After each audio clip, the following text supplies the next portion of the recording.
Neon Knight Forever, the legacy of Joel Schumacher's Batman duology. An audiobook for 1995 Batman.com. Produced, recorded, and edited by Drew Griffin. Neon Knight Forever by Tomasz Zaglewski. For my Bat family and all the Bat people out there who still proudly have Bat credit cards in their pockets. We open with an excerpt from the U2 song, Hold Me, Thrill Me, Kiss Me, Kill Me. Dressing like your sister, living like a tart. They don't know what you're doing. Babe, it must be art. You're a headache. In a suitcase, you're a star. Followed by a quote from Joel Schumacher. It's my Gotham City, and if I want Batman to have nipples, he's going to have nipples. Some acknowledgments from the author. I have always loved the Batman character, but I have never truly enjoyed Batman as Dark Knight. Some may see it as quite a weird way to start a Batman-centered monograph, but for me it is the crowning of the years of being a Batman fan, a fan of a very specific Batman. As with most Bat enthusiasts out there in their 30s and 40s right now, I started my Bat-related escapade with the original Tim Burton 1989 blockbuster as experienced through countless VHS replays. The very first truly conscious movie experience of my life. However, with the 1995 Batman Forever and its sequel from 1997, a different kind of Batmania had its impact on me. I can clearly remember seeing Batman Forever as my very first Batman feature in cinema in September 1995 with my dad. It was an awe-inspiring cinematic spectacle screened in a local movie theater called Przedwiośnie in my hometown of Plock, an average Polish city, which for 2 hours become a neon-laden and quite maniacal vision of Gotham City, populated by extravagant characters. I really embraced this bizarre take on Batman's universe, although even then it struck me as radically different than the more stoic version delivered by Burton. For years and decades I have tried to cultivate privately this memory of Schumacher's constantly mocked vision come true, and now this volume finally becomes my opportunity to articulate my thoughts about that curious Neon Knight, and its constantly suspended presence in the conceptual space in between. Too campy for the serious Batman lovers, and too serious for the followers of the Adam West-based comedic crusader. As this book finally approaches completion, I would like to thank the team at Bloomsbury, especially Katie Golliff, Stephanie Grace Patinos, and Alyssa Jordan, for seeing something valuable in this particular project and helping me pursue this effort to the end. My gratitude is also due to all colleagues at my home institution, the Institute of Cultural Studies at the Adam Mickiewicz University in Poznan, with the necessary organizational support that was substantial for my work with this publication. The process of preparing this manuscript was financially supported by Adam Mickiewicz University's research program. I would like to thank my secret collaborator, Shaiman Nawak, who was the very first reader of this manuscript and was an invaluable source of all initial linguistic revisions. I want to express as well special thanks to all the social media creators and researchers whose work was used in my analysis, especially Neil Rickatson from 1995batman.com, all the stuff from the following YouTube channels: Superhero Stuff You Should Know, V Infuso, Score PN, Channel Pup, Salazar Knight, I Don't Beat Games, Modern Girls, Cortex Videos, and the administrators and users of the Joel Schumacher dedicated groups on Facebook, Joel Schumacher Was Right, and Joel Schumacher Fan Page. I owe a very special thank you to my mom and dad, who in my earliest childhood prompted and patiently nurtured the process which yielded this particular book, supplying me with countless comic books, VHS tapes, video games, action figures, and cinematic experiences that culminated in the pages that follow. Last but not least, I would like to thank my wife, my daughter, and my yet-to-be-born son who will come into the world as this book reaches bookstores. It is an ugly truth that every book is written by both the author and their family, who have to bear with the creative process in daily life. I am very grateful for having my own Bat family on my side, with my own Catwoman, Batgirl, and Robin in the very center. Finally, I feel the need to thank the protagonist of this publication, the late Joel Schumacher himself, for having fueled my imagination and the spark that has inspired my private interests, as well as professional activities of a superhero-centered consumer and academic researcher alike. It is unlikely that he would have ever thought that the very first monograph dedicated to his conception of the Neon Knight would be written by a scholar from a distant Central European country. Still, I hope that he would have enjoyed it, as I have scrupulously tried to comprehend and elucidate the essence of his unique and unorthodox foray into the Batman's lore. The following analysis of the Neon Knight is not intended to convince anyone of the superior quality of his motion pictures, but rather to highlight their cultural applicability, which does not have to be tied with an objectively accepted artistic greatness. I think Joel Schumacher would have agreed with that statement. Tomasz Zaglewski, Poznan, October 26, 2022. Introduction, or Can I persuade you to take a sandwich with you, sir? In 2009, Kevin Feige, the spiritus movens of the perennially successful Marvel Cinematic Universe, and one of the architects behind the modern renaissance of the superhero trend in popular culture, made a meaningful comment concerning the importance of Joel Schumacher's second Batman movie, 1997's Batman and Robin, and its contribution to the rise of the Caped Crusader phenomenon in film. Quote, Batman and Robin may be the most important comic book movie ever made. It was so bad that it demanded a new way of doing things. It created the opportunity to do X-Men and Spider-Man, adaptations that respected the source material and adaptations that were not campy. End quote. This clearly ironic appraisal of Schumacher's second endeavor in the superhero franchise offers at least several interesting insights into the general perception, or misperception, of the peculiar vision of on-screen heroic feature, which materialized in 1997 and 2 years earlier, with Schumacher's Batman-centric debut in Batman Forever. Even though Feige himself deserves credit for envisioning the narrative structures and themes of superhero films since the first Iron Man released in 2008, some critical feedback is surely in order to address his patronizing view of Batman and Robin's final form, one that is still appreciated by many and deserves to be redefined today. However, after almost 30 years since the premiere of Joel Schumacher's first Batman cinematic adventure, it is still difficult to maintain a serious discussion about these features, as for many viewers and critics alike, Schumacher's Bat films are simply too aesthetically unconventional, or conceptually unserious to be compared with modern cases of superhero cinema. The truth is that probably the best depiction of Schumacher's troubling work with the Caped Crusader was given by the director himself and through the words of the mischievous The Riddler in Batman Forever, when the supervillain played by Jim Carrey enters the hideout of the film's second antagonist, Tommy Lee Jones's Harvey Two-Face Dent, driven by his split nature, both psychologically and visually, with the following phrase for his soon-to-be partner in crime. I simply love what you've done with the place. Heavy metal meets house and garden. Splendid. It's so dark and gothic and disgustingly decadent, yet so bright and chipper and conservative. Very few people are both a summer and a winter, but you pull it off nicely. Knowing the final forms of both Schumacher's movies, it's hard not to see here a camouflaged definition of the director's take on both the character and the Batman franchise at the same time, as well as the main point of concern for the majority of Batman fans unwilling to embrace this stylistic hybrid of a post-Tim Burton legacy and this improper, much brighter, and comedic input.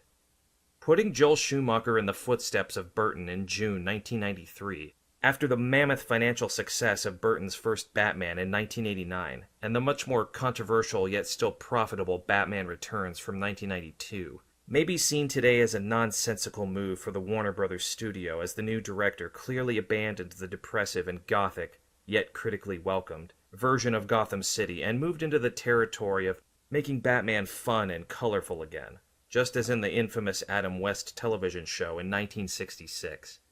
Nevertheless, it is crucial to remember here that by doing so, Schumacher actually realized the studio's main mandate for him to re-energize the series into proper blockbuster-like family entertainment after the concerns of the 1992 Batman Returns. The 1995 release had gained over $52 million at the American box office and a record-breaking 3-day opening with a total worldwide haul of $336,529,000. This also gave Schumacher the opportunity to explore new territory for the comic book Avenger in his very own taste and style. And perhaps this personal take is the very thing that makes this discussion about Joel Schumacher's Batman so troublesome to maintain. As until now, there was really a very limited interest in trying to understand what the director was actually trying to do with Batman and his mythology. This book will try to fill that void, and hopefully won't be naive but insightful, like Dr. Chase Meridian's own work, crudely reviewed in that way by Batman in Batman Forever. The best place to start is to consider the striking contrast in the elements that Schumacher used in his Batman formula. The decadent Gothic motives with an optimistic, even humorous view. The difficulties with understanding Joel Schumacher's Batman may be the result of this seemingly impossible combination of extremes. The extremes within an utterly eclectic style and an all-over-the-place tone. The critics' reception. Quentin Curtis from The Independent praised Schumacher for being a better storyteller than Burton, and hitting on a more consistent house acting style, halfway between cartoon and realism. While Gene Siskel complained that Batman and Robin was a sniggering, exhausting, overproduced extravaganza that has virtually all of the humanity pounded out of it in the name of an endless parade of stunt sequences. Competitive financial revenues. The impressive gross of Batman Forever was challenged by the financial underperformance of 1997's Batman and Robin with its final $238,207,000 global result. And filmgoers' unbalanced memory about these films, unfairly focusing on the nitpicked visual details, like the scandalous nipples on Batman's costume, and not the actual meaning of Schumacher's duology. This is why it is essential to finally rediscover these films in the context of a modern superhero renaissance in the media, and understand their original structure as well as their surprising legacy, which becomes more and more visible in specific film projects today. There are at least two major points in Kevin Feige's statement from the beginning of this chapter that require a radical redefinition given the technically and artistically changing landscape of superhero-based entertainment, as well as the newly rediscovered need for the largest superhero-centered conglomerates to address a wide range of aesthetical, cultural, and political patterns which can be integrated in these fantastic superhero narratives. As odd as it may sound at this point, the legacy of Joel Schumacher's personal and peculiar touch on the Batman character still casts a long shadow, reaching the most financially successful or critically acclaimed recent superhero releases, such as the big-budgeted blockbuster of 2022, Thor: Love and Thunder, directed by Taika Waititi, or films like Cathy Yan's Birds of Prey or the fantabulous emancipation of one Harley Quinn from 2019.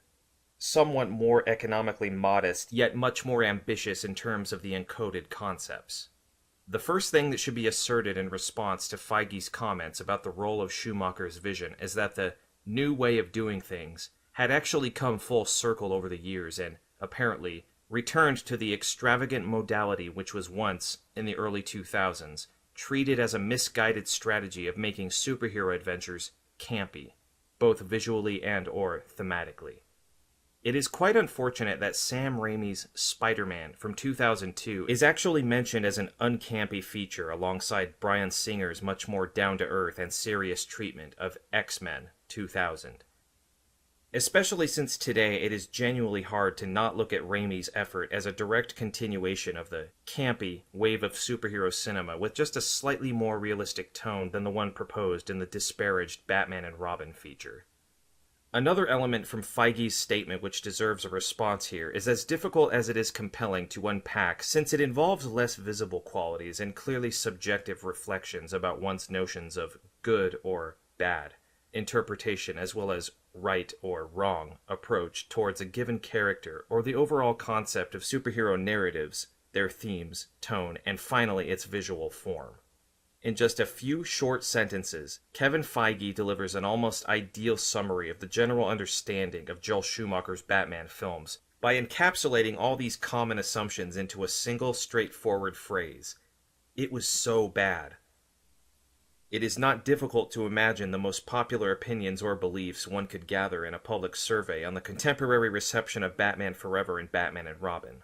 people would mention the infamous rubber nipples, cite inferior one-liners and silly catchphrases provided by the absurdly cartoony villains, discuss the dominance of style over substance, the not-so-ambiguous gay subtext, the essential lack of some serious tones in the story, etc. In other words, one would consider that basically the Schumacher movies do not evince the right approach towards the Batman character, nor do they epitomize the right idea of superhero cinema in general. However, Joel Schumacher's Batman duology is a perfect and insufficiently explored case study for cultural research, an opportunity to examine the use of right and wrong arguments with respect to single superhero-oriented texts, and the strategies of employing either adjective in the changing context of time, the evolving perception of superhero movies, as well as the constantly growing inventory of modern features, in terms of which Schumacher's perspectives may still be viewed as desirable or unwelcome by specific audiences. This is the case with the aforementioned Thor: Love and Thunder, produced by Marvel Studios, which met something of a backlash from fans and critics for being too Schumacher-like, in terms of its aesthetic aspect and the disrespectful portrayal of the main character. In an article posted on MovieWeb.com, tellingly titled, "Is Thor: Love and Thunder the MCU's Batman and Robin?" the author Richard Fink makes a few observations about the most obvious parallels between Waititi's and Schumacher's movies.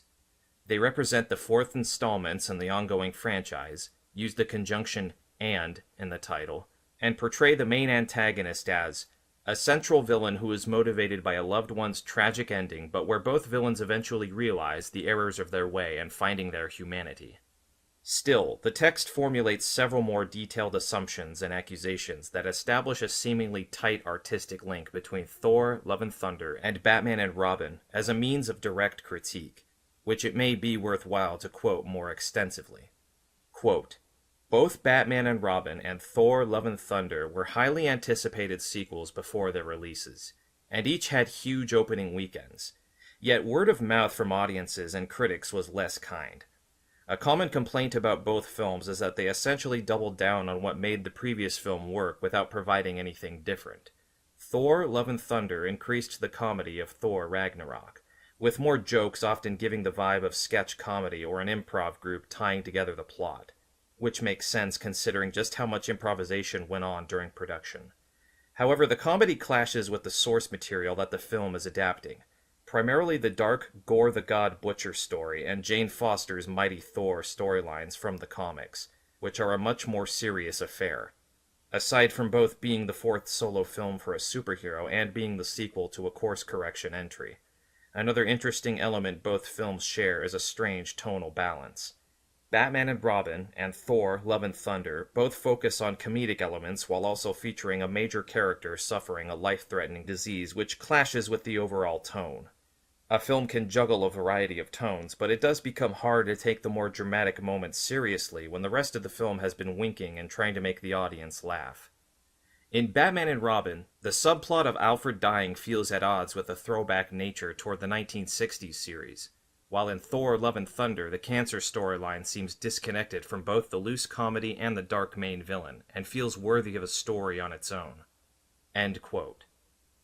To sum up Fink's concerns, the crucial elements include joking up, which apparently constitutes an unwanted approach to Marvel's God of Thunder and DC's Dark Knight, as well as the stylistically and thematically convoluted storylines which rely on over-the-top humor and more serious topics in a manner that is impossible to reconcile, according to the article at least, and prevents either from easily being either comedy or drama, since an effort to achieve a hybrid form is supposedly distressing to the viewer's perception.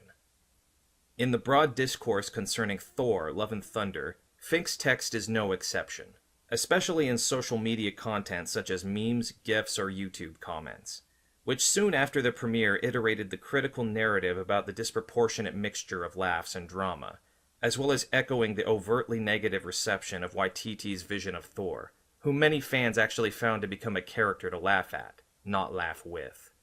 Exemplifying such a response is a meme posted on a Facebook group called I blank love films, TV, and theater on July 9th, 2022 by one user. The graphic collage featured 4 movie posters, from the 2018 Thor Ragnarok directed by Taika Waititi, Thor: Love and Thunder, Batman Forever and Batman and Robin, with a rather direct commentary. Quote, Thor Ragnarok is like Batman Forever, being different from the first two installments by adding more color and humor for a decent balance, making it very entertaining. Thor Love and Thunder is like Batman and Robin, going so ridiculously overboard with the humor and craziness that it ruined the characters in the movie itself. It is obvious then that Joel Schumacher's legacy of Batman movies is still exploited as a negative reference to certain modern films that, just like the Schumacher features, erroneously head towards frivolous depictions of their characters, or even the entire story worlds, in fact, or upset the acceptable hierarchy of both comedy and drama by amplifying either or both to such an unbalanced degree that the originally unrealistic and quite cartoony characters become too cartoony. Nonetheless, it would be unfair to highlight only the mocked aspect of Schumacher's presence in superhero discourse today, since recent years have seen a new wave of appreciation for his aesthetic taste and personal interpretation of Batman lore gains more and more enthusiasts among real-life and online social groups. The movement grew substantially more conspicuous and vocal in 2021 following the promise of a so-called Schumacher's Cut, a significantly longer, approximately 170 minutes, and apparently more director-oriented original version of Batman Forever, which was semi-officially announced by Akiva Goldsman, the screenwriter of both Joel Schumacher's Batman flicks. Goldsman himself tried to hype up the potential release. Quote, By the way, Batman Forever still has a renaissance coming. I really am interested to see whether the original cut of Batman Forever comes out because I got to see it recently, the very first one, which was Preview Cut 1. It was really dark. It was a pretty psychological exploration of guilt and shame. I have it on pretty good authority that there exists in the Warner Bros. Vault a 170-minute cut of Batman Forever. I think that it went much deeper into his, Bruce Wayne's, childhood psychosis and his mental blocks, and that it was a more serious, darker version of that movie that was one of the first assemblies that Joel filed with the studio, and they eventually cut it down because they were like, it's too dark for kids. We gotta sell these Happy Meals. So maybe let's not invest ourselves in the trauma of childhood murder. We've got Jim Carrey. Let him do some shit. As strange as this idea of a dark and serious version of Batman Forever may sound for those critics whose reception of Joel Schumacher's work still revolves around its being fun and campy, the preview of Schumacher's cut in 2021 rekindled public attention in that particular version of Batman in the wake of Joel Schumacher's passing on June 22, 2020. One could say that this renewed interest for the once easily ridiculed Batman Forever may have stemmed from Goldsman's assurance of the film having been fixed, specifically by bringing back the darkness into the Dark Knight's 1995 story and giving the audience the proper Batman, the brooding vigilante who constitutes the quintessential image of that particular character. Despite the possibility that the final Batman Forever would move away from its original form, and the enduring imagery of Schumacher's Batman, various media reports in 2021 noted growing interest in Schumacher's cut as another likely case of delivering an author-oriented vision of a film following popular demand, right after the efforts of the Release the Snyder Cut Twitter movement culminated in releasing Zack Snyder's Justice League in 2021. A global social media event to support the Release the Schumacher Cut campaign was launched on June 16, 2021 on Twitter. As of June 2023, the official Twitter account dedicated to this project had gained over 10,000 followers and became the space of constant celebration of Joel Schumacher's Batman legacy, as users tenaciously petitioned Warner Bros. Studios executives to have them officially release Batman Forever's extended version. The Twitter account also shared lots of Schumacher-related content with the community, including fan-made merchandise, Batman-related memorabilia, Schumacher's private appreciation posts and favorites images, and scenes and memories from the generally infamous nippled era of the Gotham City hero's presence on screen. Just as with Zack Snyder's Justice League, the leading figures of the Release the Schumacher Cut community entertained the same hope that the unseen material would become available through Warner's streaming platform services or standalone Blu-ray DVD editions, whose fan-designed covers and collector's boxes circulated widely in associated social media accounts and profiles. Perhaps the most notable achievement associated with the still prospective extended feature is not the film itself, but the gradual social recovery process which is quite palpable in today's perception of Joel Schumacher's Batman movies. A recovery that in fact involves a revival of interest in this still widely controversial and rejected idea of a superhero's portrayal deriving from a single author's strong personal vision. As Anthony Lund perversely asks in his remarks about the release the Schumacher cut trend, ever since Warner Brothers seemingly gave in to demand, bowed down to fans and released the fabled Snyder cut of Justice League, many fans have taken this to mean that creating enough noise on social media can get the same reaction for any movie. Whether the decision to release Zack Snyder's version of the DC blockbuster was truly down to fan power or was the plan all along, is something that will probably never be entirely known. But that won't stop fans of the 90s Dark Knight offering of Batman Forever joining together on 16th of June to demand Joel Schumacher's first cut of the movie be released in the form of, wait for it, the Schumacher cut. Well, who saw that name coming? The recent resurgence of Joel Schumacher's Batman can surely be seen in online activities and the growing public awareness of the features once rejected for being too silly or too colorful. Also, it makes minor yet quite meaningful attempts to become once again a fully accepted part of the officially supported canon of Batman mythology.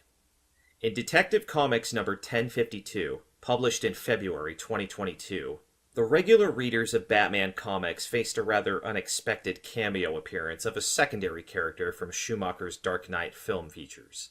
In the sixth part of a story entitled The Tower, written by Mariko Tamaki and illustrated by Max Rayner, the opening scene presented Batman fans with an easily identifiable depiction of a young blonde woman in a doctor's gown hanging from a large antenna shaped like a question mark.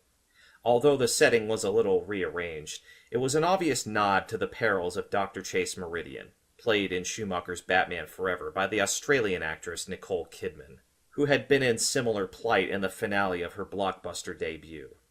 Following Mariko Tamaki's narrative, the readers discovered that female protagonist was in fact a comic book incarnation of the earlier cinematic heroine, with minor alterations to the original character design. In this new iteration, Tamaki's Dr. Meridian was not Batman's love interest as such, but a girlfriend of the villainous the Riddler's former fiancé, who dumped the criminal for Chase.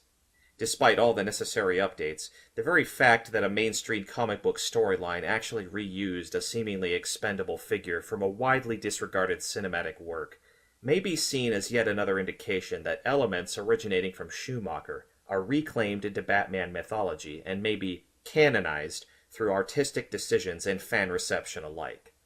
It seems that the residues of both Batman Forever and Batman and Robin are now penetrating into this acceptable space of thematic and aesthetic overhaul, as presented in Detective Comics number 1052, where the film's legacies are built upon with a modern twist and sensitivity.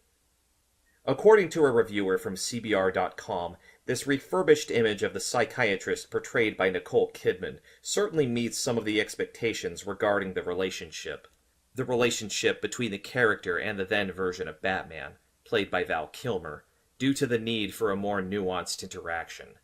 The review states, "By recreating Batman Forever, the comic brings the character back to her movie origins and makes it clear that there is not and never will be any romantic connection between her and the Dark Knight, even when he saves her life.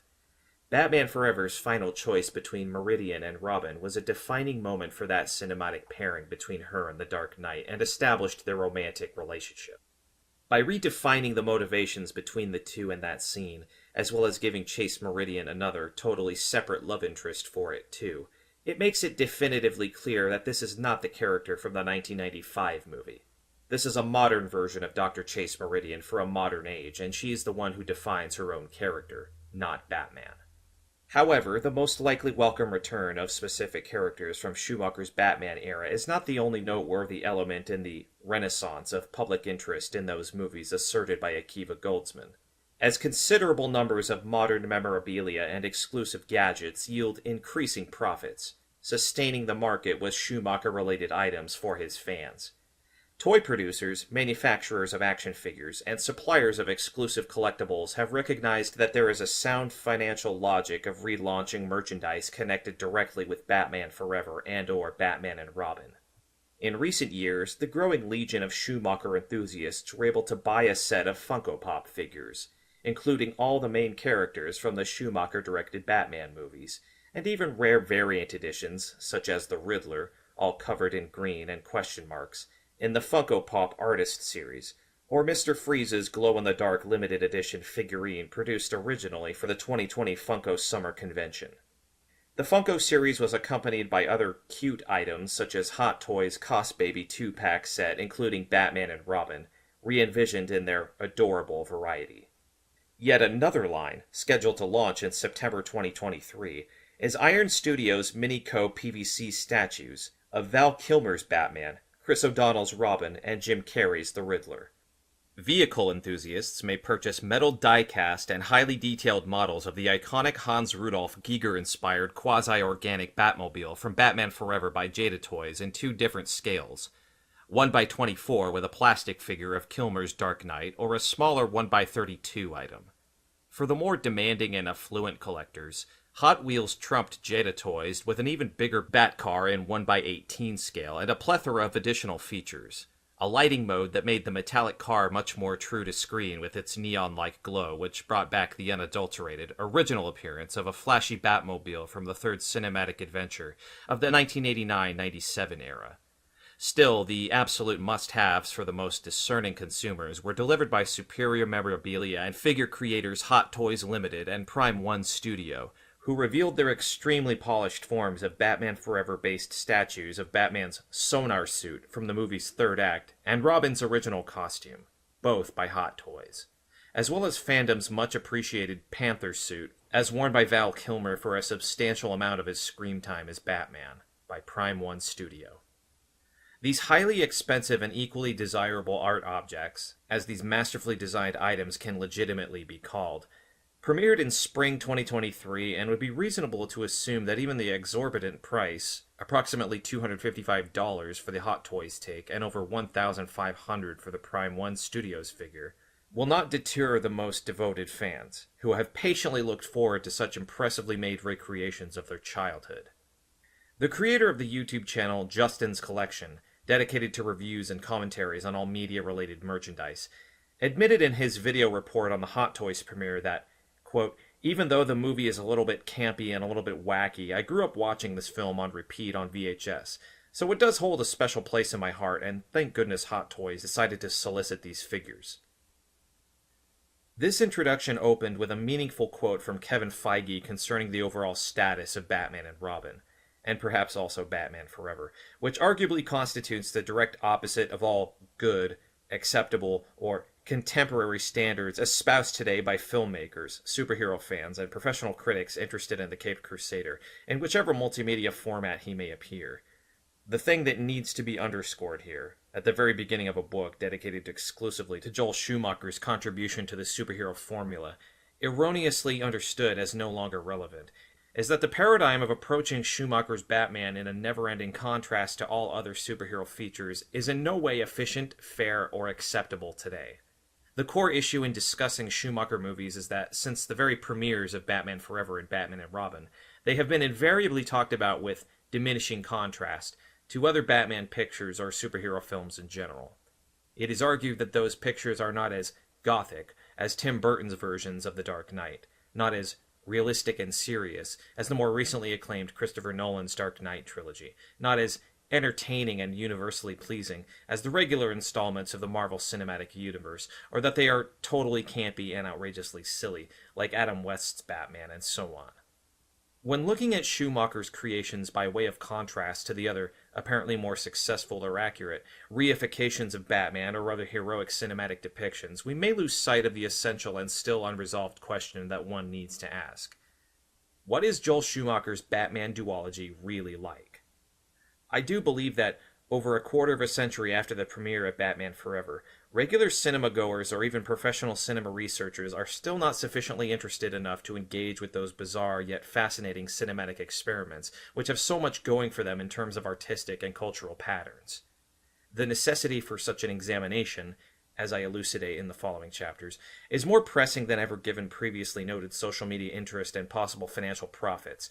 The inevitable conclusion is that people increasingly realize that Joel Schumacher's films are way more complex than befits merely a poor older cousin of today's blockbusters. Although the main goal of this book has already been stated, it is still necessary to clarify what it is and is not about.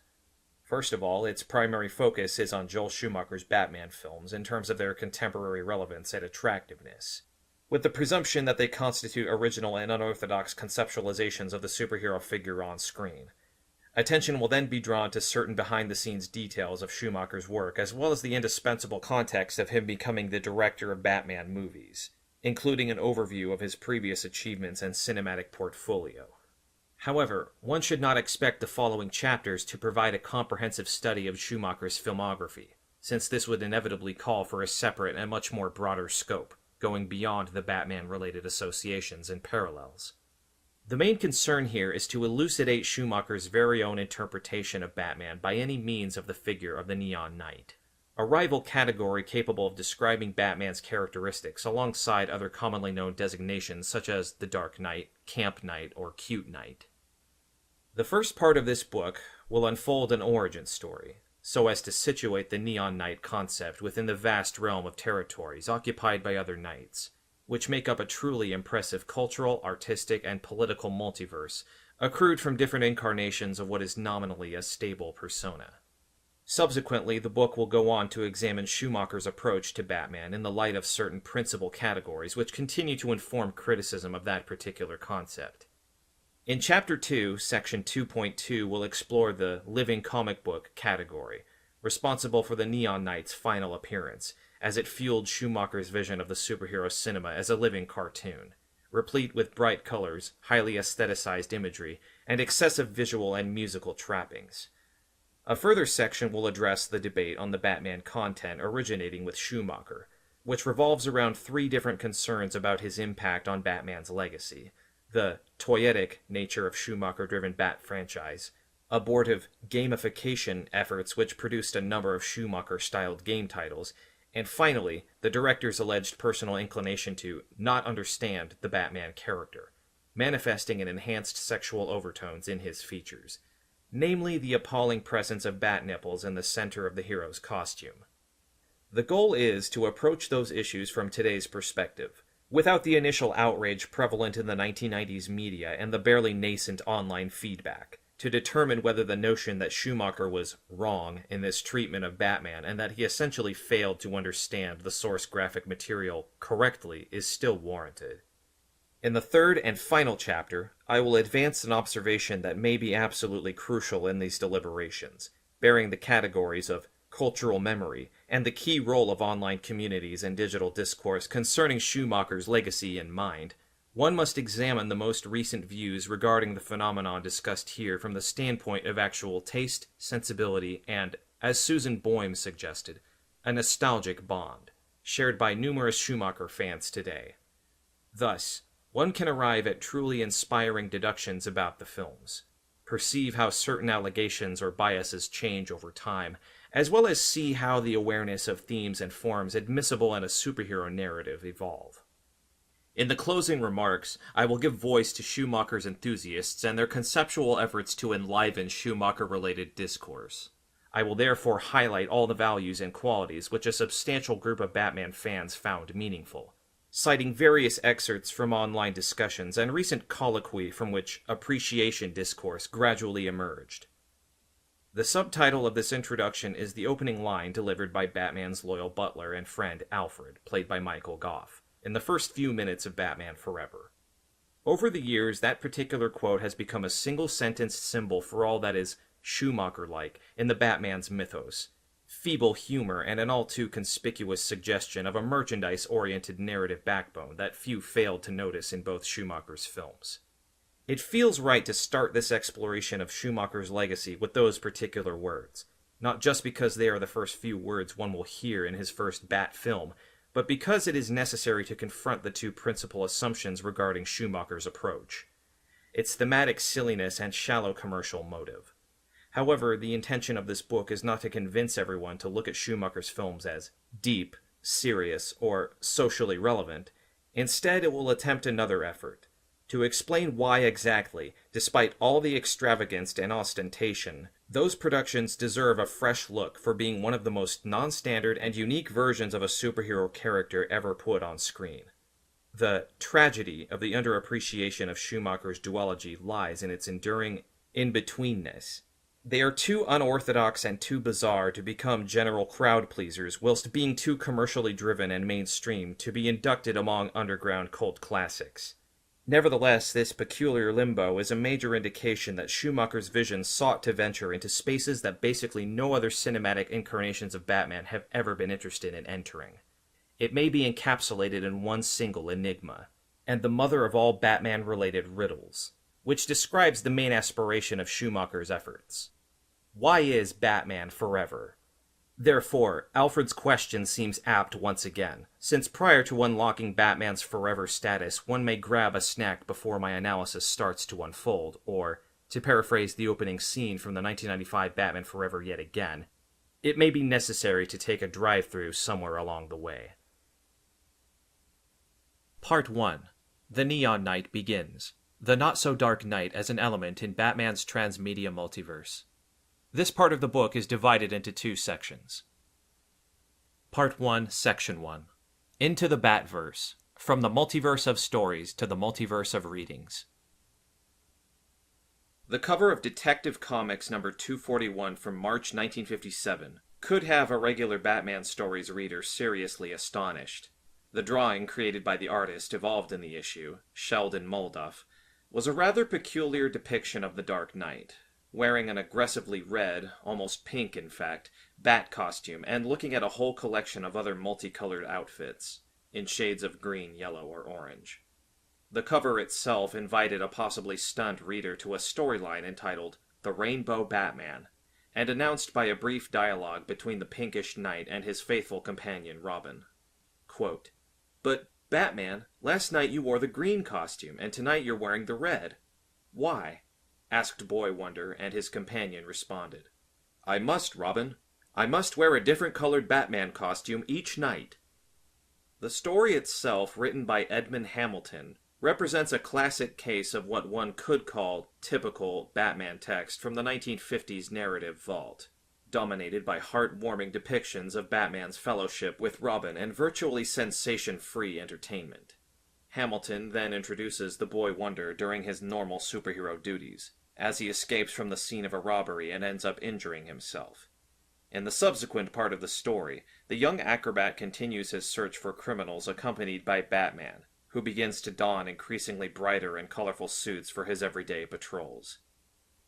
In the conclusion to this quite bizarre Batman adventure, it is explained that the Dark Knight's strange new preference for a rainbow wardrobe stemmed from his concern for the boy's fate and the risk of Robin's alter ego, Dick Grayson, being recognized due to the child's visible injury.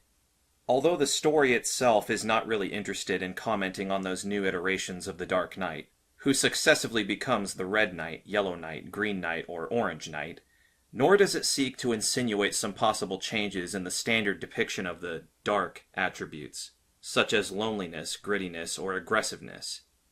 It is actually a compelling cognitive exercise in Batmanology to imagine how differently the Orange Knight could act and solve criminal cases without the staple broodiness evoked by the equally standard outfit of black and gray. The idea of asking for a pastel depiction of Batman in comics or any other media may seem like blasphemy to the majority of his fans, on a par with the demand to make a film about the deadly xenomorphs from the 1979 Ridley Scott horror classic that follows the pattern of a romantic comedy, instead of the unconditionally expected tale of gore and blood. One may ask, however, if the process of undarkening the Dark Knight, both visually and thematically, can really hurt the hero so deeply that he'll no longer be a relevant character. And it is not as if the conundrum has only just arisen.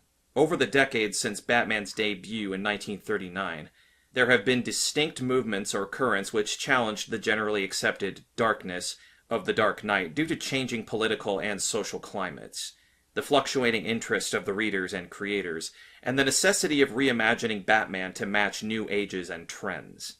The orthodox supporters of the one and only acceptable as well as the most original version of the truly Dark Knight may thus find it difficult to defend their position. as from the very beginning of Batman's existence in the comic book form, the period of time when the character actually remained in line with the stock image of a lone vigilante was in fact quite brief. Just a few months after Batman's first appearance, the shadowy hero gained his most iconic companion in the person of Robin, the Boy Wonder, created by Bob Kane, Bill Finger, and Jerry Robinson for Detective Comics number 38 of April 1940. Invoking Bob Kane himself, Will Brooker observes that, quote, "The introduction of Robin changed the entire tone of the Batman stories. Robin lightened up the mood of the strip, and he and Batman would engage in punning and badinage as they defeated their adversaries. The brightness of Robin's costume also served to brighten up the visuals and served as a counterpoint to Batman's somber costume. More significantly, the addition of Robin gave Batman a permanent relationship, someone to care for, and made him into a fatherly big brother rather than a lone avenger." End quote. In the 1940s wartime stories, and notably in the American Comics Code-regulated superhero narratives of the 1950s and 60s, Batman stories maintained a rather family-friendly tone and mellow graphics that differed so drastically from the widely presumed seriousness and ferocity that most Batman fans take for granted. It is genuinely interesting that even today such a departure from the Gothic image of Batman, so typical of the aforementioned incarnation of the character in the Golden and Silver Age of American comics, is still treated in the general discourse as a mistake rather than a possible variation of this fictional character. As a result, the otherwise quite informative video essay posted by YouTube channel Salazar Knight, dedicated to the continuing presence of Batman in comics, in which the author discusses the troubling decades of the 1950s and 1960s, was symptomatically titled Batman's Real Nemesis, the Silver Age, implying that the stories such as The Bizarre Batman Genie, written by Dave Wood and penciled by Sheldon Moldoff for Detective Comics number 322, cannot be treated as equally real or acceptable incarnations of Batman, given that the imagery of a violent Avenger and a wish-fulfilling Caped Crusader in a turban are too remote for each other to involve the same character. In his infamous line from an interview for Los Angeles Times, Grant Morrison, one of the principal architects of Batman's modern embodiment in comics, shared a critical formula which ensures permanence and attractiveness to a character that defies the passage of time. The interviewer observes, quote, "I'm fascinated by the flexibility of the character. Batman is such a cheery Saturday morning cartoon with the brave and the bold, but he's also beating people to a pulp in The Dark Knight, a film that pushed the limits of PG-13. He's a Fisher-Price toy for toddlers and a sociopath in Frank Miller's books. And nobody blinks." End quote. Morris replies thus, quote, "Supple is the word. It's really weird. Batman can take anything. You can do comedy Batman. You can do gay Batman. It all works. It's something intrinsic to the character. It's so strange and amazing." End quote. Morrison offers a plain and simple explanation of a very popular characteristic that became almost an indisputable mantra for many Batman scholars and researchers. The key thing here is the idea that a single fictional character is able to accommodate as many different interpretations and incarnations as possible, in response to a wide range of audiences and demographic groups which may be interested in drastically different aspects of the same figure. The concept was successfully tested in Batman studies by scholars such as Roberta E. Pearson, William Erdicchio, or Will Brooker, in their applications of the floating signifier category, derived from Tony Bennett and Janet Woolacott's study of James Bond's similar capacity to adapt to the ever-changing needs and demands of the readers or creators. Although there is nothing new in examining fictional characters like Bond or Batman through an analytical effort to identify the so-called moments of Bond or moments of Batman, i.e. every single and particular use of the character in a specified context of time, politics, and culture, one cannot fail to emphasize the acceptance factor affecting certain moments of Batman, or their validity for particular groups of users of the character. In other words, as promising as the floating signifier happens to be in superhero study involving Batman and similar figures, it should presume one vital objective, namely account for the aforementioned approval for specific variations and the volatile nature of recognizing certain iterations as accurate, or at least tolerable. The floating nature of Batman, construed as a never-ending migration across media, artistic patterns, readers' demographics, and political contexts, turns out to be a fundamentally important matter for all cultural researchers interested in tracing how individual forms of culture are consumed, while others are rejected and negotiated. After all, the issue lies at the root of 20th century cultural studies, shaped by the University of Birmingham's Center for Contemporary Cultural Studies in the 1960s with its major figures of Stuart Hall, Angela McRobbie, Paul Williams, David Morley, and John Fiske. The problems previously explored to understand how British viewers actually comprehended the encoded messages they consumed through television broadcast may still resurface in modern inquiry into accepting or rejecting contemporary media messages, which can also involve the colorful characters of superheroes. With the rise of social media and the growing openness to multiple competitive readings of every single fictional or non-fictional product, character, and service, it has become even more vital to be aware of the diversified notions that may be pushed by various factions of social actors in favor or against the existing preferred version of a particular phenomenon. This has been very aptly observed by Jennifer Dondero in an essay on modern online fan communities dedicated to the Batman persona and the strategies of hijacking official stills or images to make personalized memes and GIFs which articulate the dominant or counter-dominant interpretations of the Dark Knight's basic attributes. Dondero adopts a very interesting perspective on comparative research between the canonical substance, sustained by the official Batman-related material and subconsciously shared by the general audience, and subjectified headcanons formulated by individual users through all types of independent releases which can adhere to or negotiate with the more universal understanding of the character. The essential element here is that according to Dondero's analysis, the vast majority of bottom-to-top generated representations endorse the classic Dark Knight's appearance, even by amplifying Batman's commonly known brutality or phenomenal intelligence to a truly superhuman and absurd level. Dondero explains, quote, "One of the many memes that highlight this particular aspect of Batman's character is a macro image of a panel from World's Finest number 153. November 1965. The image is Batman slapping Robin, and the original text has been replaced with Robin starting to ask Batman what he got his parents for Christmas, and Batman yelling, 'My parents are dead!' While this meme certainly pokes fun at the art of older comics and Batman's ever-present angst over his parents' murder, it is also a sign that Batman fans recognize that Batman is motivated by understandable human grief.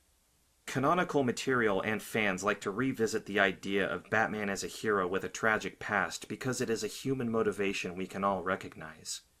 The fact that Batman perpetually grieves for his family is especially poignant in light of how stoic and detached he forces himself to be, in order to be a hero. Consequently, Batman allows himself to be dark, mistrustful, cold, and sometimes highly immoral with regard to his personal relationships. Essentially, he sacrifices the things that make him human so he can be more than human as Batman. This resonates more with fandom than a hero motivated by his own intrinsic goodness." End quote. Despite his floating abilities and a possible range of adaptation skills to suit many different uses or visions, the Batman character appears to be strongly hunkered in this one single model which seems to eclipse all more unconventional versions. His graphic and thematic incarnations can indeed recycle any genre-dependent patterns or artistic styles, situating Batman in the Victorian Age, a Wild West adventure, space exploration alongside his Justice League companions, or future cyberpunk-like exploits. Yet all these variants are expected to respect the apparently one and only true understanding of Batman as the Dark Knight, both visually and psychologically.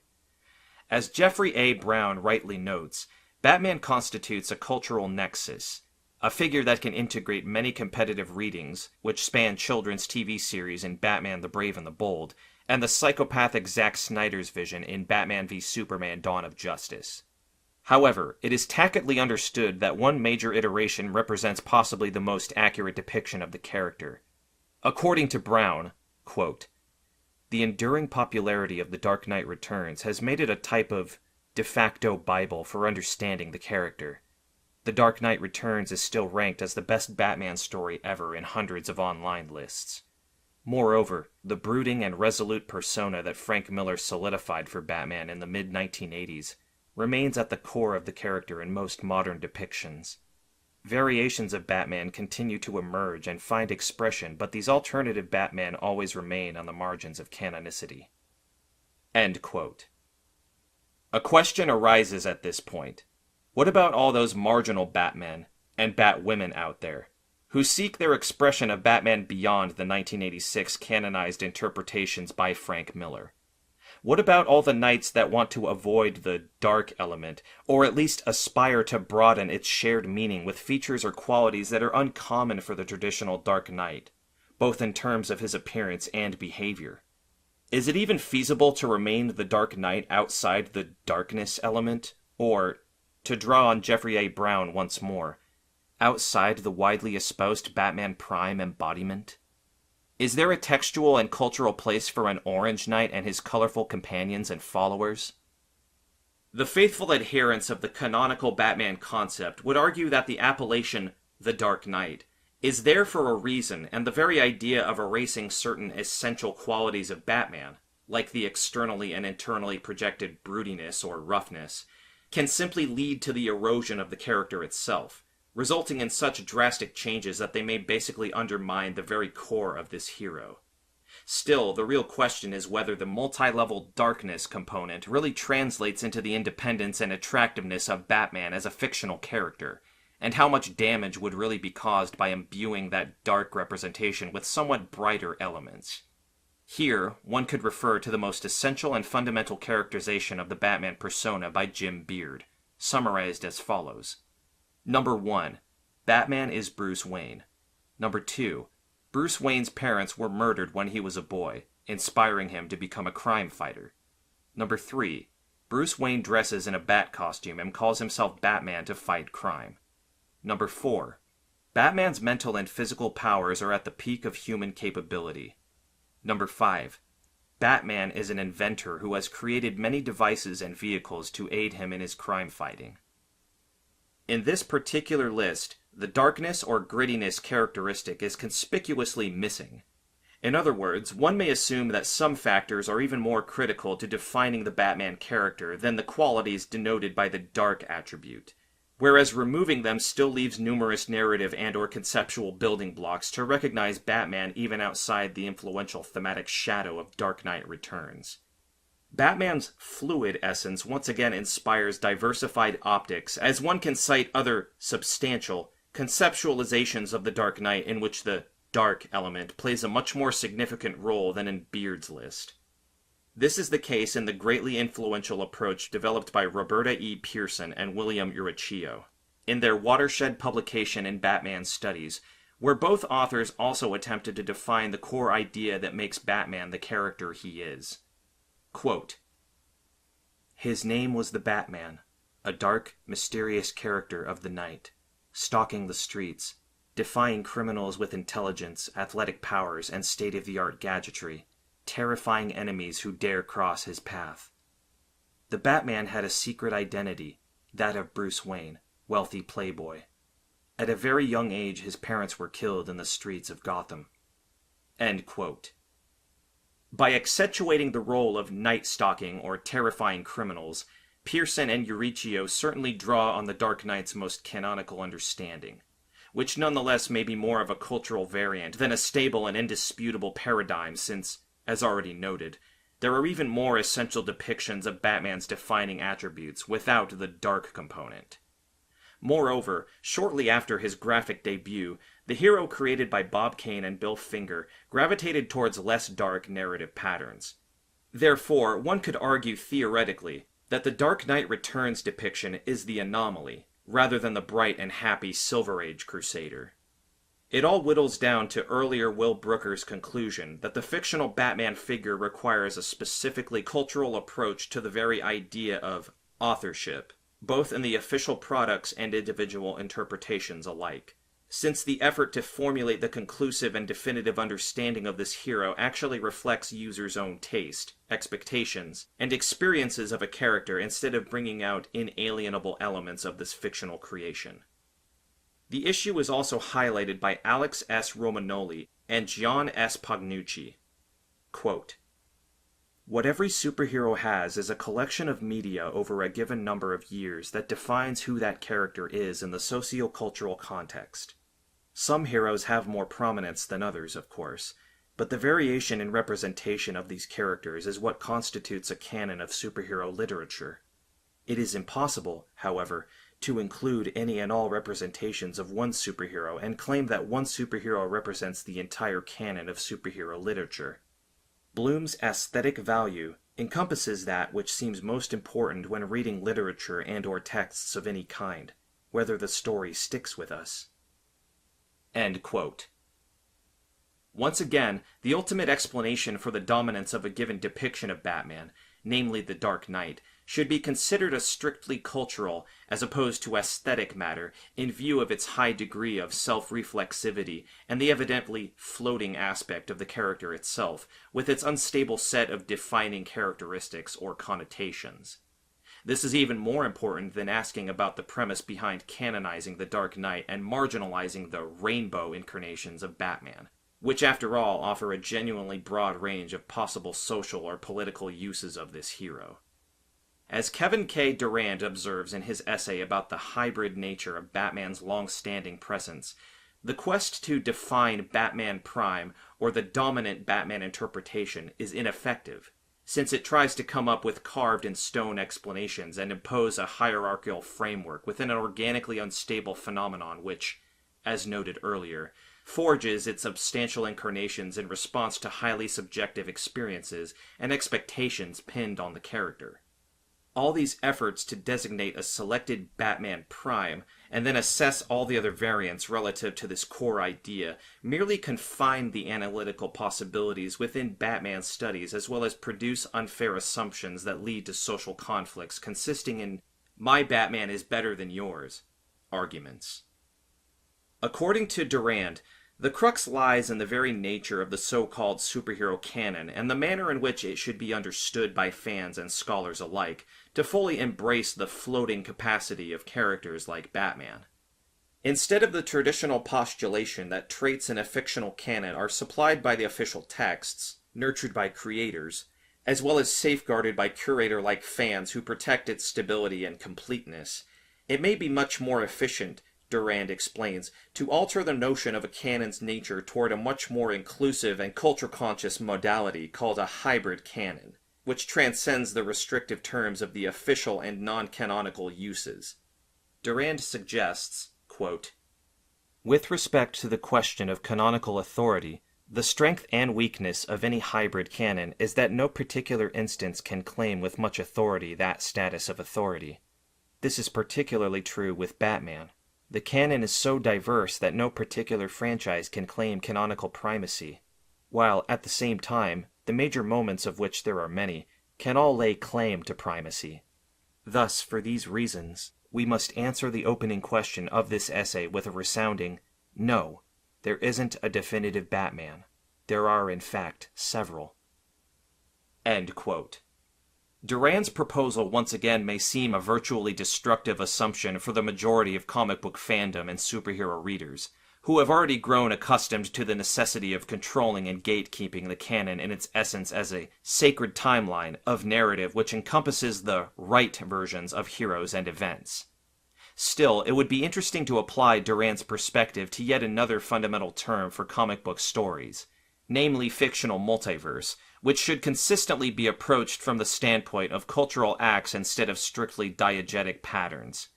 As Andrew Friedenthal explains comprehensively in his study concerning the DC multiverse structure, quote, "Though the DC multiverse primarily exists as a setting for narratives, it also exists as a kind of map of the entire imaginary world of DC Comics.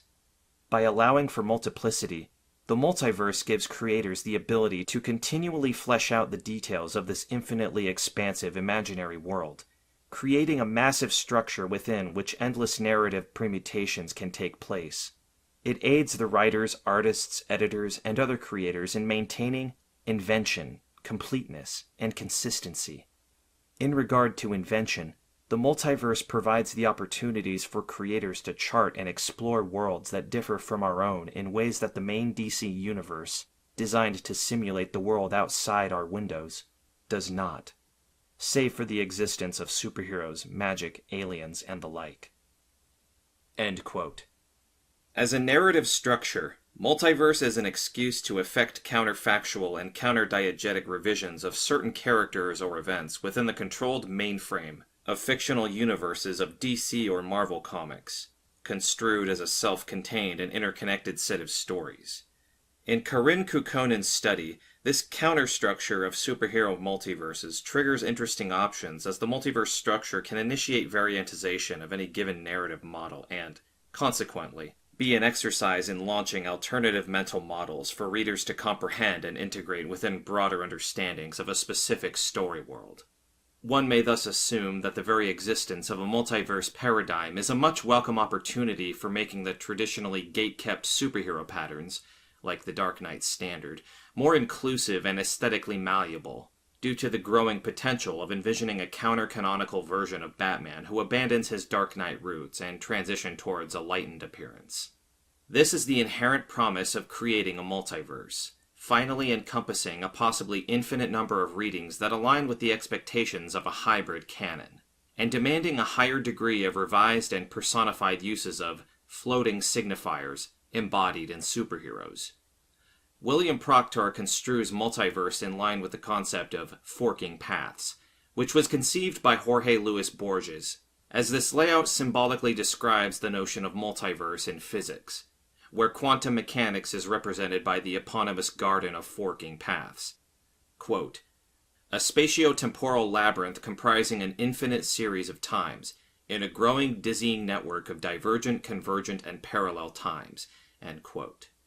For this study, however, the real concern is how radically revisionist these competitive paths can really be, with the massive conceptual neutron star of Dark Knight looming within the multiverse of Batman-related texts and readings.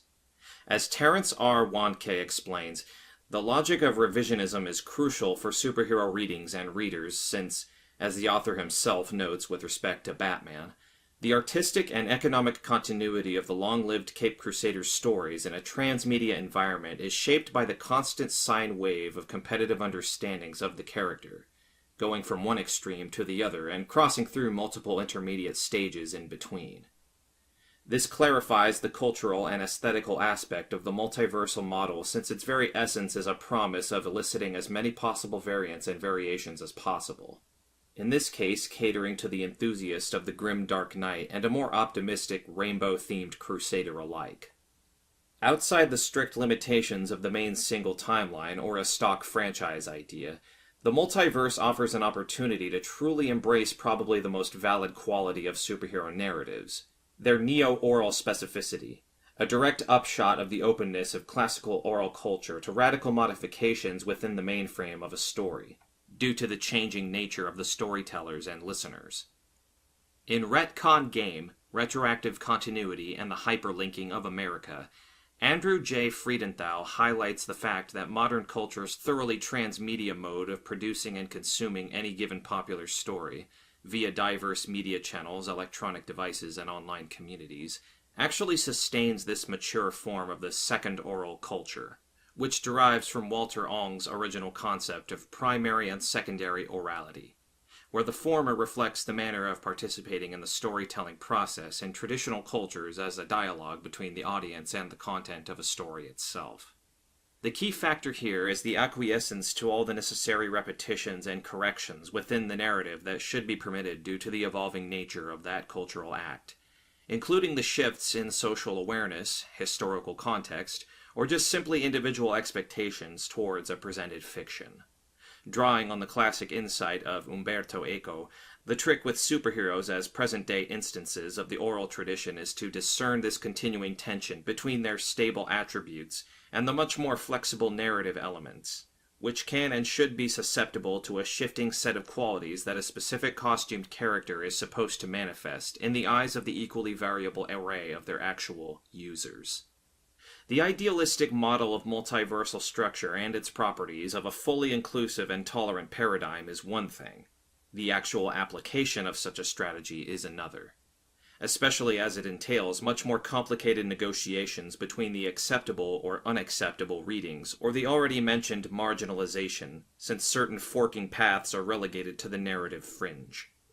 This is prominent in the Batman phenomenon and its enduring reliance on the Dark Knight-centered appearance, which seems resistant to any attempts to lighten up the hero and immediately dismisses such efforts as unofficial or uncanonical readings.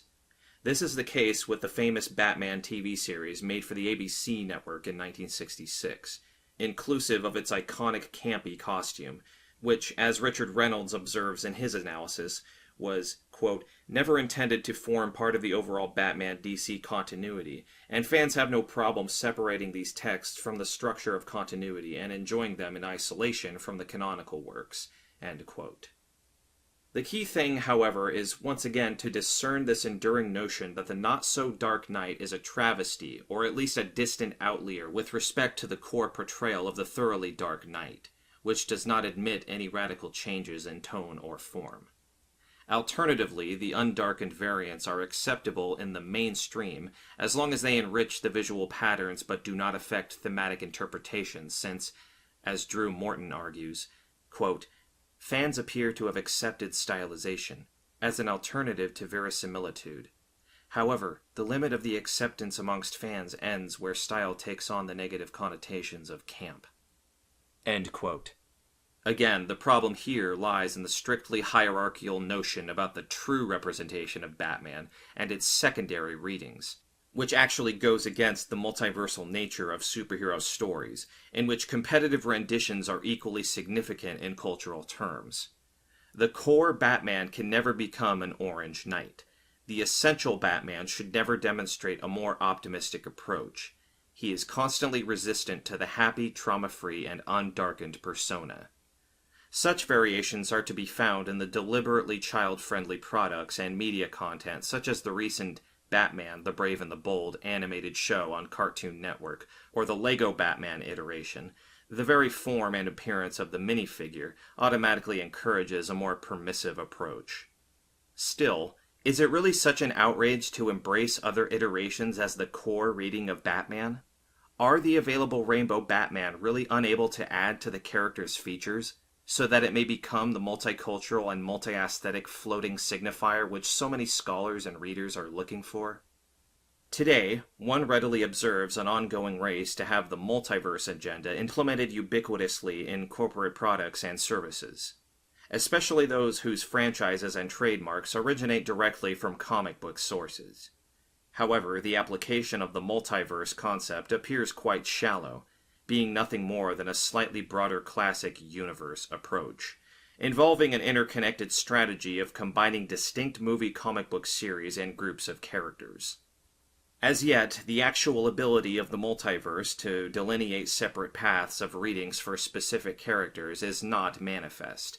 The point is not to diversify Batman or Doctor Strange by changing the actors or their garish outfits, but to situate them in a completely different set of narratives, since many uses of these heroes can be seen as an admissions ticket set in different visual settings, bringing distinct aspects of the characters to the foray. After all, it is not the pre-projected depressive tone or psychological darkness that truly makes Batman a timeless phenomenon. This idée fixe could and should be regularly challenged by new and fresh visual and thematic colors. If secondary orality is indeed applicable in superhero analysis, then it should embrace its most fundamental cultural quality, which Terence R. Wandke identifies after Walter Ong as the triangulation of the additive, aggregative, and redundant features that have an impact on this phenomenon. Ultimately, it all leads to a fundamental observation concerning the status of superheroes and their analysis as multiversal characters. Their cores or definitive characteristics cannot be decided by way of hierarchical or apparently objective canonical readings, but rather construed as an amalgam of individual experiences, understandings, and expectations towards such figures, which indeed result in certain readings being canonized or decanonized in an evolving structure of social and political agendas. Nicholas Pumphrey observes that, quote, the reader influences the canon and continuity as much as the canon and continuity influences the reader, end quote. Hence, this study should ask why the orange, camp, or finally neon knight, as competitive readings of the Batman mythos, exist on the margins of the core Dark Knight personification, and why it would be productive in terms of knowledge to bring them out of analytical obscurity. In a very informative video essay about Joel Schumacher's Batman movies, popular YouTube film reviewer and analyst Patrick H. Willems prefaces his sincere homage to the Schumacher era with an interesting observation. Quote, "I'm at San Diego Comic-Con, the nerd mecca of the West. I'm surrounded by an endless, overwhelming display of fandom, and what you'll see more than almost anything else here is Batman. Countless versions of Batman. Comic book Batman, Michael Keaton Batman, Ben Affleck Batman, and Adam West Batman. And the Batman who laughs, and Batman Beyond, Lego Batman. But there's one Batman you never seem to see, that many people would rather forget." End quote. Naturally, the repressed Batman is Schumacher's, a Batman demoted to a periphery even more distant than those inhabited by the campy knight from the 60s or the Lego Batman, condescendingly regarded as a children's-only character. It would be fair to assume that he is the most outrageously wrong and unwanted Batman, the most direct and vivid opposite to the central Dark Knight, which in fact should not even be considered admissible within the open multiverse structure. Willems underlines that there is generally no interest in imitating this incarnation, even amongst the most Batman-fixated cosplayers. Which qualities, then, make this particular vision the worst of all Batman? How far did Schumacher go in his misunderstanding of who Batman is and how the character should act? Interestingly enough, even during the early showings of Schumacher's first Batman Forever, there were many voices that identified that particular vision as misguided within the acceptable scope of Batman's interpretation. Andrew Goldman, a journalist for the entertainment news site Vulture, recalled Batman Forever's premiere in an in-depth interview with Joel Schumacher, openly admitting, quote, "Charlie Rose had a whole segment on Batman Forever, the Monday in 1995 after it had the highest grossing opening weekend in history, with $52.8 million in three-day grosses. Batman Forever unseated previous record holder Jurassic Park with $47 million. Those films now hold the number 217 and number 261 spots, respectively, on the list. 2019's Avengers Endgame is currently on top with $357 million. David Denby from New York, Janet Maslin from The Times, and Stephen Schiff from The New Yorker all talked about how bad it was as a film, and for cinema in general. Maslin did concede that her children, 6 and 9 years old, enjoyed Batman Forever, and Denby remarked, "My 12-year-old son loved it and has seen it twice. He thought it was awesome, and we got into a terrible fight. Denby said he thought it was disgraceful." End quote. Considering the earlier discussion about the conservative nature of Batman's canon and the absence of a genuinely multiversal approach in evaluating all possible readings of the character, Joel Schumacher's Knight and his perception over the years is perhaps the most fascinating, as it is spurned by the fans of Adam West and Michael Keaton in their choices of Comic-Con costumes on the one hand, but on the other sees a growing range of Forever-based merchandise, as referred to in the introduction of this book. Within the hierarchical structure that the Batman-centric transmedia multiverse happens to have, one may assume that the Schumacher-directed Neon Knight would rank in the inferior regions, just below other unconventional Dark Knight readings like the Camp Knight, Lego's Cute Knight, or the quite numerous crowd of the Bright Knights that have inhabited many media over the decades, like the Sunny Knight conceived by Roberta E. Pearson and William Uricchio to describe the Batman fiction in the post-war and Comics Code-regulated DC magazines of the 1950s. The Neon Knight concept rises from that specific line of the lighter Batmen, with all the inevitable connotations that the Bright Knights generated over the years, including their most pivotal tendency to a sunnier Batman, identified as not just sunny, but positively gay. Before moving on to a description of the Neon Knight's features, it may be necessary to delve into this long lineup of pre-Neon Knights, who shared and pursued essentially the same aim of removing the stripped conceptual and graphic darkness from the Dark Knight. It would be interesting as well to see whether this undarkening process destroys Batman as a predefined figure or perhaps uncovers some non-traditional facets of the character's significance and socio-political usefulness. In keeping with this section's principal premise, i.e. the indispensable recognition of Batman's multiversal aspect as a tool of exploring the cosmos of Rainbow Knights which epitomize many parallel readings, it is time to examine a number of such instances as outcomes of campfire-like narratives, which may demonstrate some advantages over the most airtight depiction of the darkish Dark Knight. Part 1, Section 2. Camp Knight, Dad Knight, or Cute Knight. Exploring the foundations of the Neon Knight. In his explicitly titled article, Why Batman Movies' Obsession with Realism Hurts the Dark Knight, in 2021, Anthony Borelli advances a valuable argument concerning the excessive and strongly compulsive striving to embed the hero in the realm of realistic stories, as in the acclaimed Christopher Nolan trilogy. According to Borelli, quote, "This Batman gives audiences a taste of what they had been missing in the films more concerned with practicality than theatrics. Unfortunately, this does more harm than good in respect to the Dark Knight's on-screen potential. While realism is great for exploring Batman's inner state, it inadvertently places limitations on the creative aesthetic of the character. All black-armored Batman suits are perfectly acceptable and impressive, but it's not the same as seeing Batman in black and gray. Sadly, the black and gray is often one of the first casualties to realism, as it's less practical for stealth operations. The same goes for the Batmobile, where style is often lost in favor of utility. Part of Batman's appeal is his aesthetic and theatricality, which is not always practical." End quote. The realization that this so-called practicality leads to a more realistic rendition of the Batman character is an interesting addition to the previous discussion about the general reception of the Dark Knight's persona, as it highlights yet another ingredient commonly affirmed by the most orthodox fans, namely heavy reliance on that particular, like in real life, quality. It is true that over the years, Batman has been recognized as the superhero best suited to be presented in this particular manner, one who could be most readily associated with potential vigilante acts taking place in the world outside the reader's or viewer's window. The basic lack of any superhuman abilities, dependence on fantastic but not practically inconceivable gadgets and vehicles, as well as the consistently expanding lore of Batman's physical strength and intelligence, the result of long years of training, all seems to call directly for a realistic setting and the presence of a non-supernatural Avenger whose deeds bring SWAT operations to mind.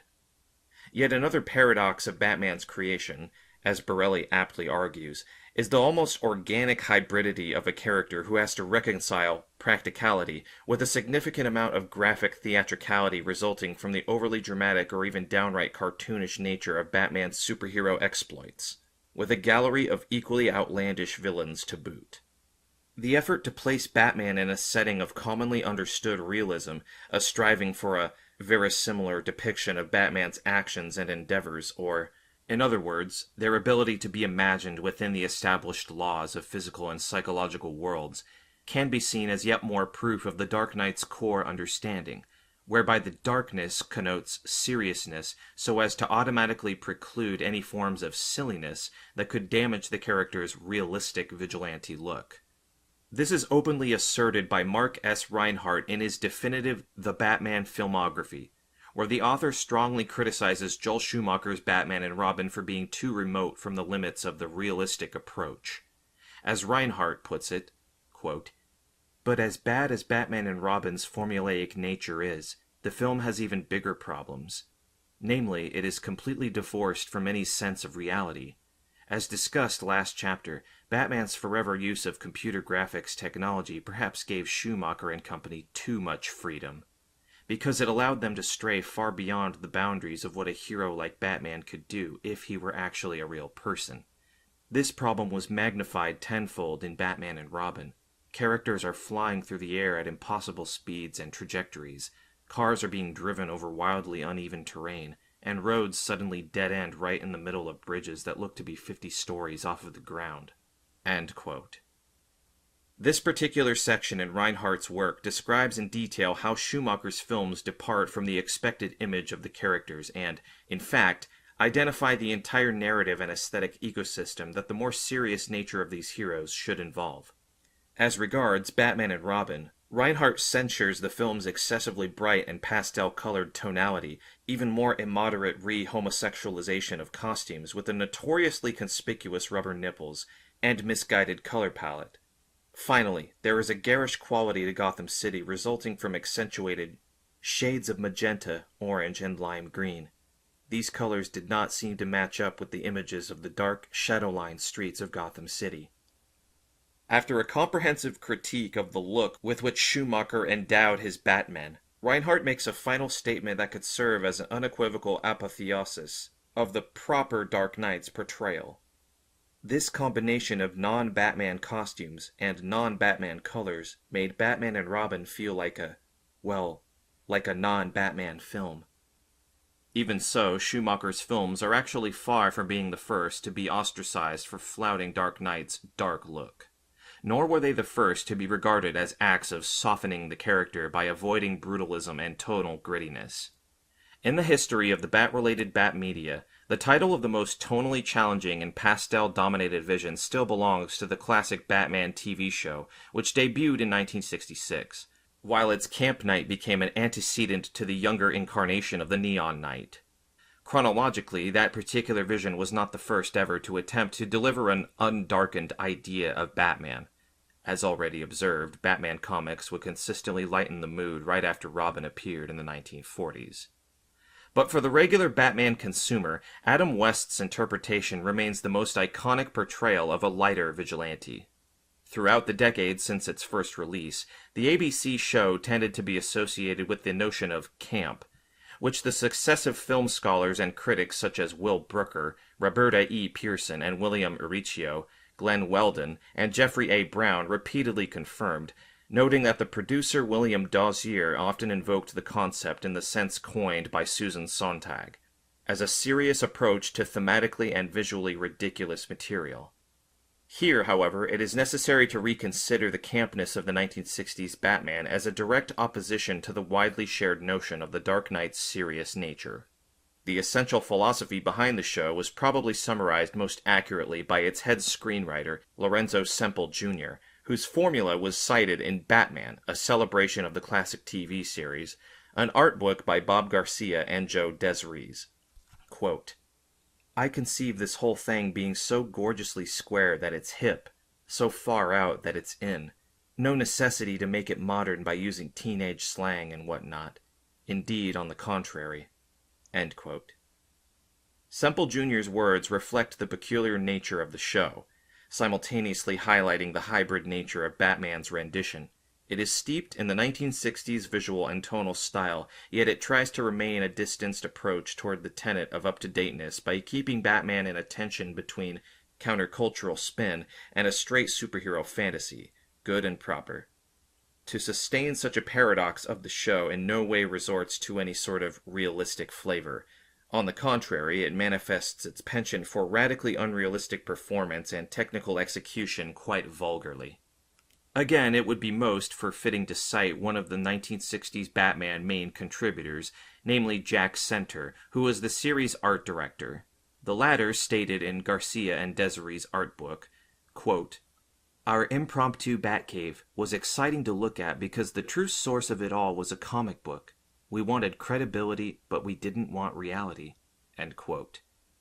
The story is pretty much known from that point on. The 1960s Batman became a synonym of the unrealistic comic booky approach, favoring the appeal of graphic narratives of the Golden and Silver Age, utilizing their pastel, bright, and unrealistic color schemes, and introducing equally nonsensical exploits where noisy timbre amplified the tension.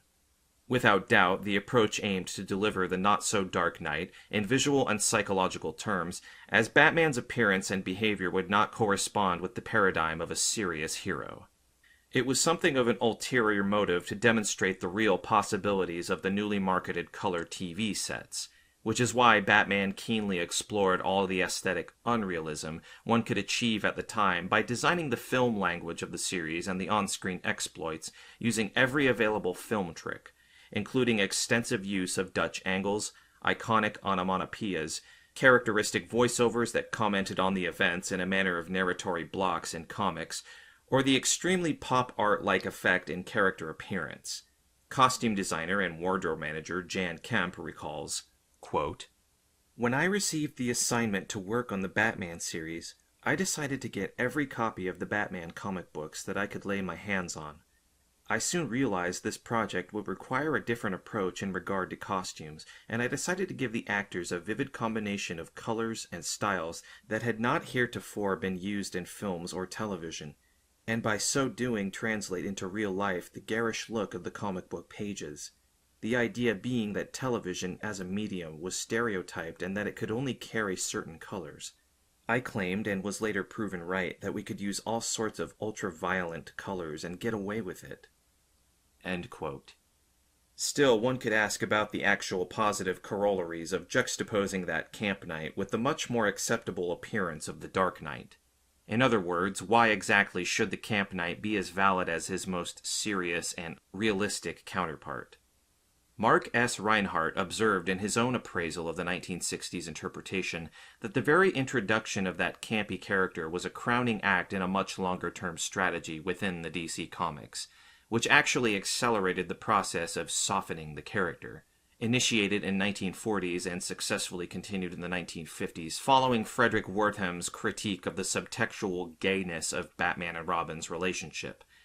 In conjunction with the alleged taste for violence, it culminated with the infamous Silver Age comic book Knight facing sci-fi themes and dangers, a Martian attack or sudden appearance of a giant ape. William Dozer's Batman surely derived from that frivolous understanding of the Caped Crusader. All the same, having intensified the characteristics typical of the Silver Age, it achieved the goal of demonstrating the not-so-obvious advantages of disengaging the Dark Knight from the shadowy realms. According to Will Brooker, the unexpected and still insufficiently appreciated legacy of the 1960s Batman consists in the aesthetic alternative to the most common visualization of Batman as a dark figure, waiting in a dark alley for a black-coated crook, in the night. No matter how iconic this image may be to the audience, it certainly does not exhaust the capacity of the graphic imaginings of Batman that work equally well when saturated with more visible, or, as Jan Kemp stated, ultra-violent colors that yield less brooding but similarly awe-inspiring image of a superhero in action.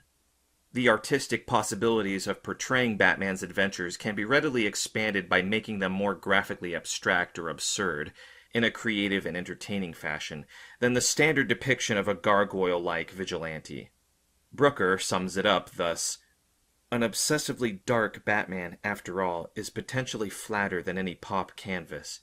To achieve any degree of subtle, rounded shadowing, readers and producers alike may have to accept Batman in his costume of 1968, as well as that of 1986, in his camp as well as his sinister mode, in light as in darkness." End quote. At any rate, the faithful followers of the essential Dark Knight capable of accepting the camp stylistics over the years had an even bigger pill to swallow. As Drew Morton suggested, there was yet another aspect of that particular interpretation which, in all likelihood, remains the most problematic aspect of the Camp Knight's legacy: the transformation of a hyper-masculine macho ideal into a Bat-Dad persona. The major success of ABC's Batman with viewers. On its debut, the show received a phenomenal rating of 27.3 out of 49 from the American audience, as documented by the report of the Nielsen Institute, was followed by an equally aggressive and enthusiastic rise of Batmania, evinced in the tremendous volume of Bat-related merchandise and everyday products. The other consequence of the series starring Adam West was growing demand to know more of the Caped Crusader's exploits, as the main target audience, children and young teenagers, are certain to have developed bat fever in 1966. The show itself ran for 3 seasons, ending on March 14, 1968, and spawned an iconic cinematic feature directed by Leslie H. Martinson in 1966 and distributed by 20th Century Fox as a direct companion to the hit television production. The William Dozer-inspired iteration of the Camp Knight did manage to continue in other forms of popular media which, albeit not treated as explicitly integrated sets of narratives within the 1966 Batman sub-universe, were nevertheless too close to its manifest nature and aesthetic to be treated as something other than semi-official spin-offs. The first of those was the animated show The Adventures of Batman, produced in 1968 by the iconic Filmation studio for the CBS network. The cartoon debuted in the US on September 14, 1968, nearly 6 months after the last episode of the live-action series. It was made by the Filmation Company, who specialized in express production of low-budget cartoons and animated shows in its peak period between 63 and 89. Even before The Adventures of Batman, the company were known for the rather limited quality of their titles, reflecting the fittingly defined limited animation technique preferred by the studio. Nonetheless, the Filmation studio, founded by Lou Scheimer, Hal Sutherland, and Norm Prescott, managed to create quite an impressive library of characters and popular series over the years, including The Hardy Boys, Archie's TV Funnies, Star Trek the Animated Series, He-Man and the Masters of the Universe, and Ghostbusters. Most notably, Filmation was the very first animation company to adapt the iconic characters from the DC portfolio, starting with The New Adventures of Superman, The Adventures of Superboy, and the Superman-Aquaman Hour of Adventure, followed by The Adventures of Batman, Shazam, and the successive sequels to the Caped Crusaders Adventures, The Batman Tarzan Adventure Hour, Batman and the Super Seven, and The New Adventures of Batman. Being an indirect offspring of the ABC's 1966 Batman, the Filmation material did share some similarities in terms of the general tone and narrative inputs, which could be recognized in the new animated guise. The voiceovers of the main duo, Batman and Robin, were provided respectively by Olan Soule and Casey Kasem, who clearly tried to imitate the original delivery of Adam West and Burt Ward from the live-action incarnation of both characters. Similarly, the new exploits drawn by Filmation's artists emulated the ridiculous stories of the predecessor, with a well-known rogues gallery including the Joker, Penguin, Riddler, and Mr. Freeze, who all came up with elaborate stratagems. The very first episode, My Crime is Your Crime, showed the Joker and Penguin devising a diabolical scheme to make Batman wrongfully accuse them of crimes they have not committed and stand trial as a result. As modern fans openly admit, The Adventures of Batman and its Filmation follow-ups represented an artistic low point of the character, given the technical shortcomings, while the goal was to exploit the fond memories of Adam West's show among the actual target audience, children, and to profit from the sentiment. The author of a throwback article published on the 13th Dimension website admits, quote, "Filmation was schlock, lovable schlock, but schlock nonetheless. However, this was still a studio staffed with talented artists, and you could really see it in the many evocative matte paintings and effects utilized throughout the show. I also really dig the vehicle designs." End quote. There surely is not enough genuine innovation in the structures or themes of those stories to constitute any substantial reading of that particular rendition of The Bright Knight. But there may be another interesting element which manifested there, although not entirely intentional, namely the previously intimated original appearance of the Dad Knight. As Will Rogers notes in his comprehensive study of the Super Friends animated show, Filmation's Batman may be considered the first implementation of Adam West's visually campy vigilante without the double import of the live-action show, which it delivered through double entendres or hidden meanings that may have gone over the heads of children, but would have been grasped by the adult viewers. Rogers sums up the schlocky original Batman cartoon thus, quote, "The Batman series is reminiscent of the TV series, but without the camp." End quote. If the original take on the campy knight involved the clash of straight-faced characters and much more ludicrous settings with a surreptitious wink towards the adults, The Adventures of Batman focused on the straight heroes facing farcical perils, but dispensed with the obscure allusions to the camp-related sexual aspect that was noticeable in the 1966 ABC production, as the inevitable effect of the artistic course that had been taken. However, The Adventures of Batman, a product developed with children in mind, intentionally focused on enhancing the cartoonish and bizarre elements, just as the Batman comics in the 1950s gave preference to science fiction to avoid any concerns about the hero's sexuality, as they explored fantastic worlds and faced even more unearthly dangers.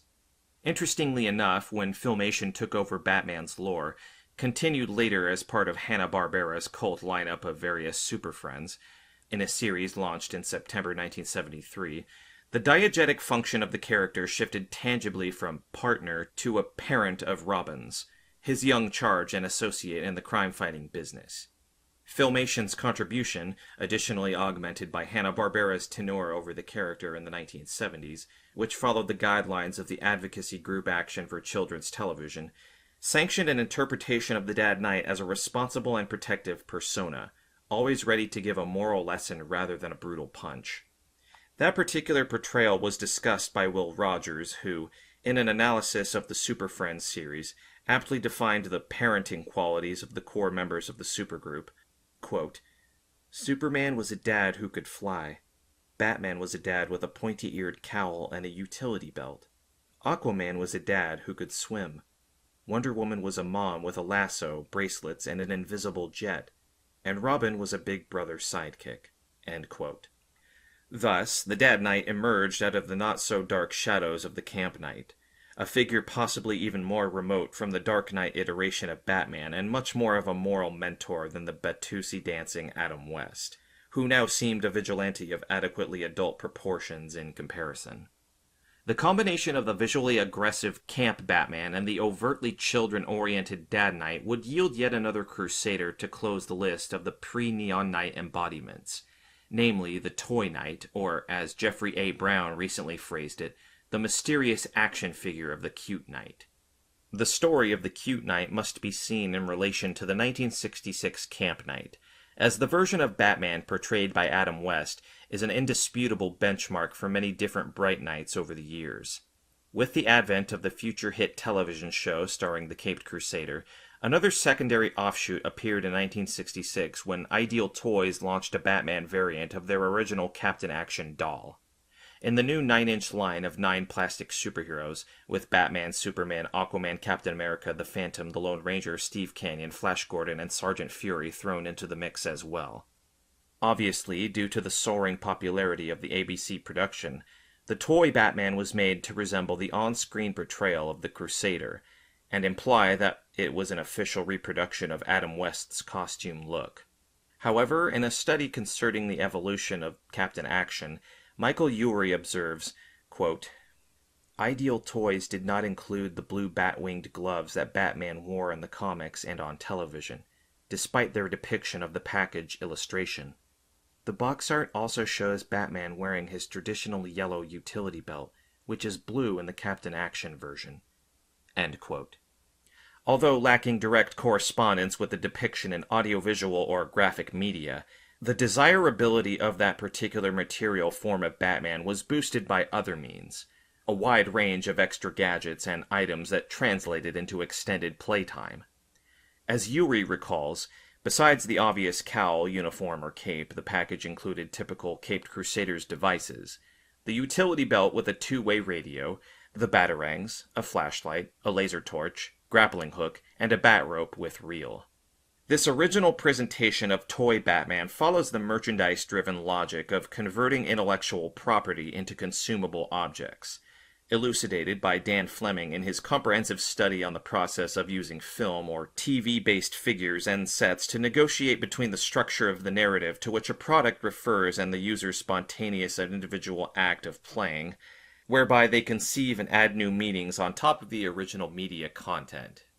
As Fleming observes, the process of redefining a children's toy, where it transitioned from miniaturized or simplified items of everyday use, e.g. trolleys, cars, or construction tools, to spectacle-based objects, imitating the characters and events that a child could witness in the cinema or watching television, sped up significantly after the advent of Saturday morning shows for kids in the 1980s, with Transformers and G.I. Joe franchises the most merchandise-oriented instances of such toyetic narratives.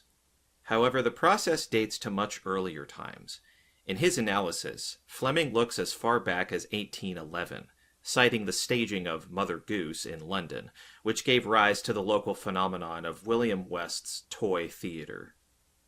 Essentially, it exploited a popular performance to garner children's interest in a line of items associated with the Mother Goose play available in West's department store. According to Fleming, such an approach to a toy, or an action figure or collectible figure in modern nomenclature, which sees it as a component of multimedia spectacle produced in a situation in which, quote, with clearly established teams or characters and basic story structures that would generate endless plots around these characters. Children could certainly watch and read plenty of given examples, but were also being encouraged to extend those with their own variations. End quote. The subconscious danger of introducing characters like Batman into the sphere of officially undirected play modes generated by means of the growing legion of action figures and vehicles was probably the worst fear for any guardian of the Dark Knight's true canon, potentially culminating in loss of control over its dark nature due to the distinct logic of the toy manufacturers and increasing customization on the part of the consumers. To see how that customization evolved in a historical and commercial context linked to some degree to Schumacher, one should probably consider one of the most notorious line of Batman-related toys, the 1994 series Legends of Batman produced by Kenner, a company associated with Batman merchandise for a very long time.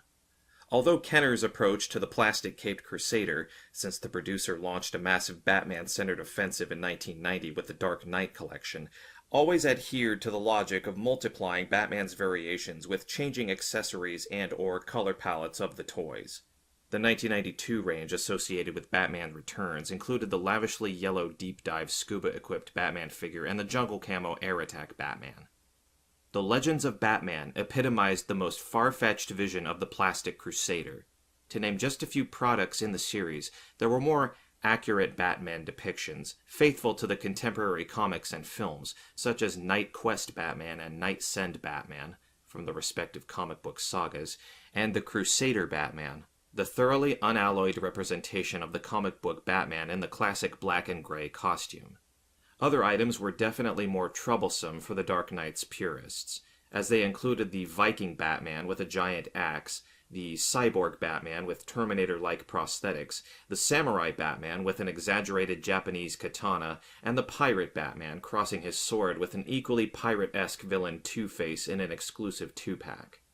The Legends of Batman toy line directly predated a later range of Batman-related products to accompany none other than the 1995 and 1997 Joel Schumacher Batman films, which would become the principal reference for the upcoming figures for mainstream consumers.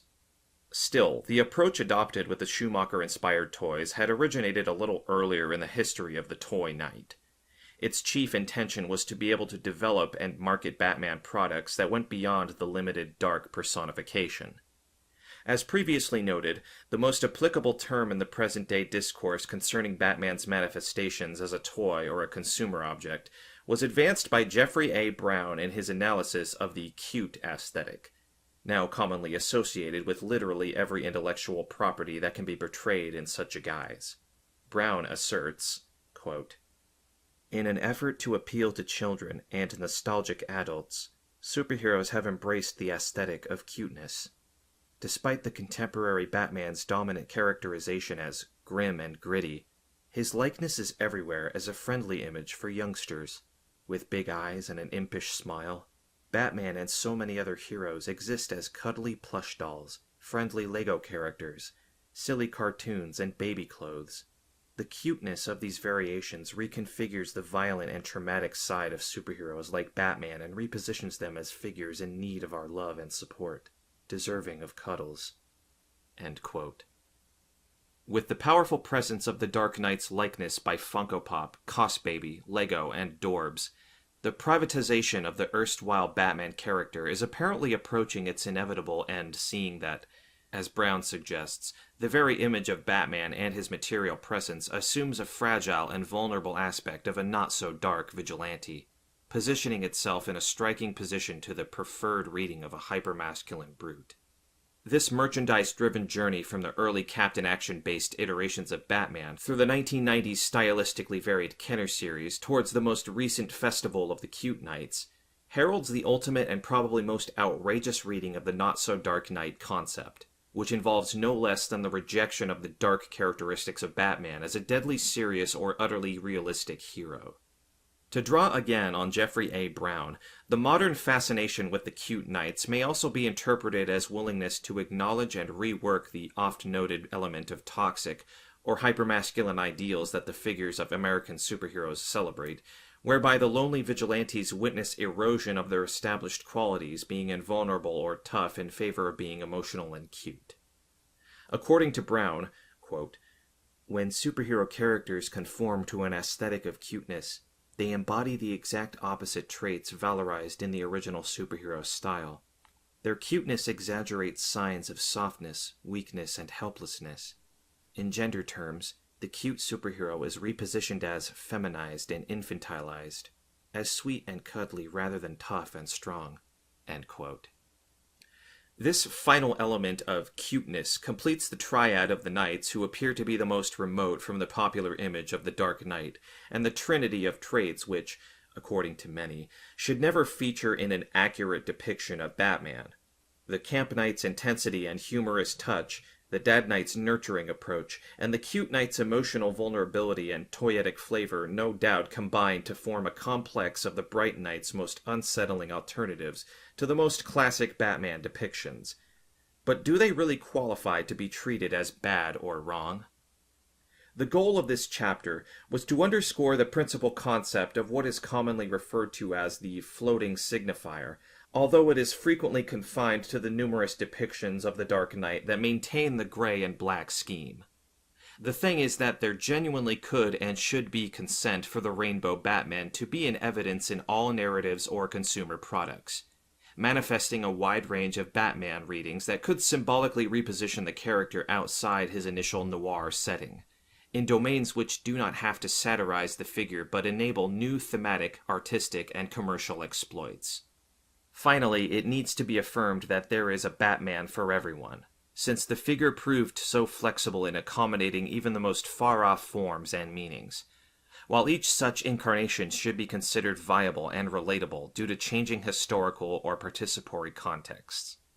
Nick Momatas rightly concludes that Batman is nothing more than a set of musical and graphical images and connotations, a bat-shaped emblem and a bat-themed costume, a moody score by Danny Elfman and a catchy Neil Hefti song, topped with a depiction of the hero chasing the Joker that works well in dark hues and pastels alike. The longevity of the character actually requires a more inclusive look at the tonal and thematic spectrum, which should involve as many disparate readings as possible to constantly diversify the Bat universe populated already by the Dark Knights, Camp Knights, Dad Knights, Cute Knights, and many other knights to come. Nevertheless, there is one particular vision among them which continues to be one of the most unique and the most unacceptable, irrespective of the many personal readings of what the Batman character may be, how he may be portrayed, and what new understandings he is capable of engendering. The variant in question is Joel Schumacher's Neon Knight, a cumulative sublimation of the main three earlier iterations of the Bright Knight discussed previously, substantially updated by virtue of Schumacher's very own style and Batman's overall transmedia presence in the 1990s. As a result, the singular vision of the Neon Knight would subsume the visual flair of the Camp Knight, the Dad Knight's emotional component, and the Cute Knight's merchandise boosting strategy of supplying customized commercial Bat items. On top of this combined triad of the main undarkened knights, Joel Schumacher had his very own penchant for breaking and challenging the established artistic formulas, encompassing Batman's preconceived seriousness. This ends Part 1. Neon Knight Forever, continued. Part 2. The Neon Knight Unchained, Questionable Choices, and the Ice-Catching Spectacle in Batman Forever and Batman and Robin. This part of the book is divided into 3 sections. Part 2, Section 1. Who's afraid of the big black bat? Joel Schumacher as a cinematic trespasser. Batman's exploits across a variety of media are often seen as a direct reflection of the specific times during which these productions were developed, catering to the respective social moods or conforming with the artistic preferences. This is the case with the Batman of 1966. Which was heavily influenced by pop art and the original wartime silver screen portrayal of the Dark Knight, or rather patriotic knight for that matter, in the 1943 Columbia Pictures series Batman, with Lewis Wilson starring as the main character, essentially a masked government agent chasing the evil Japanese saboteur Dr. Daka. However, there are some iterations that happen to be out of or ahead of their time, waiting to be rediscovered or appreciated anew long after its initial release. This could be the case with Joel Schumacher's Batman duology of 1995 and 97, as they saw conflicted receptions during their theatrical run and still seem to offend many Batman followers as the most convoluted attempts at a live-action feature starring Bob Kane's and Bill Finger's hero. Besides its lack of cosplay-generating energy, as demonstrated by Patrick H. Willems in the video commentary cited in the previous chapter, Schumacher's flicks still elicit discourse informed by the logic of not like the others, which I discussed in the introduction as an enduring strategy of reading Schumacher's films in the light of the earlier or later Batman blockbusters, marked by the distinctive visions given by Tim Burton and Christopher Nolan. Importantly, there is virtually no interest at all in understanding what the Schumacher-directed Batman movies are on their own and how they may stand out among their strong competition. To account for the usually unappreciated nature of Schumacher's lighter Knight, one has to look at the broader legacy of the director's filmography, whose single yet most prominent motif is unapologetic courage to go against conventional tropes and expectations in any genre with which he had the opportunity to engage. In the 19th episode of the animated show, The New Batman Adventures, called Legends of the Dark Knight, which is in the third season of the highly acclaimed Batman the Animated Series and originally aired in the USA on October 10, 1998, an interesting cameo occurs as the episode itself tries to offer an anthology-like look at the perception of Batman.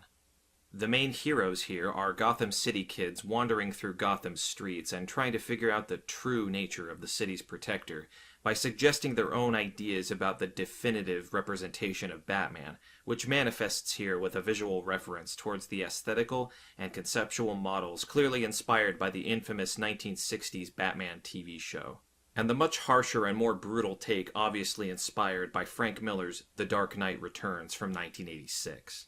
The clash between these two visions of Batman as a cheerfully colorful crusader on the one hand and a grim vigilante serving as a punishing force to all his enemies on the other. Quite symbolically, in the middle of the episode, after the 1960s themed segment and just before the entrance of The Dark Knight Returns influenced parable, a funny moment occurs as the main protagonists, referenced as Matt, Carrie, and Nick, are passing by a Gotham department store with a mannequin standing just before the main entrance of the shopping mall. Right there, a long-haired boy appears who seems to be deeply affected by the extravagant clothes hanging on the store's mannequin. He interrupts the protagonist's conversation about the real qualities of a Batman figure by adding his own take while at the same time hugging a pink scarf. "I love Batman. All those muscles, the tight rubber armor, and that flashy car. I heard he can drive off the walls." The only reaction he gets from his peers, however, is, "Yeah, sure, Joel." The genuine brilliance of this short nod to Joel Schumacher himself reflects the symptomatic split of the director's take on Batman, situating Schumacher's Knight rightfully but also tragically for his generally unfavorable perception by the majority of Batman fans somewhere between the post-Adam West sentiments and the Tim Burton Frank Miller ideas about the seriousness of the main character, here manifested through the gothic lenses provided by Burton and the dystopian variant as portrayed in Miller's graphic novel. This brief scene from the Legends of the Dark Knight episode is also meaningful in its portrayal of the animated avatar Joel as some kind of wannabe window dresser, which serves accurately as a reference to Schumacher's real-life artistic origins.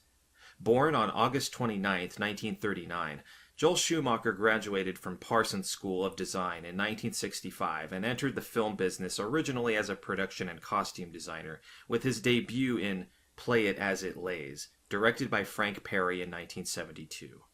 As Schumacher himself often admitted, the real breakthrough in his film career came with Woody Allen's Sleeper in 1973, a wacky comedy referring to futuristic dystopian themes, as Allen himself seemingly pushed the future director of Batman Forever into abandoning his designer position and moving into directing territory. Quote, "It was Woody Allen who changed my life. In Christmas of 1971, he hired me to do the costumes on Sleeper. We happened to be in the Rocky Mountains, which was very unusual for Woody to leave New York, and he encouraged me to be a director, but said that first I had to write. He said, 'You're clever and funny. I think you can do it.' And he gave me some very good advice.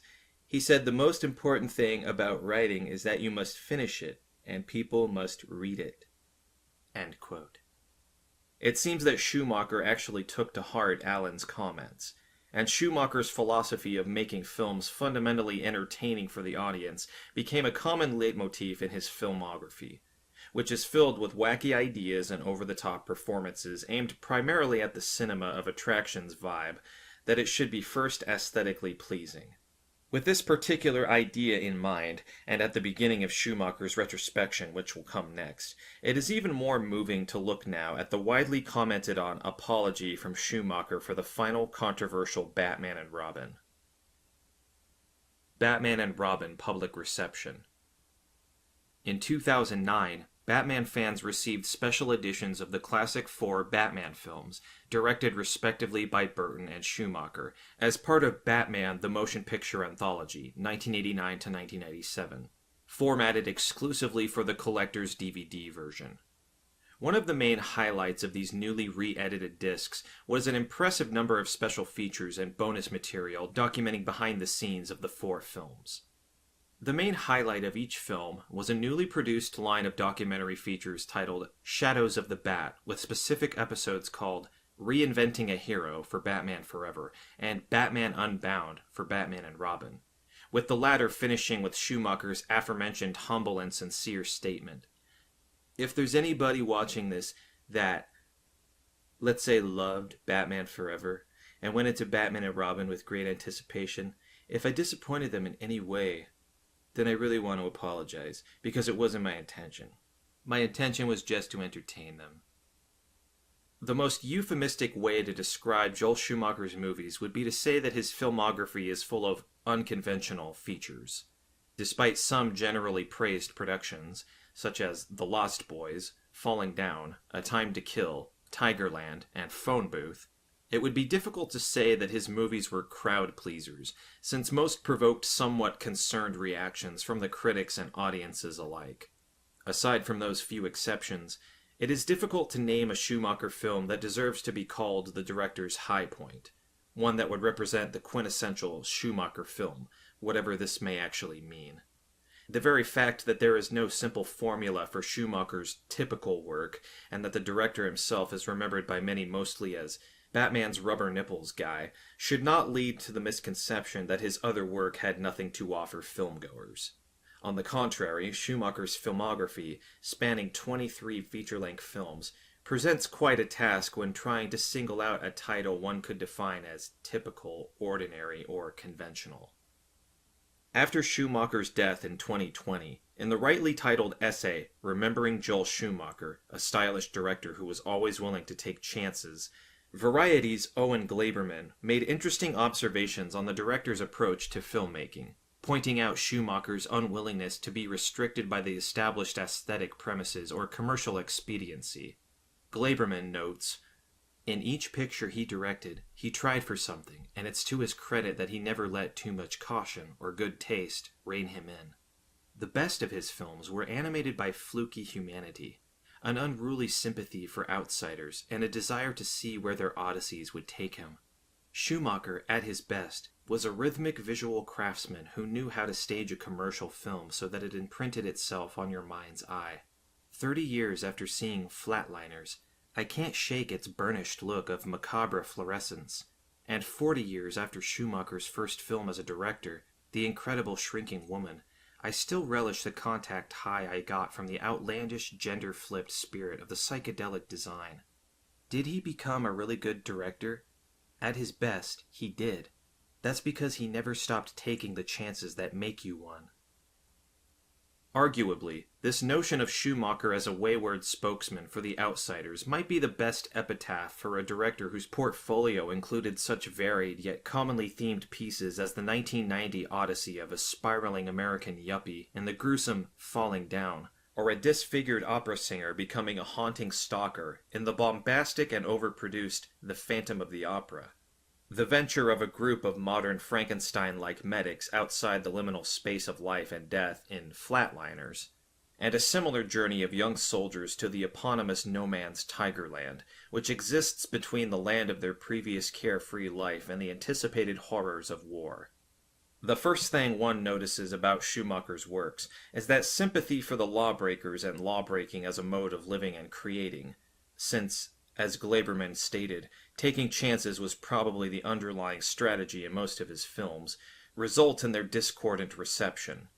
Without being too Freudian about that particular trait of Joel Schumacher as a filmmaker, there may be a significant clue in the rebellious attitude dating back to a young age which, as Schumacher himself admitted, had a substantial influence on both his moral and artistic preferences.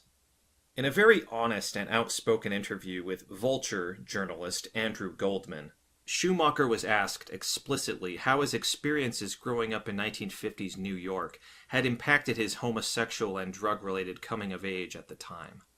Quote, "The whole thing started as a joke, when I was asked by journalists some questions and I said, 'I'm overpaid, I'm overprivileged, and I'm oversexed.' That was a joke. Most gay men have many partners because it's not a very no culture. I started drinking at 9, smoking at 10, and fooling around sexually when I was 11. I don't know if it was legal or illegal, I just knew you didn't talk about it. But I had 3 girlfriends I had sex with, and some of the guys on my baseball team, and a couple guys in high school. I had my first love affair when I was 15 to 17, and he was 17 to 19. That was the first time I remembered really being in love with someone, or let's say, infatuated. But we both had girlfriends. At that particular time, there were no magazines that dealt with homosexuality, no newspaper articles, there weren't books, there was no education about all of this. I just was who I was." End quote. The most significant insight from that particular conversation is Schumacher's very accepting, unbiased, even quite idealistic attitude, evident in the disclosure about private sexual openness. It may explain why later Schumacher gave preference to a variety of characters equally openly interested in overstepping the boundaries or going beyond the acceptable in their cinematic exploits. This non-schematic and non-labeling artistic strategy was actually noted by the director himself in a conversation with Matthew Hayes of Advocate. The latter recalled, quote, "I bluntly asked Schumacher why he avoided being called gay. He shot back without pause. I'm a big opponent of labels.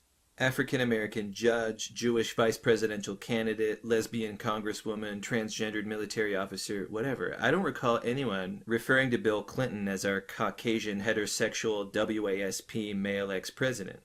In other words, he's normal and everyone with a label isn't." This perfectly tallies with the aforementioned difficulty in defining Schumacher's films and themes in terms of the strict conventions of standard filmmaking. Both visually and tonally, it would be reasonable to assert that Schumacher was not actually interested in conforming to any paradigms or style in his films, and a less discerning viewer would see them as a traditional horror vampire tale, The Lost Boys, a war drama, Tigerland, a journalist's biopic, Veronica Guerin, 2003, a David Fincher's Seven ripoff, Phone Booth, a medical thriller, Flatliners, and a neo-noir detective story, 8mm. However, what might define the Schumacher style of directing is the unexpected or even largely unwelcome twist with which Schumacher invested almost all of his creations, subverting expectations when that unpredictable ingredient was added to the final on-screen mix. Far from being a genre-specific cinematic purist, Joel Schumacher espoused a different artistic agenda which made him a radical cinematic rule-breaker. One who took a pleasure in going against whatever others might have anticipated, for the sake of the heroes and characters that likewise transgressed against the narrative and stock characteristics. The impact of the autobiographical element on Schumacher's work was also recognized by Tegan O'Neill, whose analysis of the various incarnations of Batman included Joel Schumacher's take on the character. In O'Neill's opinion, quote, "It would be very difficult to argue Schumacher would have been unaware, on any level, of what he was doing when he made Batman and Robin. He knew camp, he knew arch, he knew gay history, both comic and tragic. He certainly understood queer subtext." End quote. A queer reading of Schumacher's films may offer yet another relevant perspective in which the transgressive aspect of his features actually works, consciously challenging the attitudes towards his narratives through their shared striving to subvert the norm with visual or tonal extremity. Considering the typically masculine genres with which Schumacher was working, a vampire story, a war story, or a superhero story in the case of Batman, the queer trope reveals an interesting aspect, a deliberate attempt at undermining heteronormativity. Whether it was the sexual characteristics of the protagonist or the overall status of a particular genre, which may possess its own sexuality, reflected in the generally presumed nature of the story's resolution or in the gender roles assigned to individual characters. As such, it is not difficult to conceive that Schumacher's films overtly queered Hollywood patterns from the inside, since much of his work were tales that undercut heteronormativity and sought to challenge the norm outlined at the beginning of each feature. A typical structure of a Schumacher tale would start with the acceptable or even palpably dull mundanity or predefined model which, as the film unfolded, pushed the initial normality further and further into the extreme. Schumacher's debut as a feature-length movie director with the 1981 The Incredible Shrinking Woman was the forerunner of this approach, portraying its main protagonist, played by Lily Tomlin as a typical 1980s housewife, whose figure and surroundings reflect the most stereotypical notions of suburban culture and gender-specific roles. Considering the involvement of both directors in the Batman franchise, it is curious to see how close The Incredible Shrinking Woman actually is to Tim Burton's Edward Scissorhands, being a similarly suburbia-set comedy horror which, as with the latter, confronts the American archetype with fantasy. Significantly, however, the perspectives of both creators are quite distinct. In Burton's Gothic fairy tale, it is the protagonist who comes from the abnormal realm, whereas in the Schumacher story, the inconspicuous Pat Kramer becomes the heroine, and whose exposure to chemicals reveals to her a new facet of the household, an aberration in a normal setting. The obstacles that the shrinking Pat Kramer has to deal with multiply in the course of the film, with more and more absurd and extreme consequences of the shrinking process, the ultimate complication involving a secret evil organization who plot to cause humankind's shrinking crisis. Schumacher's debut is actually a fairly open criticism of worldwide corporations, as the scheme of the film's antagonists is well summarized by Pat Kramer herself when she says that the cabal controlling global material addiction needs to make the everyday consumers smaller to feel bigger again. Still, the film itself definitely offers a preliminary statement that would resonate in later Schumacher's endeavors, since it engages in this trespassive process, quite literally mixing suburban drama with ridiculous science fiction and spy thriller, and adding a substantial secondary character in the finale, in which a highly intelligent gorilla becomes Kramer's last ally. All this yields a genre-unspecific feature which starts with a pastel setting and concludes with the heroine discovering her new, growing abilities. Also, The Incredible Shrinking Woman somewhat surreptitiously pursues a queering narrative, with the ostensibly unheroic housewife in the very center of a sci-fi thriller-like story, and evident demasculinization of Pat Kramer's poor husband, whose portrayal is dominated by two main characteristics. He is a passive and obedient inferior employee in a company that wants to profit from Pat's current state, as well as a disappointed and resentful lover compelled to sexual abstinence caused by his wife's shrinking. The Incredible Shrinking Woman may be interpreted as an initial exercise for Schumacher's subsequent transgressive experiments. Its echoes reverberate throughout the director's filmography, as the invariable trope of his work is clashing the norm with the extreme in a deliberately amplified visual package. Schumacher's opus magnum is the opinion of most cinemagoers. Falling Down is also somewhat a trespassive story, as the journey of the main character, Bill, played by Michael Douglas, begins in the most typical American setting, in a vehicle traffic jam, only to continue on an invariably deviant route through America's landscapes to reach the house of his ex-wife for his daughter's birthday. Once again, Schumacher serves his own twist in Bill's tale. On the one hand, he is a determined father, ready to stand up to vicious city gangs and a maniacal neo-fascist in his own lair, while at the same time his original social status declines as he loses his existing family connections, has to move in with his mother, and gets fired from his job. Falling Down is replete with meaningful scenes reflecting the upside-down version of a real-life Myoma and Yuppie in one, who violates the social spaces where this kind of American man's failure is unwelcome, building increasingly acute contrasts between Bill and places of circumstances on his way.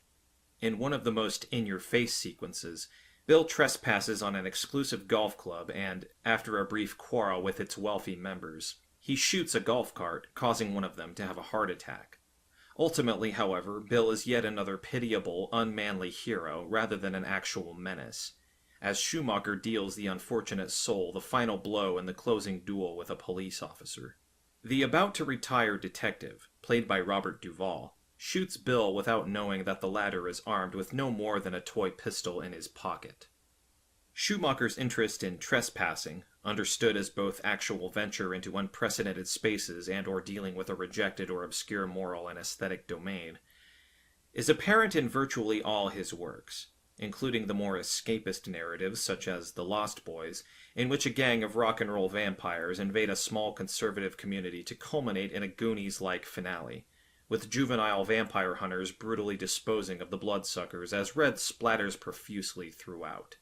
In his more subtle pieces, like Flatliners, 8mm, Veronica Guerin, and Phone Booth, the audience is once again confronted with boundary-crossing tales, including medical students' experiments with NDEs to define the nature of human passing, the journey of a private detective and a devoted husband and father into the world of hardcore pornography, a young journalist's crusade to explore Ireland's drug underworld, and a rephrased concept from the cult Seven by David Fincher, in which a social vigilante traps a publicist in a phone booth call and unravels his private life by forcing him to confess his sins for all to hear. In a curious coincidence, the last cinema feature directed by Schumacher starring Nicole Kidman and Nicolas Cage as rich owners of a luxury mansion attacked by a group of thieves is called Trespass, as if Schumacher himself wished to convey the core meaning of his films, in which the aesthetic assumptions of the audience and the foundations of fictional existence of the protagonists were both taken hostage. Looking for the definitive emanation of Schumacher's artistic transgression, one would have to consider his Batman, or the one other work which qualifies as evident and generally acclaimed act of Schumacherism in film, the 2000 film Tigerland. For many reasons, that peculiar take on the Vietnam War is a trademark in his cinematic storytelling, bringing together all the vital themes and character types that Schumacher was clearly fond of. First of all, the eponymous hero of the story, the so-called Tigerland territory, is a liminal space in itself, the last site between homeland bases and the unknown ground of the Vietnam conflict. Tigerland is supposed to offer real-life combat experience, with the recruits having to face the actual conditions of brutal and nonsensical warfare, a curious simulation, and simultaneously another area where a direct act of trespassing takes place, as the soldier novices are the intruders who enter savage wilderness to fight an undefined foe. Schumacher's take on the American forces in the context of the Vietnam War derives from the character's perennial interest in exploring the act of violating predefined areas, whereby a group of heroes face utterly new circumstances outside their previous experiences or expectations. To this end, Schumacher conceives one of his most iconic and fully developed protagonists, Boz, played by Colin Farrell. Boz is yet another recruit sent to complete training before participating in the ongoing war, but he is clearly depicted as the ill-fitting element in a homogeneous group of determined young men. Boz is a rebellious free spirit who openly disrespects his superiors and introduces an element of chaos and doubt into the factory-like formation of cannon fodder. The principal conflict between Boz and the group's most gung-ho recruit, Wilson, follows Schumacher's typical opposition, where an absurd individual like Wilson, bloodthirsty and incensed at Boz's frivolity, is set against Farrell's character, who actively seeks to undermine the hypermasculine nature of the entire setting, though not to escape from it, as throughout the story Boz develops a unique rapport with the other soldiers, but rather to subconsciously deconstruct the image of a soulless soldier. Sustaining the essential motif, Boz is precisely a trespassing type of hero, who encroaches on the space of Vietnam-related testosterone-driven imagery and ushers in an unexpected element of likability and common sense into this mechanical mode of producing a regular army. An interesting insight into Tigerland's chief premise is provided by Schumacher himself, who, in a 2000 interview with Charlie Rose, shared some significant remarks about that particular picture. Asked to highlight the main points in his story of the Vietnam War, Schumacher commented, "It's really not about the Vietnam War. It looms like Darth Vader somewhere out there. I wanted the audience to know what it would be like to be a teenager, yanked by the draft, out of a basic Judeo-Christian society where their church, their synagogue, their school, their parents, their life has been, be a gentleman, don't be violent, be a nice guy. Yanked out of that. Now become an unquestioning mass murderer in 8 weeks. It's about a reluctant hero. What you see in this young man is he has no desire to do the right thing or be a hero, and he does it angrily despite himself." Later on during this conversation, Schumacher readily sees a figure reminiscent of himself in Colin Farrell's Boz, a stubborn individual who does not take anything for granted and has the courage to talk back or disobey the authorities if he feels it is right. Although it is always risky to read a single text as a direct manifestation of the author's own attitudes or preferences, it seems that Tigerland is a Joel Schumacher film through and through. From exploring the geographically liminal space between American and Vietnamese territory to Boz's mindset, which compels him to question the conflict itself as well as the presumed norms that the largely acquiescent teenagers are expected to comply with. One could use this particular approach to explain Joel Schumacher's general treatment of the expected norms of filmmaking, as he often emulates Boz's recalcitrance and unwillingness to follow the established patterns. However, this may sound quite strange when speaking about a director who had earned a reputation for bringing in substantial revenue from his John Grisham's adaptations or, most notably, taking the helm of the Batman franchise. The trick is to notice that rebellious nature even in Schumacher's most blatantly commercial productions, which nevertheless delivered rather unexpected visions which went against the predefined aesthetic norms. Just like Boz's actions exposed the Army's toxic and unproductive schemes. In a brief outline of the most essential of Joel Schumacher's contributions to the Batman cinematic series of the 1990s, Akiva Goldsman mentioned one particular thing. The movie, Batman Forever, was bigger and more welcoming. This one simple statement epitomizes all the crucial changes that are relevant today with regards to the director's impact on the Dark Knight's exploits. Without doubt, his approach was way more bombastic in terms of visual design. But it is the other quality asserted by Goldsman, the welcoming aspect, that requires an explanation here. On the face of it, Goldsman must be thinking about the 1995 Batman Forever, a more family-friendly and broadly acceptable crowd-pleaser than the dark and twisted gothic fairy tale of Tim Burton's previous Batman Returns. As I explain later, Joel Schumacher was brought in as Batman's director in an effort to reclaim a more inclusive iteration of the character, one more appropriate for regular moviegoers and commercial licensees alike. However, hiring Schumacher proved to have a much greater impact on Batman's aesthetic and tonal makeup, as the author succeeded in retelling Batman mythology relying on his very own taste, trespassing the norms of a guaranteed blockbuster for the sake of an unsettlingly more nuanced subtext grafted into the character's lore and meaning. The welcoming aspect should rather be construed as a direct corollary of Schumacher's original need for unlabeling, since his version of Batman is just that. A dissonant addition to a strictly delineated territory that the director now expands with unprecedented motifs and the most aggressively colorful embodiment to supplant the previous noir-driven homage from Burton. Evidently, Joel Schumacher changed the look and the feel of Batman on screen, and yet remained true to his personal inclination of provoking and subverting the general notion of the character. The visual nature of Batman Forever and Batman and Robin demonstrates it abundantly, as Schumacher took the graphicness of the heroic exploits into the most absurd and most visually extreme territories that Batman had ever seen. A New York Times reviewer observed, quote, "He steered the Batman franchise into its most Baroque territory, but it may be the most succinct encapsulation of the Schumacher style, a big and gaudy, colorful and stylish, cheerfully unapologetic crowd-pleaser." End quote. For his part, Schumacher would probably not mind calling himself a skillful craftsman rather than a sophisticated artist. Charlie Rose recalls Schumacher say in one of their many conversations, quote, "You said at one point that you know it is very hard to believe you have a calling and then realize you're not gifted." Which quite sufficiently attests to Schumacher's honesty in seeing himself, as he put it, as a provider of the artistic equivalent of fast food.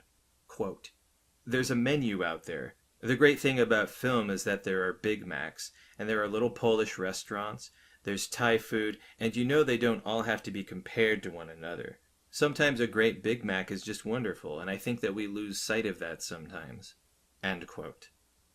Probably the most unexpected thing about this Big Mac filmmaking is that despite Schumacher's own seemingly modest intentions, his fast food menu did feature a unique dish of his disconcerting and offbeat view of the world around him, of which his Batman films are the most notorious.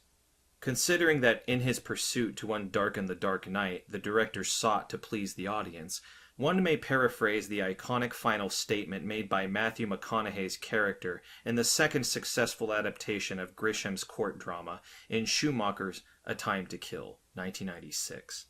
In the movie, defense attorney Jack Brigance, McConaughey, delivers his closing argument, calling for empathy towards a vigilante-turned-father, Carl Lee Haley, played by Samuel L. Jackson, who had stood trial for killing his daughter's murderers.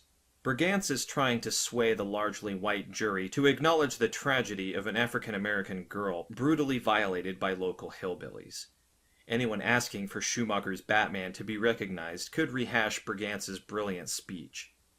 Can you see him? His ridiculed, ignored, rejected, soaked in neon vision, left to oblivion. Can you see him? I want you to picture that particular Batman. Now imagine he is the Batman that you cherish. Since the overall hallmarks of a Schumacher film have been established, now is the opportunity to answer the question cited in the title of this section. Yet another quote from a Schumacher character. "Who's afraid of the big black bat?"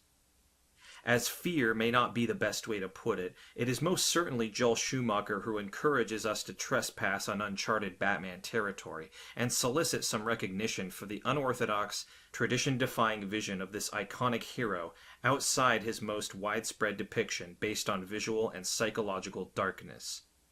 And so, finally, enter the Neon Knight. Part 2, Section 2. Tim Burton's Noirmare Before Christmas versus Joel Schumacher's Camp Noir, embracing a living comic book as a visual thriller.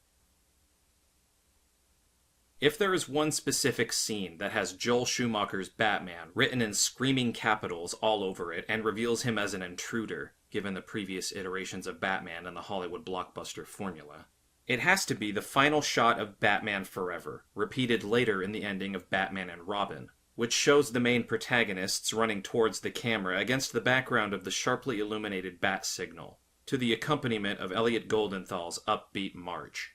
That single shot alone could be used as an eloquent representation of Schumacher's fundamental aesthetic choice for his Batman, a hybrid camp noir style, as contrasted with what Tim Burton had opted for. The latter's more reasonable and artistically acceptable fusion of noir elements and expressionistic imagery had already been in evidence in the classic German expressionist cinema of the 1920s and 30s, in its American variety of equally classic Universal Studios horror, and in the monster fests from the British Hammer Studios in which Burton himself was so invested. Before discussing Schumacher's camp noir aesthetic, which lent his Knight to the final neon look, one cannot fail to consider Burton's last Batman work, the 1992 sequel to his commercial juggernaut of 1989, which nevertheless had met with a peculiar reception, as the concerned public found it too much of a Burton film rather than a Batman film. As inevitable as the idea of a sequel to the 1989 Batman was to everybody after the movie's phenomenal theatrical run, with approximately $412 million in worldwide revenue, it so happened that the most crucial person in the entire project, Tim Burton himself, was not particularly convinced that a follow-up to the character's arc was necessary. As numerous sources have reported over the years, The production of Batman was so stressful and so consuming for the young creator that for a time he simply did not see any point in carrying on with the job.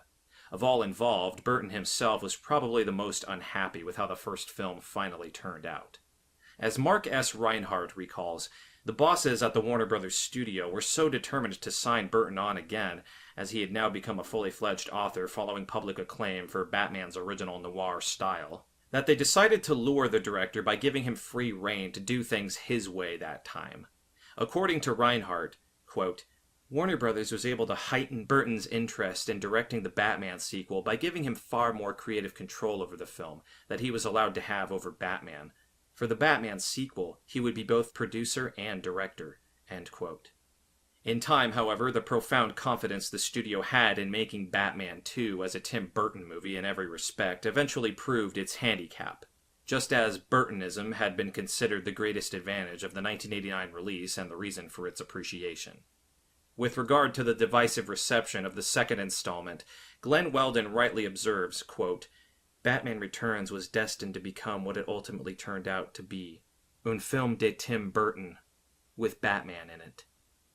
As the story of the two Batmen by Tim Burton has already been recounted in detail in many insightful monographs over the years, this section will focus mainly on the qualities of Burton's second take on the character, as well as consider its financial and artistic impact, which resulted in bringing in Joel Schumacher as a replacement for Burton in June 1993.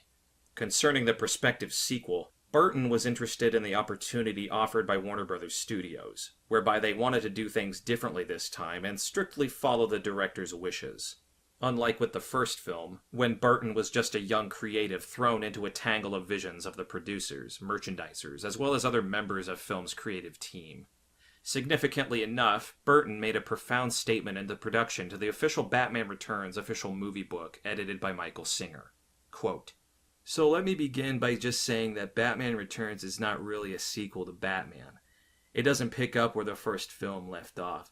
The sets for Gotham City are completely new. There are lots of new elements in the visuals and storyline that haven't been seen before. Even Batman's costume has been revised. The point was to make it all feel fresh and new. It was the only way I could envision the movie. End quote. It would not be unreasonable to see the 1989 Batman and the 1992 Batman Returns as separate projects, although they do share common yet occasionally very sketchy cinematic continuity and general tone of story. However, the substantial changes introduced by the sequel suffice to set it apart from the previous installment. As the aforementioned Glenn Weldon noted, Batman Returns is a strictly authorial project with all the necessary ingredients of cinematic Burtonism, with the main character adjusted to dovetail with that artistic and thematic environment, rather than the other way around. Ironically, this was the primary reason behind the earlier success. After all, the Batman persona as defined by Burton fitted perfectly into the gallery of Burton-esque characters such as Edward Scissorhands, Jack Skellington, Ed Wood, and Willy Wonka. Misunderstood, eccentric, introverted, and socially awkward geniuses that echoed Burton's own interest in all kind of misfits, whom the world considered monsters. The amplified Burtonism in Batman Returns resulted in a much more confusing final outcome. Since the film happened to be far keener on showcasing monstrous wretches, notably Danny DeVito's hideous Penguin and Michelle Pfeiffer's alluring Catwoman, than a traditional superhero flick, while its interest in the main protagonist was also very limited. Weldon concludes, Batman Returns exudes every stylized, quintessentially Burton-esque artisanal quirk in the toolbox, except the sense of melancholy. Without it, the film powers through the confusing switchbacks of its plot, cynically risking nothing, and about nothing except itself. As the quintessential Tim Burton film with Batman in it, Batman Returns is in some ways more an artistic and spiritual derivative of Burton's later animated, The Nightmare Before Christmas, than a descendant of the original Batman from 1989. Its final form and atmosphere could be encapsulated as a Noirmare Before Christmas story that tries to combine the previous Batman's noir roots with a much more gruesome aspect and a tinge of Christmas mood, so meaningful for many films by Burton. As a result, the 1992 feature certainly disappointed some of the expectations aroused by the 1989 blockbuster. namely that it would deliver a much more personal or even strictly artistic touch than the full-blown spectacle of 3 years prior. Still, there are several elements of note here that directly anticipate Joel Schumacher's reinterpretation of the franchise in 1995. The first is the depiction of the main superhero who, as previously observed, was clearly conceived as yet another entry in the gallery of Burton's rejects. For many years, one of the fundamental issues the fans and critics had with Batman Returns was evident lack of interest in the noir-mare knight on Burton's part. The director himself admitted on multiple occasions that this was precisely how, in his opinion, a Batman-focused story should be told. The series of Tim Burton interviews, edited by Christian Fraga, includes a conversation between the director and Mark Shapiro concerning that reluctant portrayal of the comic book good doer, in which the following is disclosed, quote, "We chose not to try and uncover any more skeletons about this guy. Batman has always been a tricky character because, by his nature, he wants to remain in the shadows. He's a tough character because he's so internalized." End quote. It may seem to be a direct response to the general concerns regarding Batman's characteristics, i.e. those of an emotionally inaccessible Avenger, but it is particularly interesting that the fans criticized Batman Returns for being more of a Burton Man Returns narrative. This is profoundly and quite symbolically evinced in Mark S. Reinhardt's Batman filmography, where the author openly expresses his own disappointment as a fan with the exceedingly personal depiction of his favorite character. Quote, "From this Batman fan's perspective, Tim Burton must be held accountable for most all of Batman Returns' failings. In the film, he chose to depict Batman, Penguin, and Catwoman in ways that made them almost unrecognizable so that they reflect his own morose sensibilities. They are not so much Batman characters in the film as they are Burton characters. Simply put, Batman Returns isn't about Batman. It is about Burton's perception of modern urban life as a lonely, hopeless existence. If Burton wanted to make a film with this particular message, he should have made it using characters of his own invention." End quote. Burton's far-reaching retelling in his second endeavor with Batman's lore engendered somewhat unexpected responses from the studio and the audience, who experienced Batman Returns in the regular setting of blockbuster entertainment as a subversive act of being shown an art-oriented, rather than franchise-oriented film. Quote, "Critics seemed to be amused by the idea that people were going to see Batman Returns hoping for an action-packed good time, and would instead be walloped over the head by Burton's morose, edgy art film." End quote. Indeed, the 1992 motion picture had been designed as a virtually anti-franchise production, both thematically and commercially. Seeing that, quote, "While the commonly accepted arc for Batman movies sees him leaving the shadows and learning the basic benefits of teamwork, Returns seems like a step back from the traditions of his story's progression. Burton and his collaborators obviously don't much believe in the efficacy of Batman's heroism, a step away from the majestic end of the first film, which has Batman being tacitly deputized via the shining glow of the bat signal. The Batman of Returns always seems to be working through something. His escapades don't feel like daring-do attempts to rid the city of the evil that stole his parents, nor do they ever unfold in that direction, like we see in The Batman. They're more like pressure valve releases for a disturbed individual." End quote. It was apparently the anti-franchise formula used by Burton that had the most impact on the decision to have the director replaced. Once again, the accompanying debate about the backlash from American parents concerned about the grotesque mood of Batman Returns became almost a meme in today's terms, with a number of televised reports from 1992 widely available now through streaming services. Ironically enough, the artistic mandate that Warner Bros. Gave Burton at the beginning of production brought about the inevitable consequence of such a strategy. A highly unconventional attempt to deliver a challenging movie as opposed to a bland gadget generator. In a documentary about the origins of Batman Returns, Sam Hamm, the co-author of the 1989 Batman screenplay, commented, "The movie itself was never presented as, as a child-friendly movie." And the film's chief screenwriter, Daniel Waters, admittedly likewise, quote, "I've seen the movie with audiences much more than Tim has. I actually go to a lot of theaters, and it was always great. The lights coming up after Batman Returns, and it was like kids crying and people acting like they were punched in the stomach, like they've been mugged. The part of me was like, oops." Batman Returns is an intriguing case of what is clearly an anti-franchise approach, clashing with a franchise-focused perception. The film did manage to market a vast range of Batman-related memorabilia, but it was the overall response from the parents of young viewers that eventually prompted hysteria around the release. In one of the most memorable U.S. television reports on the unwelcoming showing of Batman Returns from July 1982, one of the guests, a child critic, he was 10 years old at the time, Danny Zaglewski, stated that it was a total attack against kids, the whole movie.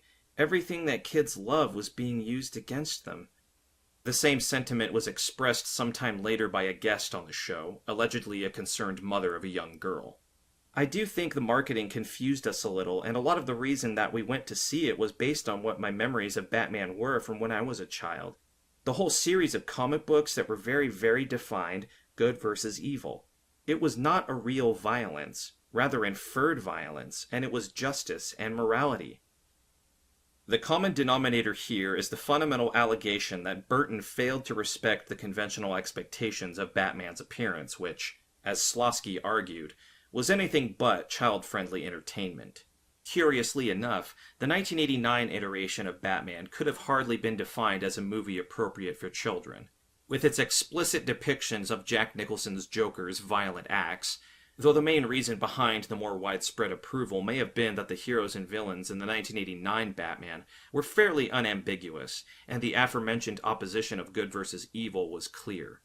In the more Burton-centric Batman Returns, the structure of this classical conflict is rendered more complex. With the lackluster figure of Batman, the center of gravity shifts towards the outrageously aggressive performances of DeVito and Pfeiffer, epitomizing Burton's tortured soul. The misfits who, having been rejected by society, adopt more brutal modes of action. Catwoman's main narrative premise is taking revenge on her former boss, while Penguin's biblical plan to kill all of Gotham City's firstborns is a call for twisted justice rooted in his own Moses-like fate. Undoubtedly, both villains are figures of the Burton-esque persuasion, giving their ambiguous motives and disputable behavior, rather than comic book faithful interpretations of a cat burglar and a greedy, bird-themed thief. That must have been a major factor compounding the confusion of probably the most crucial audience of the Batman sequel, namely the licensees. Tim Burton himself recalls in a somewhat funny vein, "I think I upset McDonald's. They asked, 'What's that black stuff coming out of the Penguin's mouth? We can't sell Happy Meals with that.'" The involvement of merchandise-focused enterprises such as McDonald's or Kenner at an early stage in the Batman Returns production was also reflected in the extensive material and publications concerning the film, which referred to Burton's general loathing of filmmaking that prioritized merchandise. The absurdity of such an approach was even more obvious considering that, as noted previously, the entire film crew were well aware at the outset that this particular production would be more director than commercially driven. The striking contrast between the colorful action figures and Happy Meal toys on the one hand, and the gritty tone and unsettling imagery on the other, was highlighted by Mark S. Reinhardt, who stated that, quote, "All of their efforts to market the film would be construed as a cynical effort to entice young children to see a movie that they really had no business seeing." End quote. Paradoxically, what was unintentionally a family film intentionally relied on Burton's taste and artistic preferences. If 1989 gave the world a Batman made by Tim Burton, the year 1992 offered it a Burton Man based on Batman iconography. Consequently, neither the fans, the executives, the critics, nor the family audience were satisfied. Still, with Burton's contribution made extreme, yet another denizen of Batman's artistic multiverse emerges. A noir-mare knight born out of the fascinating combination of Burton's Christmas horror, the noir leftovers from his previous work, and a trio of the sinister yet internally tragic characters. At present, acclaim for the film is growing among fans, but it was clear at the time that a correction course was needed. The goal was to extricate the Dark Knight from his noir-mare embodiment, revive public interest in the franchise, and regain the trust of Batman's most essential audience. The task was entrusted to Joel Schumacher, but even though he managed to breathe life into the franchise, which yielded renewed box office and merchandise revenue, Warner Bros. Studios once again got something they had probably wanted to avoid. Another excessively individual vision which alienated many of the conservative Batman consumers.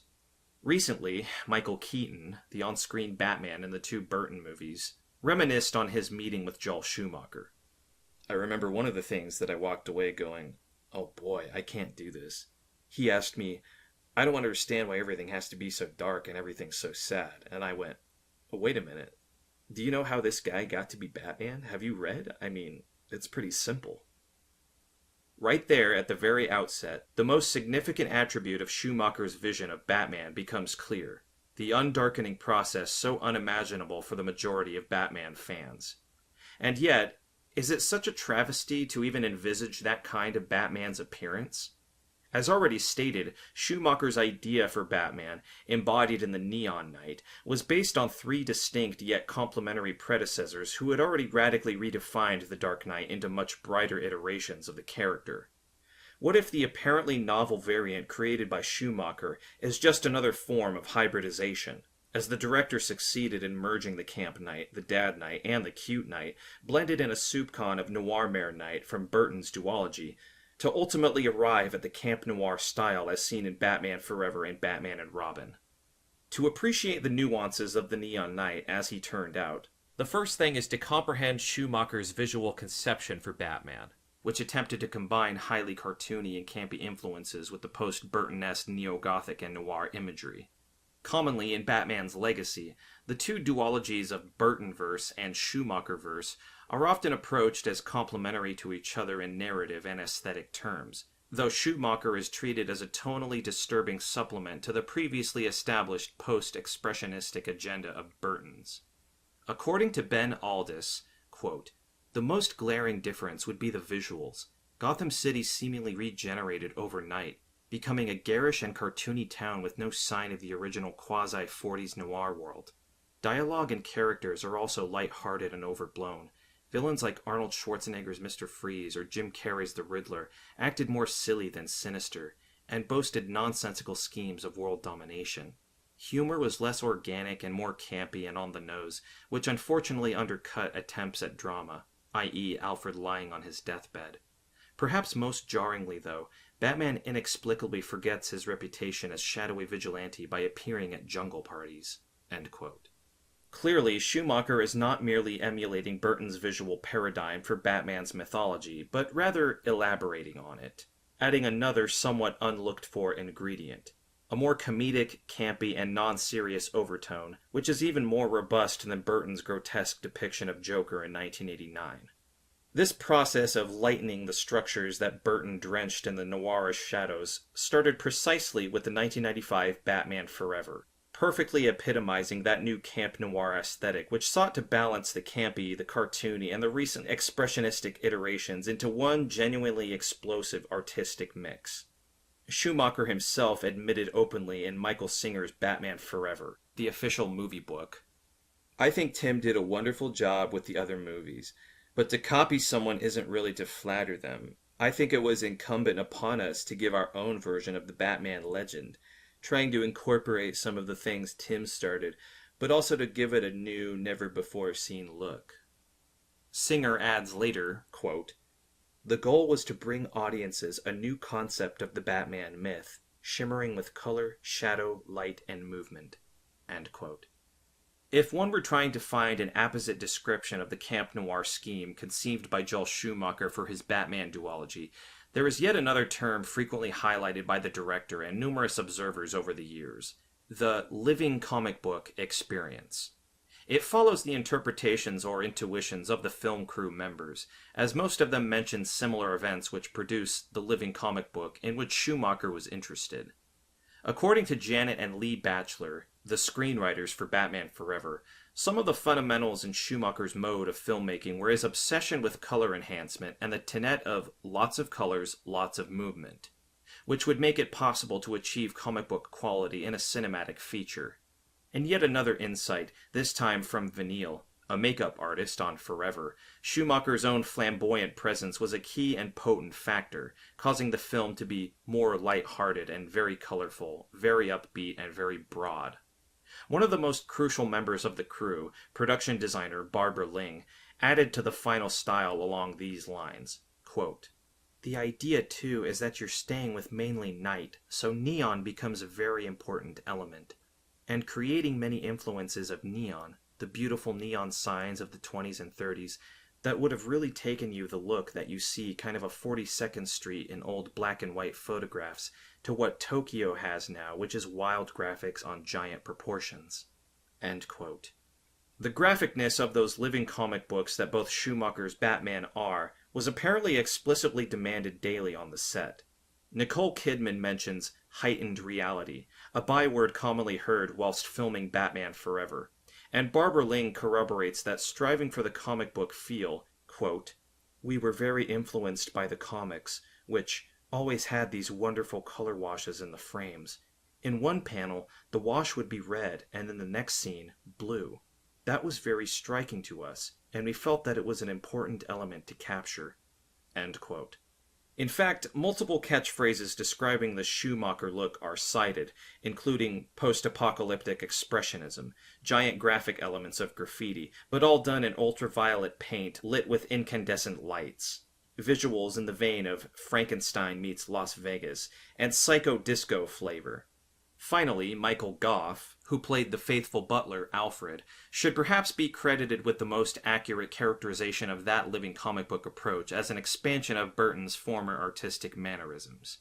Quote, "Tim was more of a psychological thriller, and Joel is more a viewing thriller, an excitement to look at." End quote. Akiva Goldsman endorses this notion, commenting that Joel's style is very presentational and operatic. This visual thriller built around vibrant colors magnified by blasts of neon light, set in a post-apocalyptic, expressionist landscape featuring oversized gargoyles and crooked alleyways winding between enormous skyscrapers, translates into a genuine attempt at finding balance between the graphic absurdity deriving from camp imagery and the essential post-Burtonism with its taste for gothicized spaces. Mark S. Reinhardt concludes that it ultimately brought about a complete divorce from reality due to its overwhelming penchant for outrageously garish shades of magenta, orange, and lime green. These colors did not seem to match up with the images of the dark, shadow-lined streets of Gotham City. Batman Forever's cinematographer Stephen Goldblatt noticed that the particular palette was anything but random. Quote, "Batman's are blues and purples and whites. Two-Face is red and magenta. The Riddler is green. It really bangs out, and that's great about them. We're not trying to be subtle. I really liked it when Joel said from the beginning that he wanted the film to be operatic." End quote. The fundamental problem lies in the very notion of Batman's accurate depiction. Should it lean substantially towards the Dark Knight, or be more inclusive and embrace the neon-lit, brighter presence that Schumacher wanted to bring to the fore? Thus, the real question is whether Schumacher achieved that overall comic book quality as he had intended, and also how could one appreciate his effort as a valuable feat of adapting the graphic exploits of cartoony superheroes. Despite Reinhardt's reluctance towards Schumacher's attempt to undarken the Dark Knight, which apparently failed due to poor choice of colors, other commentators underscore the different aesthetic yield that came with the director's effort to overcome the black-hued practical realism of Batman's character and environment. In Kimberly Ann Auscherke's dissertation, in which she studied the Batman franchise in the light of modern conglomerate filmmaking, Schumacher's work is described as exaggeration-focused, as the duology attempts to mirror the director's taste for multi-layered excess and the ecstatic portrayals of the protagonists and similarly overblown visuals, which make it a quote-unquote Saturday Night Fever on acid. As a result, both Schumacher films evince the living comic book on screen approach, in which artistic overstatement is the prevalent factor. The colors are bedazzling, the movements and gestures of the characters theatrical, the camera angles are crooked, and the set designs declare that nothing here is a normal world, from the very opening seconds. In other words, Schumacher's formula for achieving this living comic book experience in a motion picture is to follow a slightly altered definition of the graphic medium introduced by Scott McCloud. While in McCloud's Understanding Comics, comic bookness may result from a strategy involving amplification through simplification, Schumacher's living comic bookness is obtained by amplification through exaggeration, where every diegetic and non-diegetic element has to verge on invasive in its impact on the viewer's perception. Finally, the neon attribute defining Schumacher's night can be presumed to reflect the deliberate decision to take the Batman character out of his regular shadows and place him right in the center of this over-orchestrated and over-designed setting so as to trespass this particular artistic taboo and create a Batman who can abandon his metaphorical dark cave both visually and tonally. To be fair, Schumacher's Batman are hardly the first to have attempted such an aggressive redrawing of a comic book in a feature film. The 1990s had none of the CGI which is widely used today to lend comic book quality to a motion picture, in adaptations such as Zack Snyder's 300 or Edgar Wright's Scott Pilgrim vs. the World. Still, a number of interesting productions actively pursued what Drew Jeffries calls expressive intermediality, meaning the presence of conventions associated with comics, both visual and narrative, and achieved an original form of stylistic remediation of the comic book into film, also referred to as transmedia style by, for instance, Drew Morton. Schumacher films about Batman surely belong among those early efforts to find such a transmedia aesthetic, asserting directly that the world presented on screen has no interest in any sort of psychological or artistic toning down of the inherent preference of comic books to amplify meanings or messages by simplifying them. Although with Schumacher, both the meanings and messages in his Batman flicks are simplified yet exaggerated by a never-ending march of vivid images and unsophisticated emotional cadence. An attempt akin to Schumacher's living comic book project may be found in another often disregarded comic book film of the 1990s, namely Warren Beatty's Dick Tracy from 1990, which shares many groundbreaking concepts of how to show a comic book on the screen with the later neon Batman releases. The aesthetic aspect of Dick Tracy was comprehensively discussed by Michael Cohen in a detailed study of the 1990s cinematic underdog, in which the author made a number of worthwhile observations concerning Beatty's ideas for animating comic book panels. Regarding the most crucial artistic tools employed in that intriguing feature, Cohen uses the term the aesthetic of artifice to describe the film's expressive comic book-based intermediality whose main premise is to refuse to let the spectator forget this film is based on a comic. A strategy of cartooning and Dick tracing makes the choreography of character actions and behaviors implausible and complements the aesthetic of artifice in the production design. Plus, multiple cinematic techniques were used to underscore the artifice. 1. Impracticality of the props, elaborate prosthetics of the characters, and cartoon-like makeup. 2. Affected poses commonly assumed by characters. 3. Blatant artificiality of set designs with theatrical lighting. 4. Extensive application of consciously uncinematic production and post-production methods, such as speeding up character movement during fight scenes, frequent use of intra-frame editing instead of the more acceptable and genre-accurate interframe method, and finally, 5. The now virtually iconic use of a diopter lens capable of providing a sharp focus on both the foreground and background elements to sustain the impression of seeing a single comic book frame on the screen.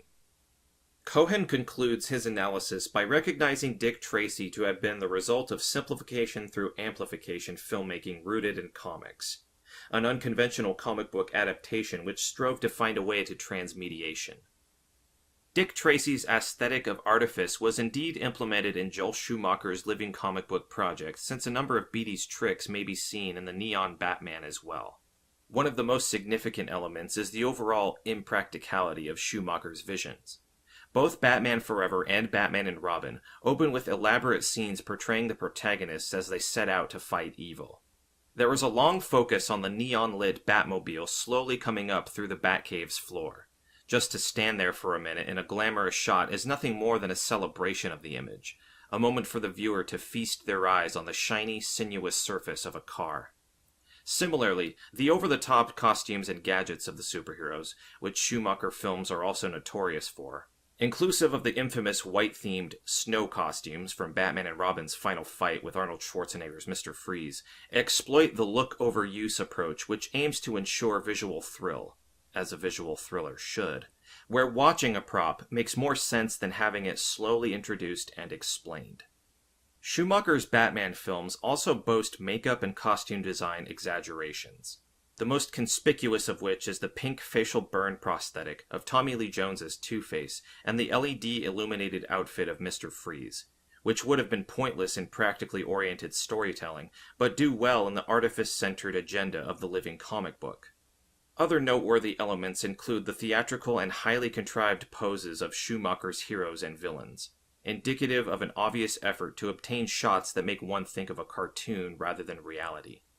The impressive entrance of Val Kilmer's Batman in Batman Forever in the first few minutes shows the Neon Knight swirling on his bat rope down the street, his cape majestically floating back, whereas in the film's big highlight, Batman intervenes at the neon-filled party hijacked by Two-Face, slowly falling down through a skylight in a shot celebrating the essence of the bat-like figure, which descends in a slowed visual composition that lasts a good few seconds.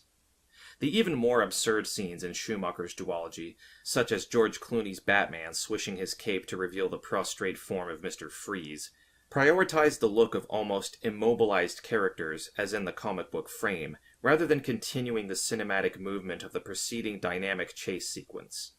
The final view of Gotham City, an urban space dominated by unbelievable overgrown gargoyles and Greek-like male statues, neon-sprayed alleys and street corners, the thoroughly abstract locations and cartoonish landscapes, like the Riddler's lair built to resemble his brain-draining invention called the Box, or the local observatory shaped like a giant statue holding the telescope dome, in no way depict any practical structure. All such sets and places follow the doctrine of artifice, creating spaces that offer an exciting backdrop to equally nonsensical motions and actions of the protagonists, in which looks trump making sense. This is splendidly illustrated by Robin's visually compelling entrance during the initial museum showdown with Mr. Freeze, where the young hero's motorcycle crashes through the door, leaving Robin's emblem-shaped hole. There was no other point to it other than delivering yet another visual thrill. Schumacher's Neon Knight lives in this strange realm of absurd geography, surrounded by blinding colors and lights, cartoonish behavior, and avails himself of a constantly growing number of gadgets and vehicles, far in excess of a respected Dark Knight persona.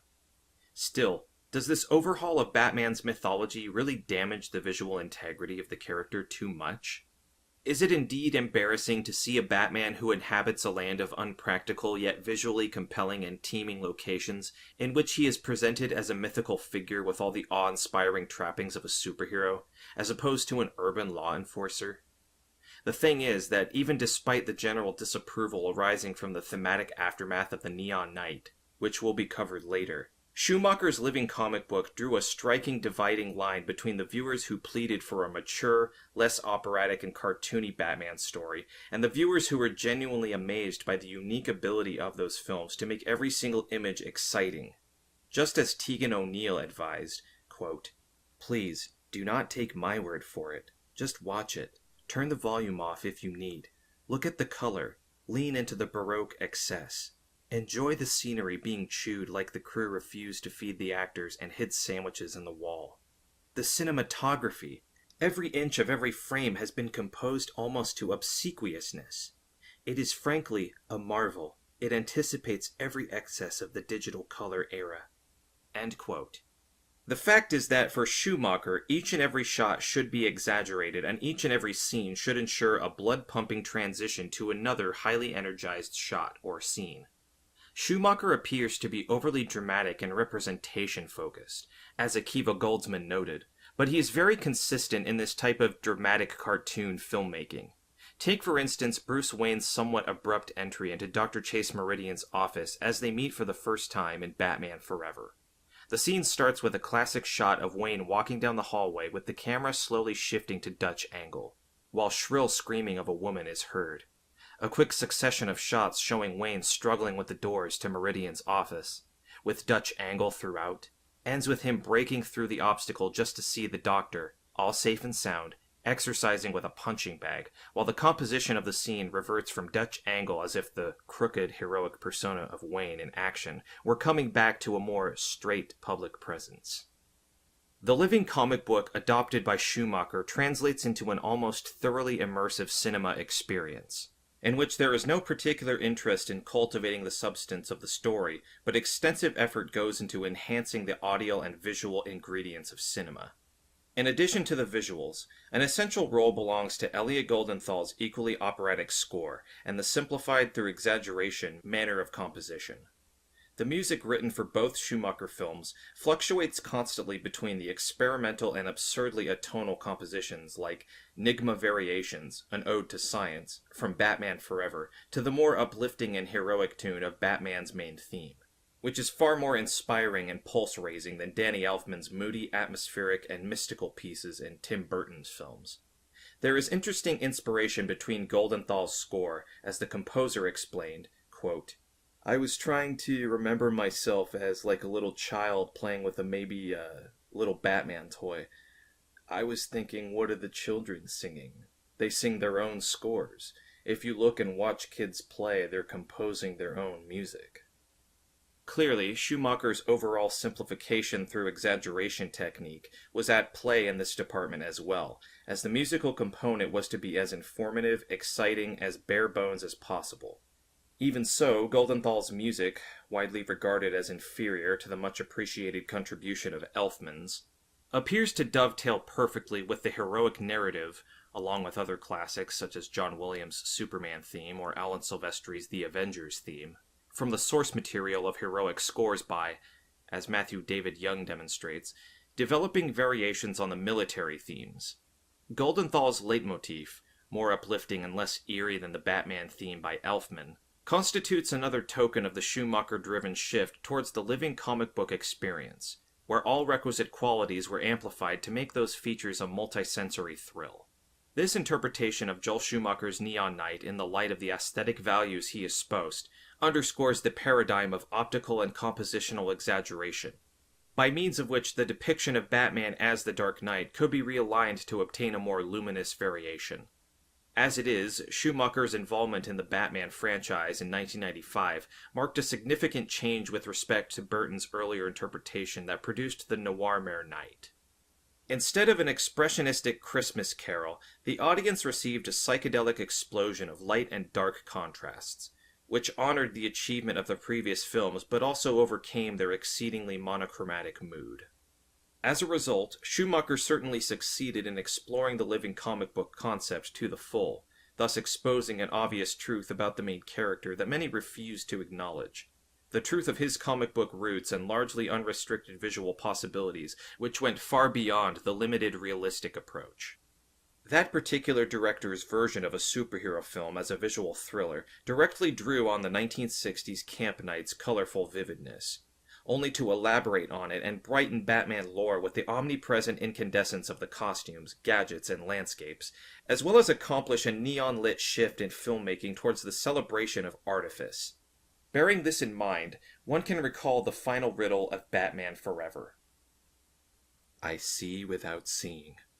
To me, darkness is as clear as daylight. What am I? Through which Schumacher describes the hybrid of darkness and daylight that he tried to achieve. However, this attempt to lighten Gotham City and its heroic inhabitants entailed a much more significant consequence of having the Neon Knight thus materialized. Once again, this should be attributed to a tendency originating with Schumacher, whereby one looks past the norm to envision a psychologically lightened Batman as well.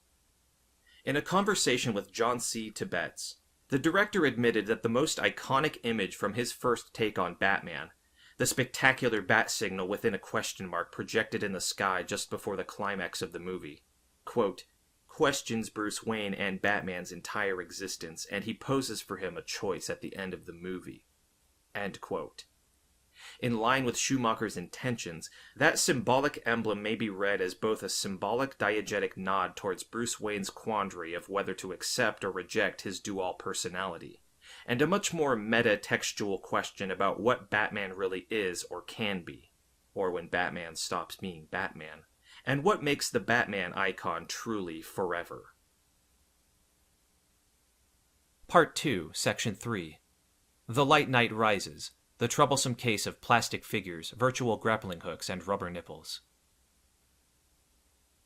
While the 1992 image of the hideous penguin emerging from a sewer with dark saliva dripping from his mouth, or the sight of Catwoman stretching sensuously in her skin-tight costume had troubled the licensees and concerned parents, it was clear from the very first day of hiring Joel Schumacher that one specific target group had to be satisfied to ensure the film's future success: the toy manufacturers and burger chains, whose endorsement would probably restore the faith in Batman among America's parents. There is no better example of this new alliance between the merchandise producers and the filmmakers, a bond of trust that Tim Burton's team had considerably undermined, than the leading commercial aired in 1995 as part of a McDonald's campaign, the chief attraction of which was limited Batman Forever themed glasses featuring the main characters from the movie. As if the very first line from the actual film was not enough to convey a new communion between the on-screen fantasy and a real-life restaurant. The commercial put extra emphasis on the fact that the Batman franchise is an integral element in their food range. The short clip sees a typical McDonald's worker asked by the manager to go to the storage room and find some straws. As the young woman is looking for them, she accidentally comes across a secret entrance to the Batcave, located just beneath an outlet. As the inadvertent trespasser navigates the fantastic scenery, she happens to see Batman himself posing for the collectible glasses as they are manufactured in his crime-fighting headquarters. The heroine subsequently leaves abruptly and dramatically shuts the storage room door, only to recall that she had forgotten the straws her boss asked her to bring. Fortunately, a helping hand emerges as the Caped Crusader instantly provides the product needed. Apparently absurd, the short clip, considering the main concerns of the film studio and the primary task entrusted to Joel Schumacher as the director of the feature, conclusively attests to the renewed tie between the fictional vigilante and broadly understood consumerism, symbolized by the iconic logo of the Golden Arches. Over the years, following the premieres of both Batman Forever and Batman and Robin, it became something of a mantra to speak of the Schumacher movies as strictly commercially driven, or denounce them as 2-hour-long cinematic commercials which advertised non-cinematic products. Tim Hanley puts it succinctly, quote, "Directed by Joel Schumacher, Batman Forever was colorful and somewhat silly, ideal for action figures and other merchandise for young fans," end quote. Certainly, Schumacher's Batmen are just that to some degree. Invasive to the senses, those loud spectacles undoubtedly launched a vast range of items to accompany the first 1995 feature, easily surpassing the estimated $750 million earned in merchandise by Batman Returns. Over time, the merchandise associated with Schumacher's work saw decreasing interest due to its firmly unconventional form and disputable outcome. Nevertheless, even the most obscure and problematic instances accentuated the toyetic nature of Schumacher's productions, which made an effort to establish the presence of the equally unconventional Neon Knight through significant cute or toy night components. In other words, when examining the trespassive bias of Schumacher's approach towards the Batman franchise and the overall feel of the official cinematic Batman under Schumacher, it may be worthwhile to consider the peripheral themes or secondary texts here, spanning action figures, video games, and eventually the intense dispute concerning the impact of the rubber nipples on Batman's seriousness. These latter tropes reflect the unusual but certainly novel understanding of how Batman may be interpreted in any given medium. The already cited Dan Fleming observed in his study of play involving movie merchandise that the very act of reimagining a toy as a post-spectacle object necessitated consent to grant the new spectacle owners some sort of control over the original narrative. Fleming notes that, quote, "These new narrative contexts had multiple narrative possibilities deliberately built into them from the beginning, with early established teams of characters and basic story structures that would generate endless plots around the characters. Children could certainly watch and read plenty of given examples, but were also being encouraged to extend those with their own variations." End quote. The users and the producers of such spectacle-related toys were increasingly aware of this fact, which is eloquently exemplified by the 1990s Batman films and the action figures and playsets manufactured by Kenner, beginning with the 1990 range called the Dark Knight Collection. Their products duplicated the cinematic counterparts, perhaps superficially at times, but with every new film they expanded on points in the plot to afford more open scenarios than the original narrative. This is discernible in the essential range of Kenner's action figures following the respective waves of Batman Forever and Batman and Robin. The Batman Forever line eventually consisted of 21 basic standalone figures, with the initial Wave 1 set including character variations such as Blast Cape Batman, Fireguard Batman, Hydroclaw Robin, Manta Ray Batman, Night Hunter Batman, Sonar Sensor Batman, Street Biker Robin, The Riddler, Transforming Bruce Wayne, Transforming Dick Grayson, and Two-Face. Similarly, the Batman and Robin premiere was accompanied by 32 basic single action figure packs. Wave 1 comprised some more remote variants of the heroes and villains featured in the film: Bane, Batgirl, Battle Gear Bruce Wayne, Heat Scan Batman, Hover Attack Batman, Ice Blast Mr. Freeze, Iceboard Robin, Jungle Venom Poison Ivy, and Razor Skate Robin. Given the observations made by Dan Fleming, the action figures listed above undoubtedly capitalized on the idea of products that referenced specific film events and, simultaneously, offered potential starting points to expand a given scene or plot. Each of the Wave 1 figures from both movies clearly follows this pattern. For instance, the Fireguard Batman from the Batman Forever line, Batman in fireproof armor, draws on the scene in which the maniacal Two-Face tries to burn the hero in an underground assault. Batman escapes thanks to the fireproof properties of his outfit. The Manta Ray Batman, with expanded deep diving gear, is inspired by one of the final scenes from the movie's climax, in which Batman struggles briefly with Two-Face's henchmen underwater and rescues Robin, whose underwater variant, Hydroclaw Robin, was also offered. Much the same happens with Batman and Robin. Kenner's Hover Attack Batman and Iceboard Robin included a peculiar type of hoverboard, vaguely reminiscent of the 1997 Batman and Robin spectacle surfboard flight from Mr. Freeze's rocket exploding over Gotham City.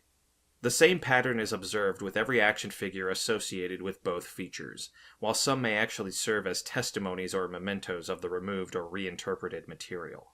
For instance, the Night Flight Batman from Batman Forever's Wave 3 is something of a reference to a deleted scene featuring a giant man-bat creature, recycled for the figure as a bat-shaped flying suit which gives the hero a truly gothic look.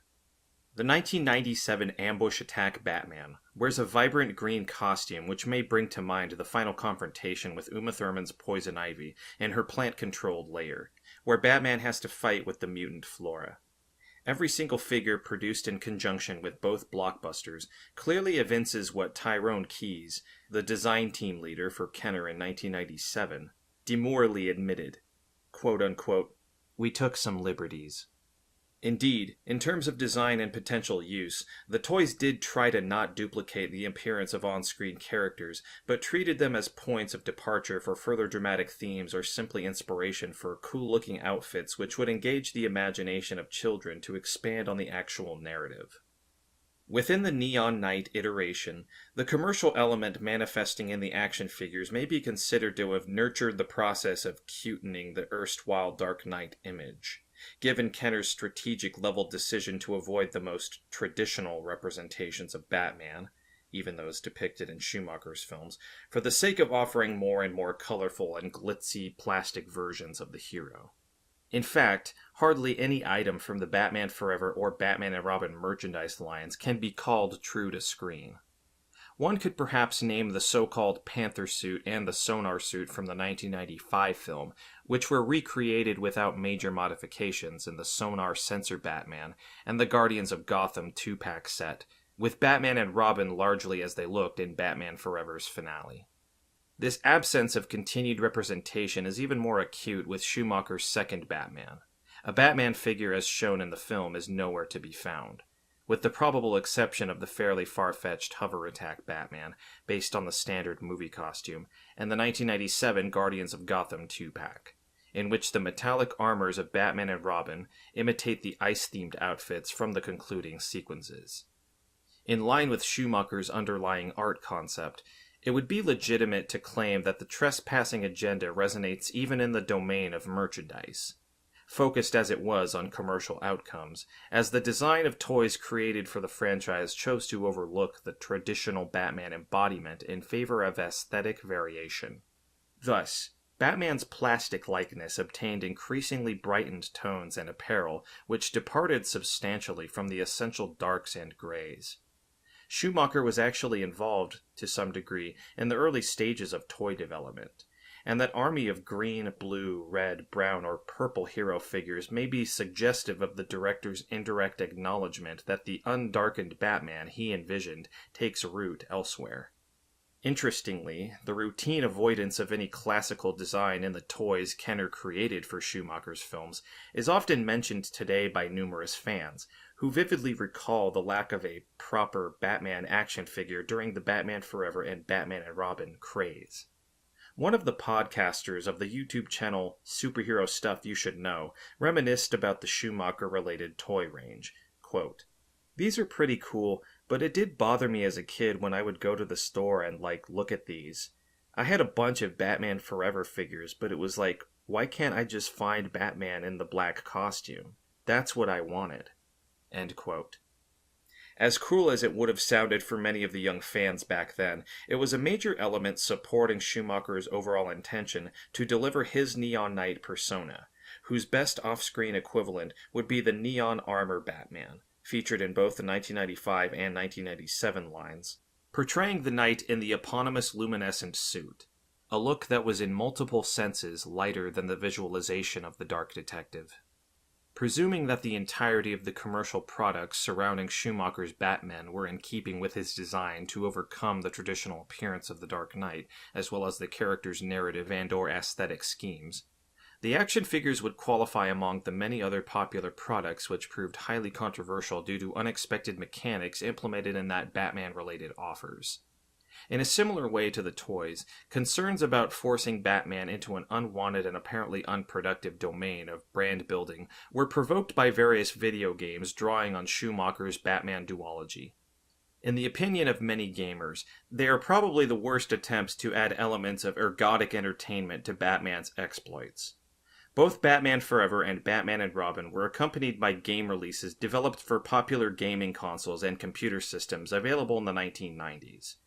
The main game to accompany Batman Forever was essentially the same product formatted for the 8 and 16-bit platforms, including Super Nintendo and Sega Genesis, handheld devices from both producers, i.e. Nintendo Game Boy and Sega Game Gear, as well as personal computers running MS-DOS. In addition, the main publisher, Acclaim Entertainment, released another title for arcade platforms, also developed by Probe Entertainment. The classic iteration of the Batman Forever video game for home systems was a beat-em-up, an undemanding side-scrolling fighting game.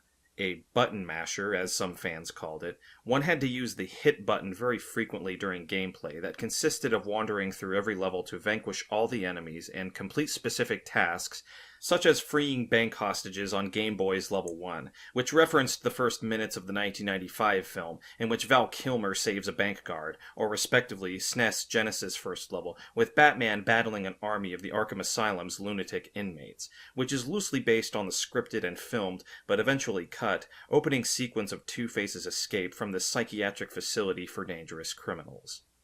The game also featured minor RPG elements, limited to the strategy of selecting the arsenal, like the Bat Bola or Slippery Goo, for a particular location, and offered a cooperation mode, with two players able to play as Batman and Robin at one time, but the option was available only on the SNES and Genesis platforms.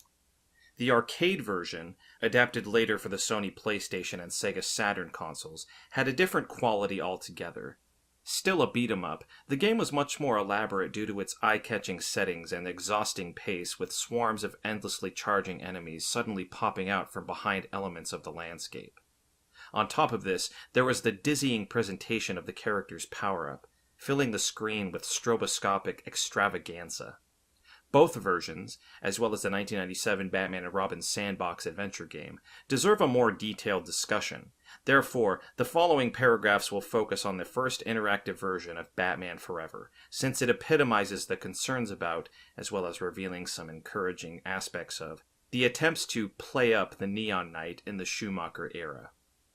Since its first release in 1995, the basic virtual adaptation of Batman Forever maintains its rather regrettable status as one of the worst superhero games of all time and, frankly, one of the worst games in general. Subsequent generations of gamers and reviewers consistently cite the same shortcomings of this product. Widely known for its rather unattractive visuals and discouraging appeal, which may sound ironic given the original criticism of the style over substance approach in the motion picture on which that particular game was based. More recent reports concerning the game, published, for instance, by the YouTube channel Movies to Video Games Reviews, succinctly restate its incontrovertible main disadvantages. Quote, "Some of the worst play controls and play mechanics ever found in a game. Using gadgets, fighting, and navigating through levels is a real chore. This game is not fun at any point. It's overtly difficult, has horrible controls, awful level designs, and all you do is fight the same enemies over and over again." End quote.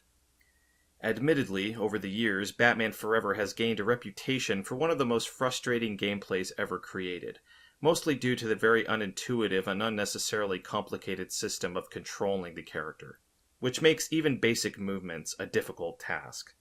It has become something of a standing joke among the gamers that the very first stage of the opening level is an unmitigated conceptual nightmare, where the main challenge is not merely to overcome the incoming enemies, but to master a simple gadget which is nonetheless vital for the rest of the game: the notorious Bat grappling hook, which helps Batman or Robin reach a structure or object above.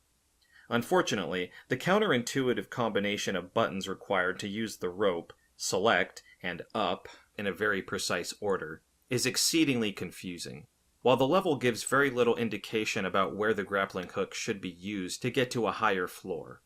So at first the game may seem unplayable, as the player is simply stuck at the end of the first hallway. Despite its rather disappointing final form, Batman Forever for SNES and Sega Genesis was extensively advertised in 1995. The main element in its advertising campaign was a short television commercial showing a few snippets from the actual game and a dramatic micro-narrative about Batman and Robin, both presented as stuntmen in costumes as in the film, catching a fugitive from a prison. This quite effective and protreptic sequence was supplemented with the standard recital of the most exciting features of the game, at least according to the advertisers: a chance to team up as Batman and Robin, find many hidden surprises, see incredible 3D graphics, and explore over 80 levels with 125 awesome attacks. The advert culminated with a catchy tune and a chorus. "You can run, there's no escape. You can hide, that's his fate. You can fight with all his might and never win. When good battles evil, the real game begins." Given the actual quality of the game, such advertising material is even more misleading when it turns out that the alleged highlights are effectively compromised by the awkward and underdeveloped mechanics. However, the inferior experience of the controls notwithstanding, the premise of the game deserves some sort of recognition. If only in view of the developer's intentions, attempt to deliver Batman Forever as an ergodic tie-in to popular cinematic content based on an interesting idea, making it possible to enrich previous Batman-related games by surpassing their generic and mechanical setting with unexpected input. With both Tim Burton's Batman films, efforts were made to translate the diegetic cinematic works into interactive games for the third and fourth generation of home consoles. Batman and Batman Returns inspired around 10 different attempts at a virtual interpretation of the original films. Essentially, all contemporary game systems received at least one adaptation of either feature, most of which followed the pattern of action-oriented, side-scrolling gameplay with the occasional modifications available with individual platforms. The list includes Batman 1989 for Amiga, Amstrad CPC, Apple II, Commodore 64, MS-DOS, ZX Spectrum, Batman 1989 for Nintendo Entertainment System, Batman 1990 for Game Boy, Batman 1990 for Sega Genesis and Mega Drive, Batman Returns 1992 for Game Gear, Genesis, MS-DOS, NES, Atari Lynx, and Batman Returns 1993 for Super Nintendo, Master System, Sega CD, and Amiga. Importantly, each of the above would have to be analyzed on its own merits, since the 1989 Batman for NES is drastically different from the 1990 Batman for Sega Genesis, or the 1989 handheld Game Boy version due to distinct game and console engines, as well as completely different sets of aesthetic and controlling paradigms. In relation to the aforementioned Batman Forever game for home systems, it may be crucial to highlight the most iconic and fairly universally acclaimed of the previous ergodic extensions to Batman films, i.e., the 1989 Batman for NES and 1993 Batman Returns for SNES, which even today stand out as the most successful renderings into the 8 and 16-bit environment. As already noted, both could be classified as a side-scrolling action game genre-wise, meaning that the gamer's main task is to move forward, or in this case towards the right of the screen, and eliminate the enemies trying to attack Batman's virtual avatar. However, these particular attempts enhance the straightforward formula, with new possibilities for exploring the story worlds adapted from the movies. In the NES Batman, this unconventional component involves a more platform-oriented movement within each level, as the traditional left-to-right mechanics are supplemented with a range of possible vertical motions, which necessarily include abilities such as wall jumping. For many experienced gamers, this particular edition reflects an attempt to combine classic side-scrolling with a Ninja Gaiden-like experience, as a result of which the gameplay requires the user to show some more refined skill to be able to complete each level, which was more than a simple beat-em-up could offer. The SNES Batman Returns, on the other hand, represents a classic instance of the latter, with the character of Batman in the center of the left-to-right screen journey peppered with tons of diversified enemies, including the infamous Red Triangle circus gang led by the menacing Penguin. Though a candid throwback to other classic titles, such as the Final Fight series, Batman Returns has been praised for the quality of its specific components. It is often described as exceedingly satisfying, considering Batman's considerable set of skills and punches and the compelling sound design, including the yells of the goons and musical cues. It quite successfully introduced elements reminiscent of the scenes, events, and even the land and soundscapes from the movies into the console adaptation. In the context of these two particularly well-remembered efforts to translate Batman's cinematic adventures of the 1990s into tie-in video games, the Batman Forever game may be seen as even more troublesome and unworthy of any critical attention. As noted previously, the final outcome was substandard, but overall, one could appreciate the official Batman Forever video game as a multi-platform project relying on the premise of implementing a well-known pattern in a Batman-centered gameplay, just as the 1989 Batman for NES drew on the game characteristics of Ninja Gaiden. Specifically, the fighting mode from the popular Mortal Kombat series. It is by no means an accident that the famous arcade fighting game developed and launched by Midway Games in 1992 was adapted only a year later for all home systems, SNES, Sega Genesis, Game Boy, and Game Gear, by Acclaim, the same company responsible for the release of the Batman Forever game. Its final form demonstrates rather obvious borrowings from Midway's arcade hit. The mechanics of the game is the first and most conspicuous element. Batman Forever features Mortal Kombat-like gameplay, including the elaborate fighting styles of each enemy, who had been much more predictable in the side-scrolling platform and beat-em-up iterations accompanying the previous Batman films.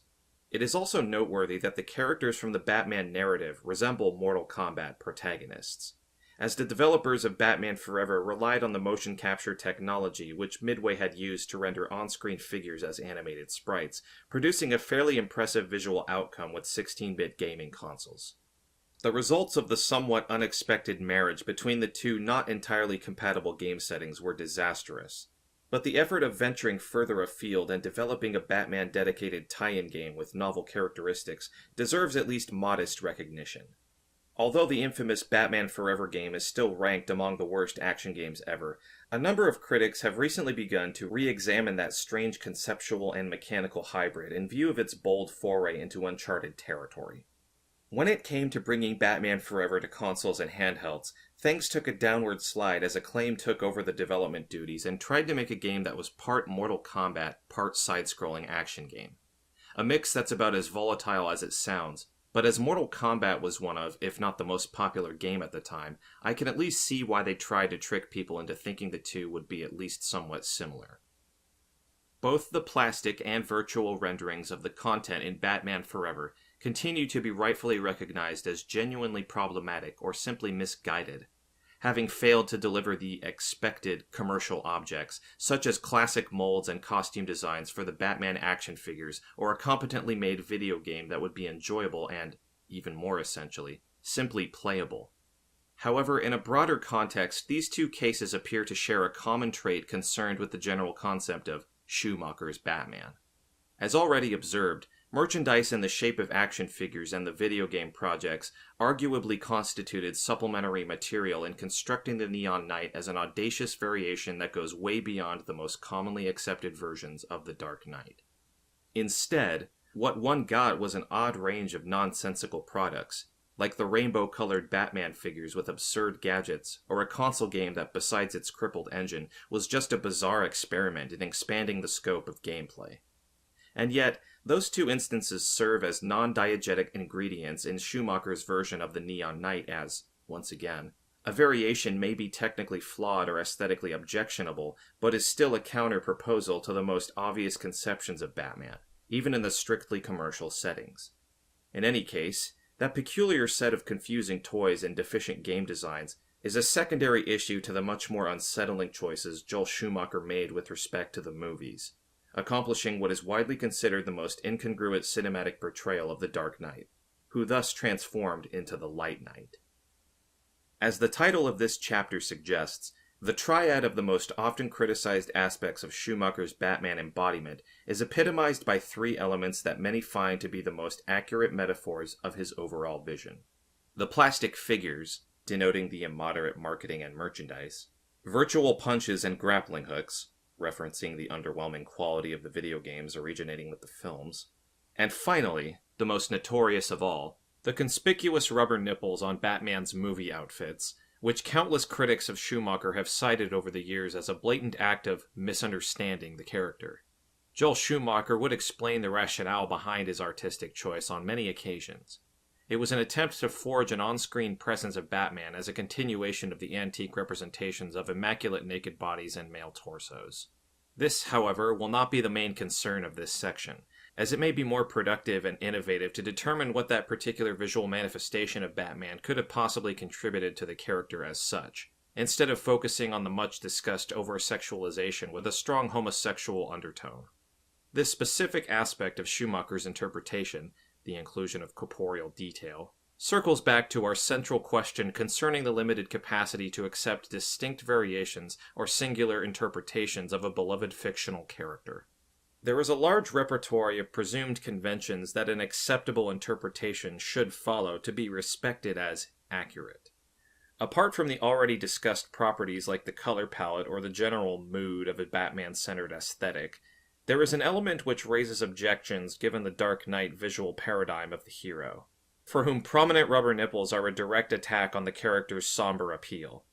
Still, the real question is not whether Batman should have visible nipples on his costume, but for what reason. The undisputable rejection of the mere possibility that such anatomical detail is featured in the hero's costume evinces the allegiance of the most dedicated fans to the principles and standards which entail a limited range of possible portrayals of Batman, in keeping with the canonical interpretation that favors the traditional Dark Knight iteration. With regards to the specific act of emphasizing that unorthodox detail of Batman's appearance, it may be crucial to understand the reasoning behind such an artistic choice as opposed to its correctness, dictated by more or less flexible notions of the character. Consequently, Schumacher's problematic rubber nipples constitute an act of cultural and artistic trespassing, which violate the constraints of Batman's representation as well as the more universal imagery of an action hero in popular media. Thus, the queering aspect of Schumacher's Batman does not revolve around sexual connotations or homosexual fantasy that needs to be exposed and dissected. It is all about the progressive challenge with which Schumacher confronts the portrayal of the male superhero in general. Crucially, one has to approach Schumacher's Batman as an element of a broader question about the visualization of male and female characters in popular culture of the 80s and 90s, so as to eventually account for the rubber nipples. Considering the overall strategy of portraying masculine heroes in mass-produced visual media such as films and comics, Christina Adamu observes, "To be male is not to be sexed. To be sexed is always a way of becoming particular and relative, and males with this system participate in the form of the universal person. While for Foucault, the body is not sexed in any significant sense prior to its determination within a discourse through which it becomes invested with an idea of natural or essential sex. the body grains meaning within discourse only in the context of power relations." End quote. The very act of sexualization, to explicitly manifest one's sexual attributes, or used as a technical measure to capture specific traits of a sexualized character, as conceived by Laura Mulvey with respect to cinematic voyeurism, translates directly, as Adamu explains, into character building informed strictly by the polarity of dominance and subordination, in which the alleged manly superhero has to be the dominant figure, i.e., he cannot be made visible by means of the overtly sexualized attributes or details typical of the superhero's love interest, who substantially depends on her savior.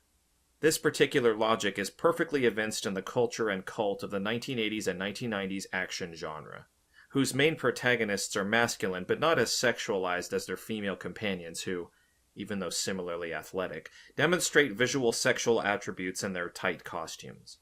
In all likelihood, the best material to explore the issue are the popular American superhero comics created by major artists of the 90s, such as Jim Lee, Mike Deodato, Rob Liefeld, and Todd McFarlane, who were quite notorious for exploiting that approach in the popular DC and Marvel series such as Wonder Woman, Thor, and X-Men.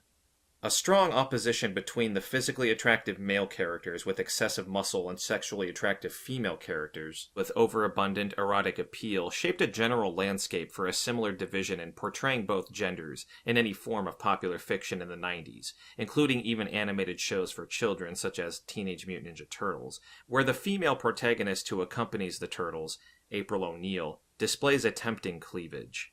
This striking contrast between Schumacher's conceptually and graphically sexualized, frivolous Neon Knight and the dominant model of Batman as the 1990s Dark Crusader and his graphic companions can be seen vividly by looking at the actual content of the Batman-related comic books published in 1995 and 1997 around the premieres of both Schumacher's movies, as well as the overall vibe of Batman's graphic exploits throughout the 90s, significantly exploring the dark, ergo male, elements of the Dark Knight's mythos. And so, in June 1995, the month that Batman Forever hit American screens on June 16th, new fans of the character, possibly inspired by the film, could actually face a disturbing dissonance by flicking through the Batman comics, as the main titles back then had basically nothing to do with the neon aesthetic of the actual motion picture.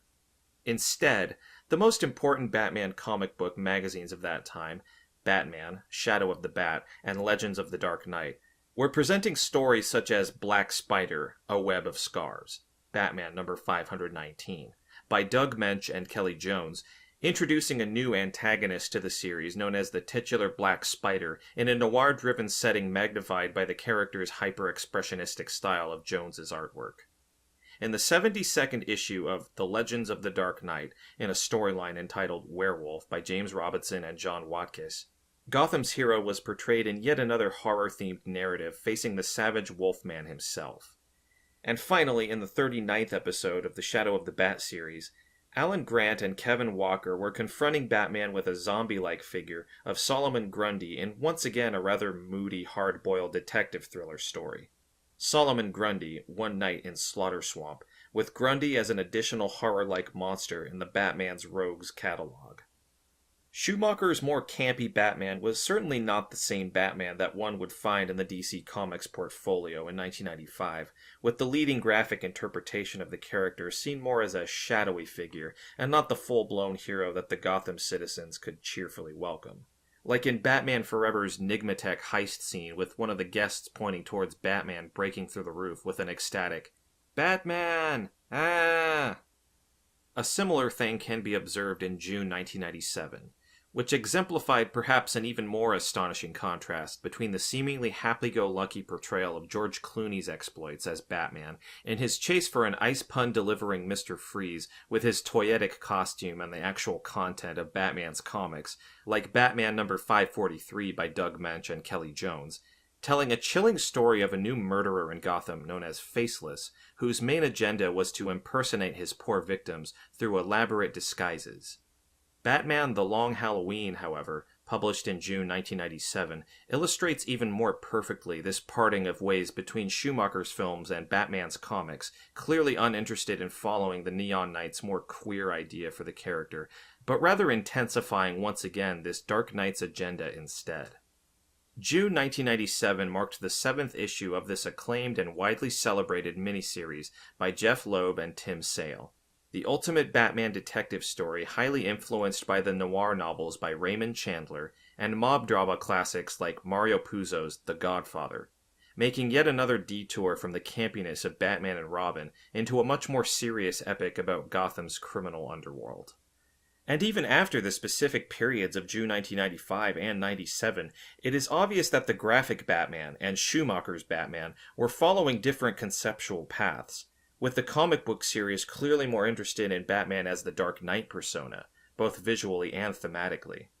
It is significant after all that, shortly before the premiere of Batman and Robin, the comic book image of Batman was marked by the revolutionary 1996 4-issue miniseries by Mark Waid and Alex Ross called Kingdom Come, a dystopian vision of the future for the DC Comics universe, with Batman as a much older yet still superbly capable mastermind, taking a stand in a growing war between the classic heroes and the new generation of crime fighters. As Jeff Clock rightfully admits, Kingdom Come serves as yet another quote-unquote revisionary narrative for the superhero genre alongside Frank Miller's The Dark Knight Returns, with a symbolic epilogue given here by Wade and Ross including the DC's Big Three, Superman, Batman, and Wonder Woman, visiting a superhero-themed restaurant modeled as, quote, Planet Hollywood for superheroes, which includes memorabilia from the comic books, the Batman television show, George Reeves' Superman serial, and Super Friends, end quote, suggesting the necessity of moving on with the sentimental and straightforward versions of heroes and not cherishing them like in Schumacher's Batman. And finally, can there really be a more significant act given by Schumacher himself in this process of removing Batman outside the dominant setting of 1990s comics than the director's treatment of Bane, the iconic villain of the 20th century's last decade in Batman comics, as the main antagonist of the groundbreaking storyline for Nightfall, starting in April 1993, and his standing as the one rogue that successfully broke Batman both mentally and physically? Created by Chuck Dixon and Graham Nolan, Bane can be seen as the ultimate creation of the 1990s comic book aesthetic. The master villain portrayed as a wrestler or even a luchador-like type, of excessively muscled brute with a hairy chest seen clearly through his rather skimpy shirt, and posing a real challenge to Batman as an equal to him in both intelligence and martial arts skill. As Graham Nolan himself admitted, quote, the parameters for him had to be that he must be the intellectual and physical equal of Batman, that it would be believable that he could beat Batman and injure him badly enough to put him out of action for a year. He is in every way a self-made man, just as Bruce Wayne made himself into Batman. Bane made himself into Bane, but with much darker purposes, end quote. Dixon continued, quote, Bane is badassery personified. He's big and scary with a mind like a chess master. He's 3 steps ahead of whoever he's opposing at any time. Before the fight's begun, he's set the rules and conditions that will lead to his victory. Your fate is decided long before you even know his name. You have a serious bad guy. End quote. With this description in mind, one could have difficulties identifying this serious bad guy in the Schumacher variant of Bane, portrayed in Batman and Robin with the wrestler Jeep Swenson, who plays the character as a mostly silent and mindless henchman to Uma Thurman's Poison Ivy. For years after the premiere of the 1997 blockbuster, fans have been going mad over this approach to one of the 90s most significant arch-enemies in the Dark Knight's gallery as yet another wrong understanding or misconception of the source material. But maybe this idea for Bane's stultification is actually a consequence of Schumacher's challenging approach towards the 1990s topical uber-seriousness and gender tropes in comics that he clearly tried to overcome.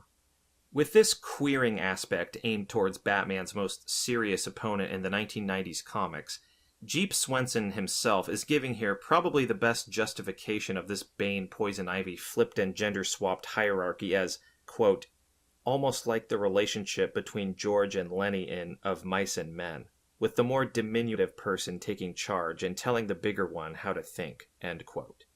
In these circumstances, the decision to place prominent rubber nipples on Val Kilmer's and George Clooney's costumes in both Schumacher films amounts to an almost subversive act. manifesting yet another effort to breach Batman's strict formula, demanding a depiction befitting the serious and brooding character. For Schumacher, the nipple move does not so much manifest any sexual fixation, but strives to displace the hero beyond the dark tones, into much less obsessive and hermetic representation. Both his depictions of the Bruce Wayne Batman persona are in fact counter-readings, since in Batman Forever, Val Kilmer is something of an insecure romantic looking for affection from his female companion, Dr. Chase Meridian. Val is sleek, panther-like. He plays Batman in a more sensual way, whereas Michael, because he's not such a big guy, played him as very tough, aggressive. End quote. While George Clooney's playboy in Batman and Robin is a vigilante no more, becoming a dad-like figure for Robin and Batgirl instead. The visual queering discernible in these works is an ongoing process as, in the director's approach, the queer aspect effectively serves as yet another tool to undarken the Dark Knight by employing subordinate visual cues with a dominant superhero figure.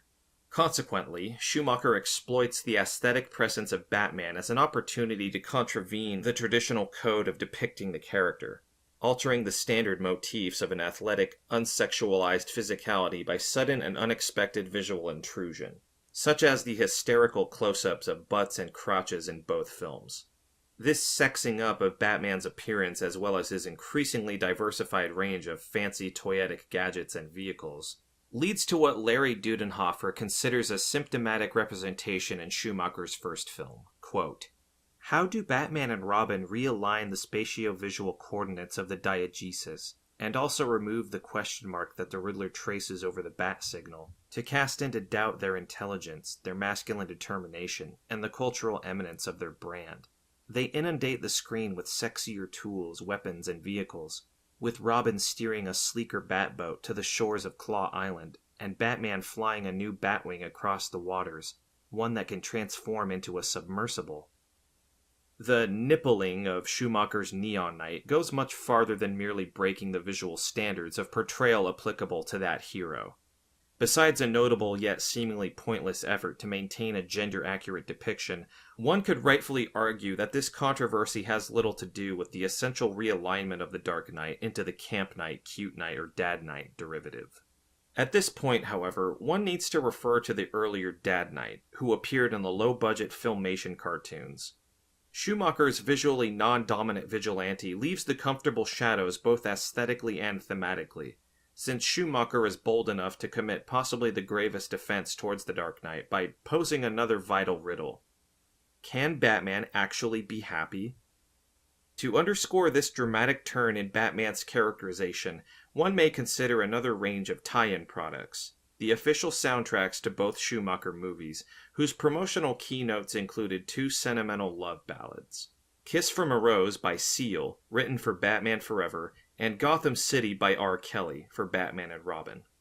Although the films were accompanied by songs with more edge, like Hold Me, Thrill Me, Kiss Me, Kill Me, and The End is the Beginning is the End, those two tangibly sentimental tunes proved emblematic of the Schumacher-directed Batman through meaningful lyrics, with a veiled allusion to sexual encounter in Seal's composition, inferred in the chorus, "Baby, I compare you to a kiss from a rose on the gray.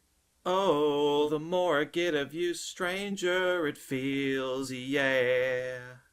And now that your rose is in bloom, a light hits the gloom on the gray." And the clearly non-depressing image of the traditionally gloomy Gotham City, R. Kelly sings, "A city of justice, yeah, a city of love, a city of peace for every one of us, 'cause we all need it, yeah, can't live without it, a Gotham City, yeah." Both themes, written for a melancholic lover and an optimistic member of an urban community, are correspondingly interpreted on screen by Val Kilmer and George Clooney under the guidance of Joel Schumacher. Despite the arguments for treating the Burton-verse and the Schumacher-verse as distinct in view of their tonal and aesthetic choices, it may be more productive to approach the latter as an expansion of the former. to which it added the artistic neon component, as well as continuing to take the story of both Batman and Bruce Wayne into narrative territories where Burton's outcast would evolve in a much more balanced and socialized persona. If Burton wanted to see his protagonist as, quote, this guy wants to remain as hidden as possible and in the shadows as possible, and unrevealing about himself. In Batman and Batman Returns, Batman Forever and Batman and Robin forge a character who leaves the shadows and works through some of the issues that had made him an aloof loner in the first place. Again, one could ask whether this is the right way to portray Batman. What if, removed from his natural environment, he would lose his essential attributes? Here, the premise of necessary acceptance for the unorthodox re-envisioning of the Dark Knight comes into play again. A reprise which may yield unfamiliar yet still inspiring and refreshing incarnations of the character.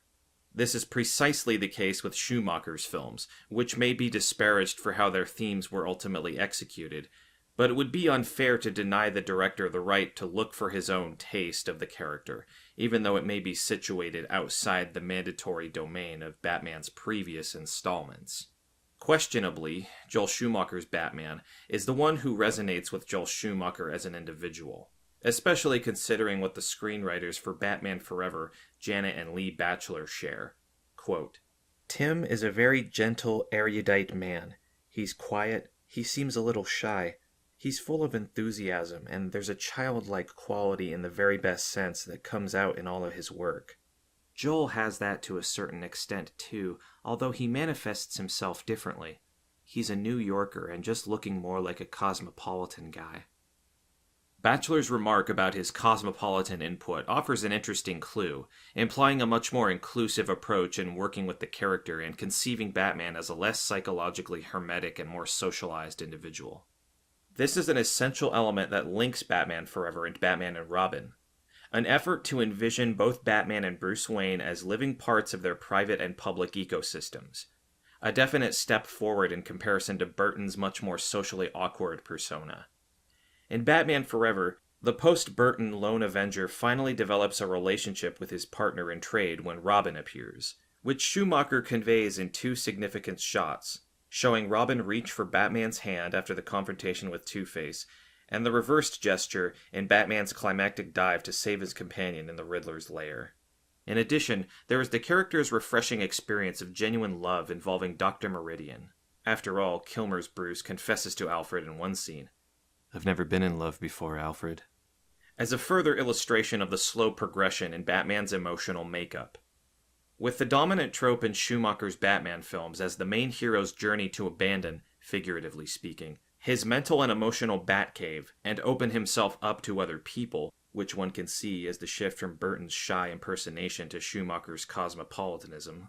It is a real shame that the final cut of Batman Forever didn't contain the highly meaningful scene commonly referred today as the Secret of the Batcave, or the Man-Bat scene, which was actually shot and is widely available today through almost all the DVD and Blu-ray editions of the film.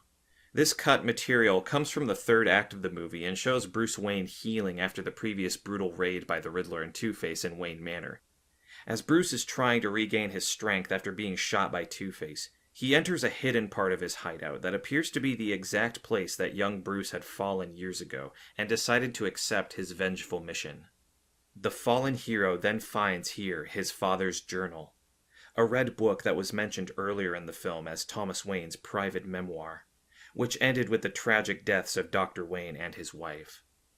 In the official cut of the movie, the Red Book is simply an item that Bruce mentions during his conversation with Dr. Meridian in the still progressing process of accepting the irreversible loss of his parents.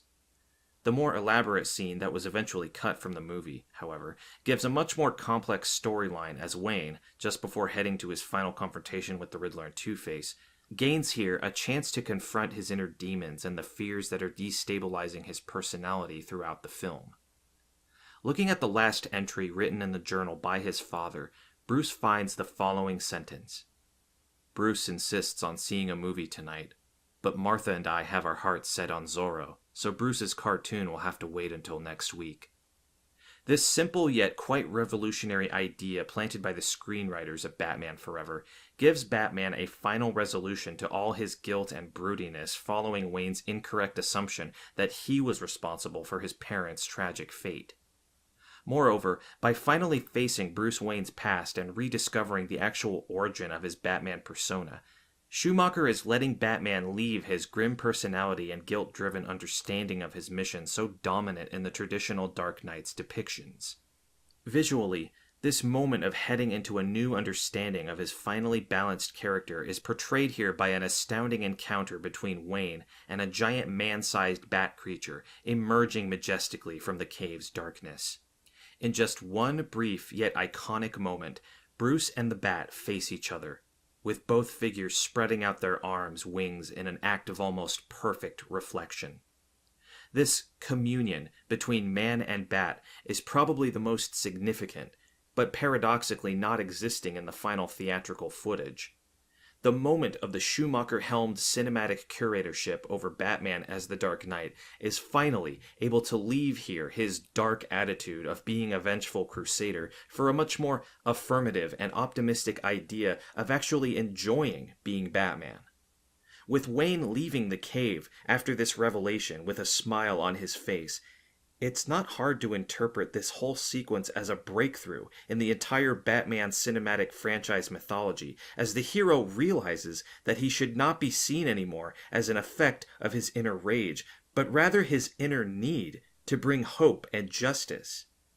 Hence, this deleted material actually completes one minor yet significant hint from the earlier part of the movie when Wayne visits Dr. Chase Meridian's office for the first time and asks about the ink blot image hanging on the wall. "You have a thing for bats?" In response, he hears, "Oh, that's a Rorschach, Mr. Wayne. An ink blot. People see what they want. I think the question would be, do you have a thing for bats?" The answer is yes. Bruce Wayne is Batman, not because of his guilt or some bat-related trauma, but because he truly likes the role and imagery of the bat-shaped hero. Batman's responsibilities are not a burden, after all, instead serving as the compatible component of Bruce Wayne's private life, with both sides to be celebrated and not suffocated. The shift from his original introversion goes even further in Batman and Robin, whose subplot culminates in the first-ever cinematic Bat family. Not to mention the truly personal and heartwarming interactions between Clooney's Batman and Michael Gough's fatherly Alfred during the latter's terminal illness. Both topics are referred to in the 1997 main narrative. In two significant conversations between Bruce and Alfred concerning Batman's need to control everything and everyone around him, as Alfred explains Robin Dick Grayson's stubborn attitude. "Despite all your efforts, you are still a novice in the ways of family. Master Dick follows the same star as you, but gets there by his own course. You must learn to trust him, for that is the nature of family." Finally, the butler advances what is possibly the best diagnosis of the Caped Crusader's core idealistic motivation, rooted profoundly in the loss of his loved ones. "Death and chance stole your parents, but rather than become a victim, you have done everything in your power to control the fates. For what is Batman, if not an effort to master the chaos that sweeps our world? An attempt to control death itself." The two essential themes in Schumacher's Batman could be summarized as follows. In Batman Forever, a major storyline illustrates how the protagonist seeks some sort of balance in sustaining his dual identity, as Batman begins to predominate over the non-heroic alter ego.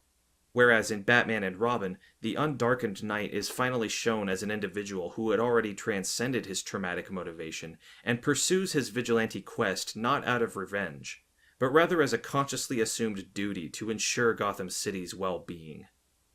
All four movies, directed by Burton and Schumacher, reveal a story arc in which Batman in 1989 is initially a figure taken nearly straight out of a horror story, who then demonstrates greater openness towards the equally mentally disturbed Selina Kyle in 1992, faces his unresolved character dichotomy in 1995, and then confronts the Riddler and Two-Face, whose respective goals are to destroy the superhero and the playboy personas.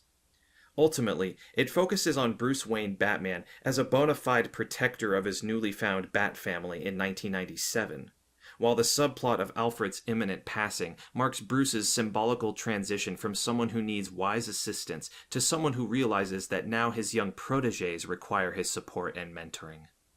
Schumacher's concluding notion concerning Wayne and Batman is epitomized in the final scenes in both movies. In Batman Forever, Val Kilmer's protagonist spectacularly saves both his love interest, Dr. Chase Meridian, and his newly found partner, Robin, during the Riddler's sadistic game of choice, crowned with the iconic, "I had to save them both. You see, I'm both Bruce Wayne and Batman. Not because I have to be. Now, because I choose to be." In the final scene of Batman and Robin, George Clooney's Batman stands over the defeated Mr. Freeze and delivers a speech that may be construed as an implicit commentary on the whole Batman quadrilogy and the slow recovery of the Dark Knight from the vengeful and brutal Noirmare Knight towards a family-oriented iteration in Schumacher's Neon Knight. Vengeance isn't power. Anyone can take a life. But to give life, that's true power. This particular Batman finally enjoys being Batman, leaves his childhood trauma behind, as well as moves out of the reclusive Batcave, an image that very aptly reflects Schumacher's feat of trespassing on the only territory that Batman fans definitely consider a forbidden no man's land, the realm of the Bright Dad Knight. Regarding the final reinterpretation of Batman delivered by George Clooney, Schumacher recalls, "I felt since we were going to make another one that we needed to be progressive. I wanted to get away, and the reason I chose George is I very much wanted to get away from the dark, brooding, self-obsessed, narcissistic Batman, and give the audience, especially the young audience, a Batman who is more enlightened, who perhaps thinks of others first." This idea could evolve even further if the eventually scrapped plans for the next of Schumacher's Batman projects after Batman and Robin materialized. As Gary Collinson reports, even before the premiere of Schumacher's second installment, the Warner Brothers studio was interested in giving the director a chance to helm yet another sequel, which was discussed quite deeply by Batman's fandom over recent years. According to Collinson and numerous other reports, the main screenwriter for Batman 5, scheduled for release in summer 1999, was Mark Protasevich, whose initial script was commonly referred to as Batman Unchained, although a competing title, Batman Triumphant, had also emerged as a result of fan-made screenplays floating around the internet and trying to follow Protasevich's hints about his draft. What transpires from some existing exciting clues about this eventually abandoned project is actually a fascinating idea for Schumacher's third take on Batman, being at the same time almost an Avengers Endgame type of an assemble movie trying to sum up the whole of Batman's cinematic franchise of 89 through 97. As in the previous Schumacher blockbusters, Batman Unchained was supposed to include yet another pair of main villains, with Scarecrow and Harley Quinn as the leading antagonists. With some rumored casting choices for both rogues, an interesting list of names such as Nicolas Cage, Steve Buscemi, Robert Englund, Jeff Goldblum, Ewan McGregor, and even the popular rapper Coolio appear as possible candidates for the role of the fear-obsessed scientist Dr. Jonathan Crane Vel Scarecrow. Courtney Love and Madonna were also rumored to be Schumacher's top choices for Harley Quinn. A creation from Paul Dini and Bruce Timm introduced in the Joker's Favor episode of Batman the Animated Series in September of 1992 as Joker's henchwoman, reimagined for the Schumacher version as Joker's daughter. Some other minor casting predictions, like Martin Short's idea for the secondary role of a Mad Hatter villain, were also circulating, suggesting a possible new character build-up for the expansion of a new wave of Batman films after Batman Unchained Triumphant, with a new set of villains that would continue the Burton-Schumacher line in the eventually never-to-happen future. What is interesting about this finally scrapped project of 1999's Batman 5, however, is its actual place in the continuity of a Schumacher-helmed franchise, serving as yet another attempt from the director to resolve one of the most troubling legacies of the 1990s Batman films, namely, Batman's willingness to take the lives of his enemies, like the Joker or Penguin in Burton's movies and Two-Face in Batman Forever. By looking at some minor details about the Protasevich take, there appears to be a plot that would combine Harley Quinn's efforts to avenge her father's death in the 1989 movie with Scarecrow's deadly fear toxin that was meant to make Batman have nightmarish visions of all the villains that he consciously or randomly killed throughout the franchise, with respective cameos from actors like Jack Nicholson and Danny DeVito to be expected. Although it is quite difficult to discuss a project that was never fully developed, these few ideas provide a thrilling taste of Schumacher's final installment to his trilogy, seemingly still following his willingness to exorcise Batman's darker tropes and previous sins during his confrontation with a complete gallery of his on-screen villains. As Protasevich admitted recently, quote, "Joel wanted to tie up all of the films, the Tim Burton films and his films, building up to this moment. The unchained or triumphant aspect of Batman as signaled in these semi-official or strictly fan-generated titles could eventually mean the definitive closure of Schumacher's take on the main character, letting Batman rise beyond his quite often deadly depictions and narrative chains of being a death-bringer to his enemies in the earlier movies, and to triumph as the much more positive hero which Schumacher was heading towards in his two previous productions. Although it is a shame that this plan never came to existence, it is not hard to imagine that if eventually made, Batman Unchained wouldn't be, as some may expect, a drastic change of tone for Schumacher's Neon Knight, but rather a conscious succession of 1997's Batman and Robin with all the potentially expected signs of Schumacher's characterization of Batman, as well as his visual depictions. Thus, it all boils down to one critical factor: the execution. As promising as the balance-searching story in Batman Forever may appear, and as provocatively compelling as the happy Batman concept may sound, it would be legitimate to say that both themes feature only perfunctorily in Schumacher's films. After all, major parts of the original screenplay were removed from the theatrical cut of the first feature, while the overwhelmingly ecstatic and comedic aspect of the subsequent movie downplays the more serious elements such as Alfred's sickness and possible death. However, even with these obvious shortcomings, both of Schumacher's contributions to the Batman franchise are undoubtedly distinctive, introducing novel and unexpected elements to the overall Batman oeuvre. Given the final shape, one could recall Schumacher's own idealistic appraisal shared at the 2012 Camera-Image Festival, where he chaired the jury, quote, "Nothing's better or worse, it's just different." It does sound like something a director would say to justify themselves in the eyes of the disappointed audiences. But with Schumacher, it is rather another manifestation of his inclusive approach to filmmaking and storytelling. One that challenges the artistic status quo to make use of new and non-canonical forms and stories. The three areas discussed in this chapter, the film-related toys, games, and the final nipple bias of Schumacher's take on Batman, are conceivably the constitutive elements of the Light Knight, which derive from the Neon Knight's overall structure. Judging by the strategies adopted in toy manufacturing, game development, and on-screen character building, the trespassive ingredient in Schumacher's artistic approach certainly describes the direction he took with Batman in that it avoids all conventional elements and forms of exploitation. The Neon Knight's lightness contests keeping Batman within narrow, dark corridors, on-screen and off-screen, and demands a broadening of the character's presence and capabilities in plastic form, virtual simulation, and diegetic interpretation alike. Schumacher's Neon Knight, embodied by Val Kilmer and George Clooney, is a distantly removed cousin of his most iconic protagonist, i.e. Tigerland's Boz, as both of these characters openly reject the emotionally hermetic and very masculine attributes of the proper screen and wartime heroes. The foreverness of Batman, in all likelihood the most serious concern associated with Schumacher's approach, is thus vindicated through his weird notion of more than one Batman, a truly floating concept that can accommodate even manifestly un-Batman-like attributes.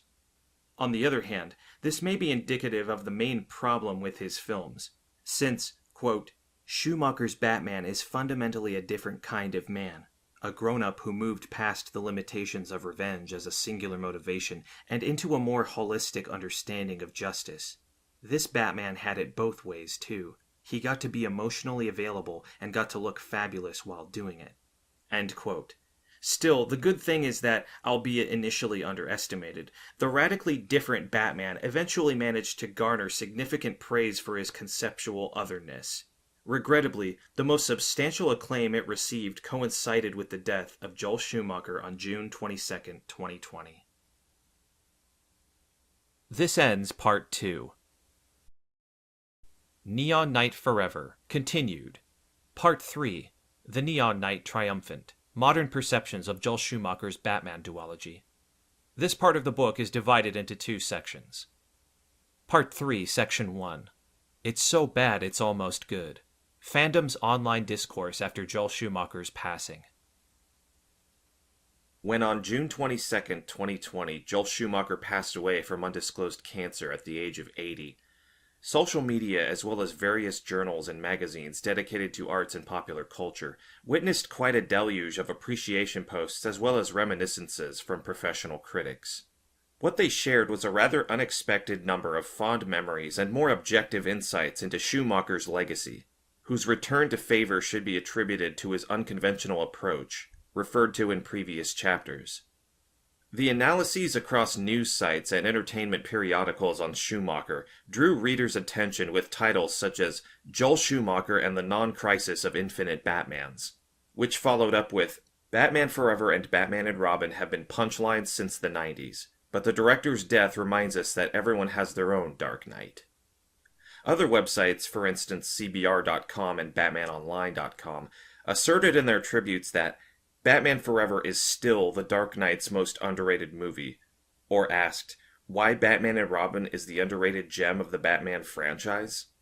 This radical change in tone among the critics and fans discussing Schumacher's films from nearly 30 years ago brought to mind a similar shift with respect to another inappropriate Batman text. After all, the 1966-68 Batman television show saw similar reinterpretation in which its original shortcomings became the most cherished elements in an act of nostalgic revival among the fans. In a study on the reemergence of the 1960s Batman as a valuable and esteemed iteration of the character, Lynn Spiegel and Henry Jenkins suggested taking a detailed look into how fans in the 1990s perceived the campy entertainment starring Adam West, since they found it to be a sphere in which popular memory around the classic television series was constituted. This particular application of the notion of popular memory is crucial to Spiegel and Jenkins' examination of how 30- and 40-year-old viewers recall a 1960s show from their childhood. Specifically, they construed it as a nostalgic phenomenon which combined individual memories of the viewing experience, whereby all the controversy which may have surrounded it was eliminated or ignored, so as to appreciate the role of the text in nurturing one's attachment to Batman as a fictional character. The authors employ Ulrich Naser's category of episodic memory, which describes the actual mode of remembering cult objects as strongly subjectified instances involving a strong tendency to dismiss the potentially unwanted actual details of a given cultural artifact. According to Spiegel and Jenkins, quote, popular memory thus tends to be prototypical and constructive, rather than specific and fixed. Even when interview participants talked about the program, their accounts tended to be highly generic. Rather than remembering specific episodes, they remembered Batman in episodic ways, expressing fondness for isolated but recurring images. End quote.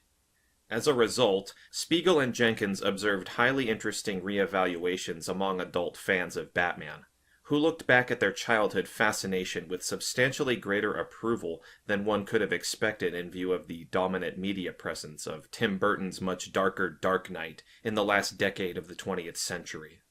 Still, the Batman embodied by Adam West was indeed personally cherished, having been involved in most people's initial exposure to the character. Spiegel and Jenkins continue, quote, popular memories of Batman actively reworked the terms of its original reception, often appealing to a similar logic of nostalgia and cultural custodianship. Our responders shared few of the original critics' anxiety about the program's aesthetic status. So enmeshed had Batman become in their personal life history that they did not feel compelled or even able to judge its merits. End quote. The nature of the reception of the 1960s Batman after a considerable lapse of time perfectly illustrates the impact of the nostalgic factor on the formation of individual memory about a given phenomenon. Svetlana Boym observed, quote, "Nostalgia is about the relationship between individual biography and the biography of groups or nations, between personal and collective memory," end quote. Which quite accurately describes how 30 and 40-year-old Bat fans remembered earlier Batman manifestations and amalgamated their initial experience with 1990s features or animated shows like the acclaimed Batman the Animated Series. Today, it may be possible to rewrite Spiegel and Jenkins' work in relation to another originally disregarded Batman production, which to numerous enthusiasts of the character have acquired considerable appeal. The fact that nostalgia-inducing texts in the shape of Schumacher's films increasingly receive positive attention offers valid grounds to examine how Batman manifests in the official and non-official discourse. The official shift in the evaluations of Joel Schumacher's work with the Batman mythology is readily observed in the aforementioned press releases from 2020. The overall impression is that they predominantly discuss Batman Forever and Batman and Robin as original, rather than disastrous and damaging envisionings of the character, which was certainly a common vibe in the majority of commentaries in the 1990s. Below are just a few such critical statements, as recalled by Will Brooker from the Zach Weisfeld's review of Batman and Robin. Quote, "Whatever one's feelings for Tim Burton's first two Gothic tales of Batman, they were at least consistent. There was a vision behind them. Brooding, gloomy, sexy. A nerdy fantasy of transformation, through rubber suit, from dud to superhero. If there's a vision behind Batman and Robin, it is of big stacks of money. The sets, like the movie, are an overwhelming mess. Impressive at first, by virtue of size and number alone, one is quickly numbed by them, bitten into sensory submission by the busyness and clash of styles. Burton used the Batman myth as a framework to hang one of his typically wan, existential outsider fashion shows. Schumacher has turned his two passes through Gotham into incomprehensible swirls of mayhem and art direction.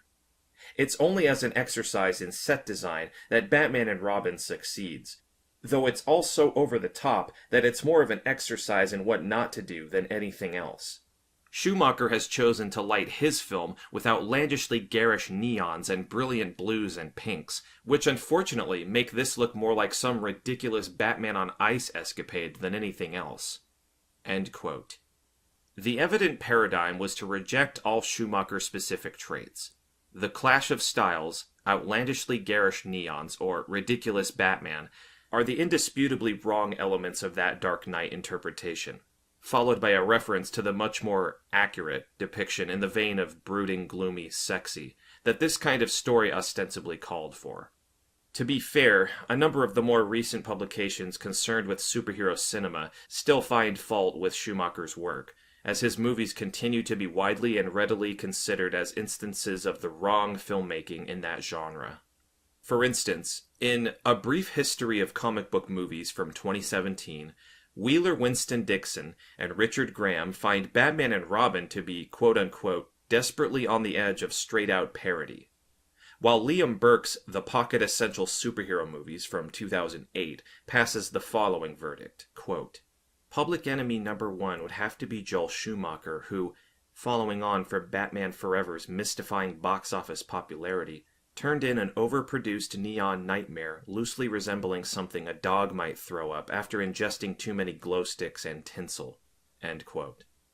In Superheroes, Capes and Crusaders in Comics and Films from 2008, Roz Kevney notes that, quote, "Schumacher is certainly a significant part of the problem. Here as in Batman Forever, he made the decision to opt for a light touch, in the name of making the franchise more family-friendly, but his idea of a light touch is ill-timed and often tasteless jokes." End quote.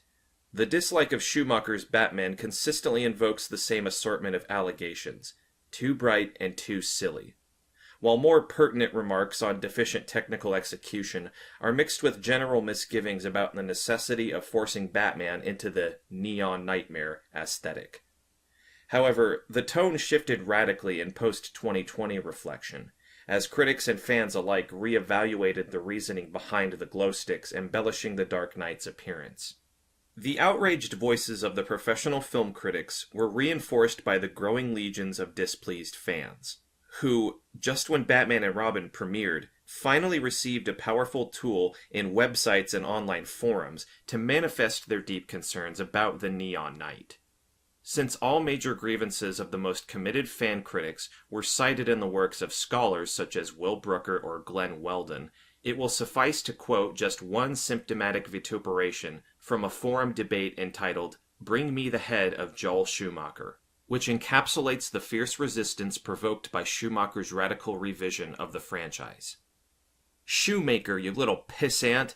Who the blank gave you the right to direct anything remotely as cool as Batman? I'm a film major in my freshman year, and I can tell you right now I can direct a better film on crack with my mouth stitched closed and my eyeballs plucked out.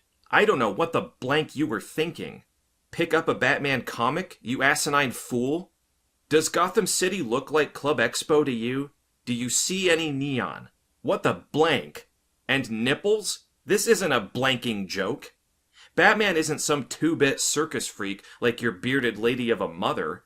He is the essence of gothic darkness, a man ripped between reality and fantasy, teetering on the brink of insanity, with only his partner and butler and his mission to keep him from going crazy. Did you capture any of these elements? Of course not, because obviously you must have gone to Ronald McDonald's School of Film. Who's the next villain, Schumacher? You schmuck? You prick? The Hamburglar? Flick you! This emotional response to Schumacher's vision essentially lists all the elements that have been shown in this book as the most personal and potentially valuable contributions of the director. As this particular forum user explicitly yet accurately articulates in this somewhat unsophisticated criticism, the main concern is the Expo-like vision of the neon Gotham, the undarkened appearance of the main vigilante, stripped of the brooding qualities and the commercial context of both Schumacher's features, proud representatives of the Ronald McDonald School of Film. In short, the very elements that actually launched the Neon Knight, as conceived by Joel Schumacher, were treated with the same disdain by film critics and regular viewers alike.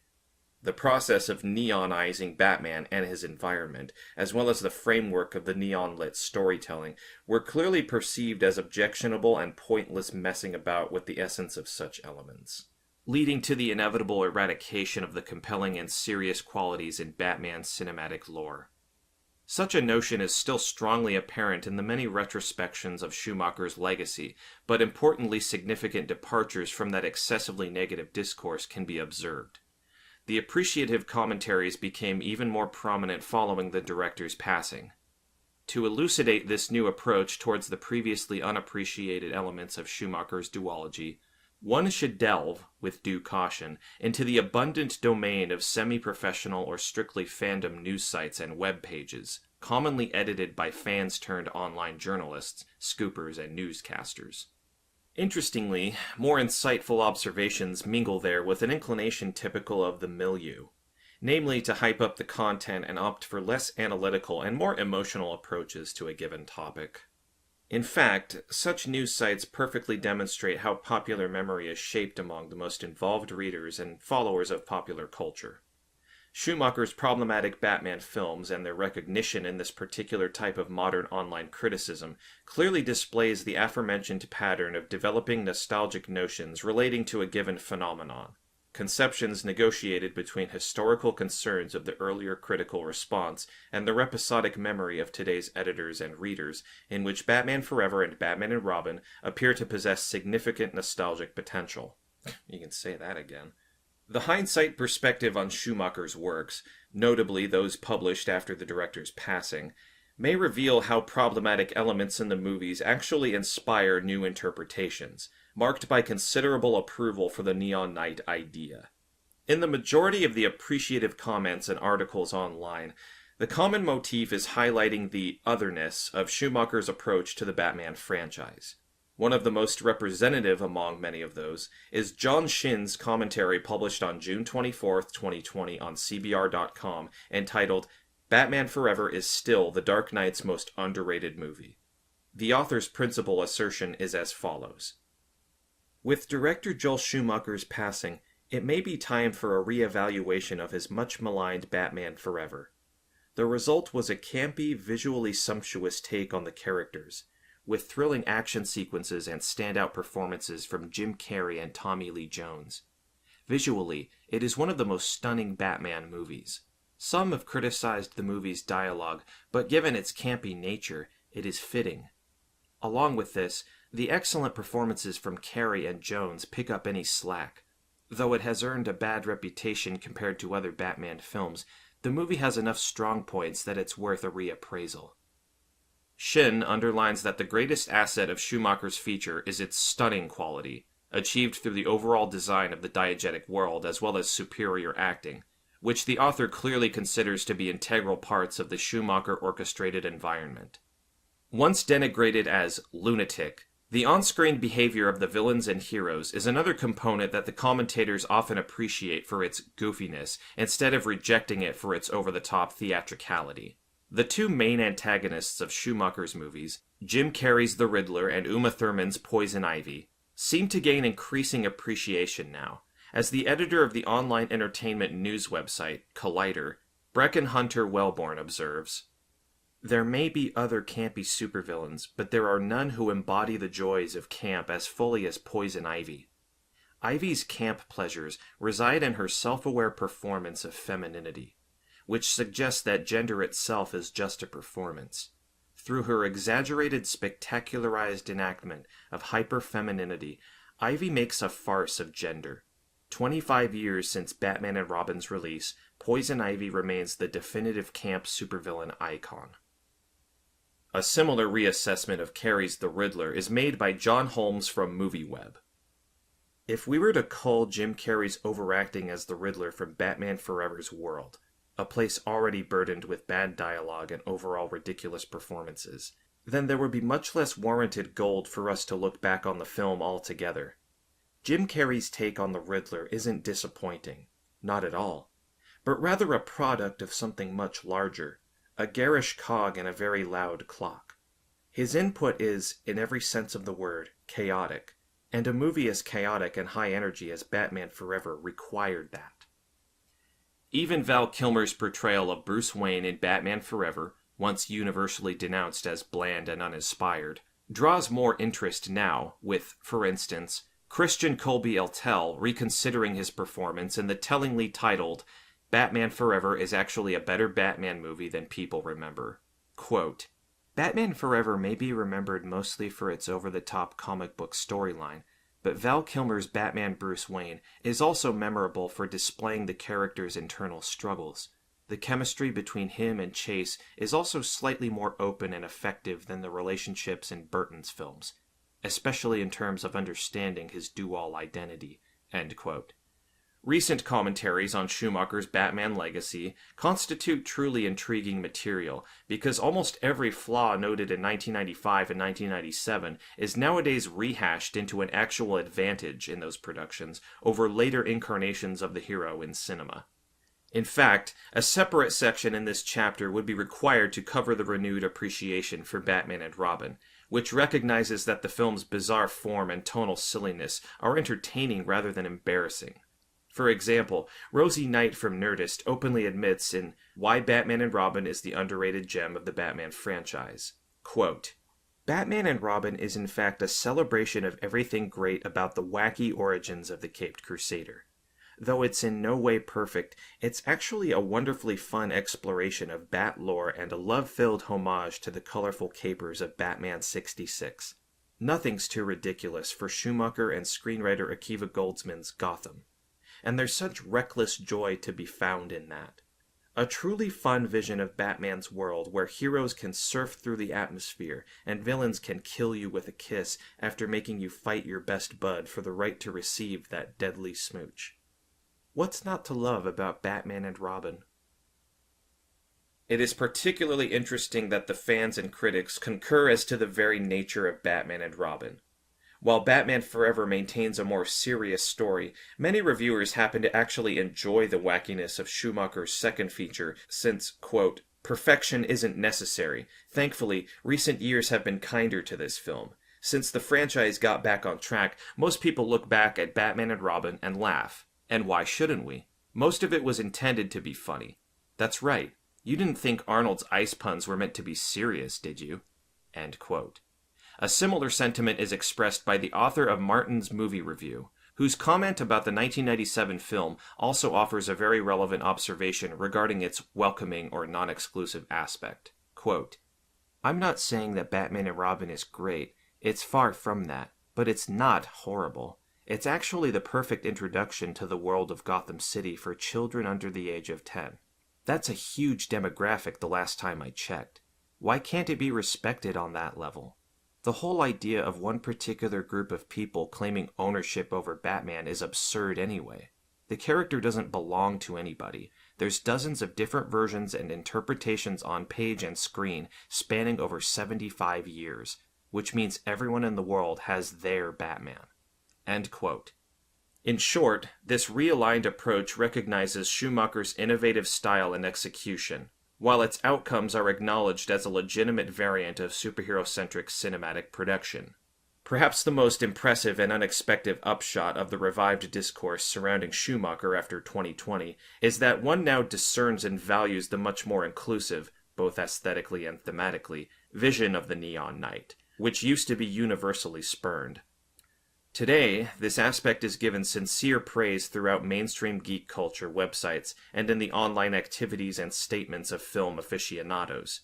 Paradoxically enough, the recent debate concerning Schumacher's duology in the geek and nerd milieu, which highlights the fun and entertaining quality, was perhaps best recapitulated by Val Kilmer himself, as recounted by David Crew in a Den of Geek post. Quote, in one telling anecdote, he recalled agreeing to show the movie to his children a few years after its release, but he had to drive into town from his New Mexico ranch to buy it because he didn't own a VHS copy in his home.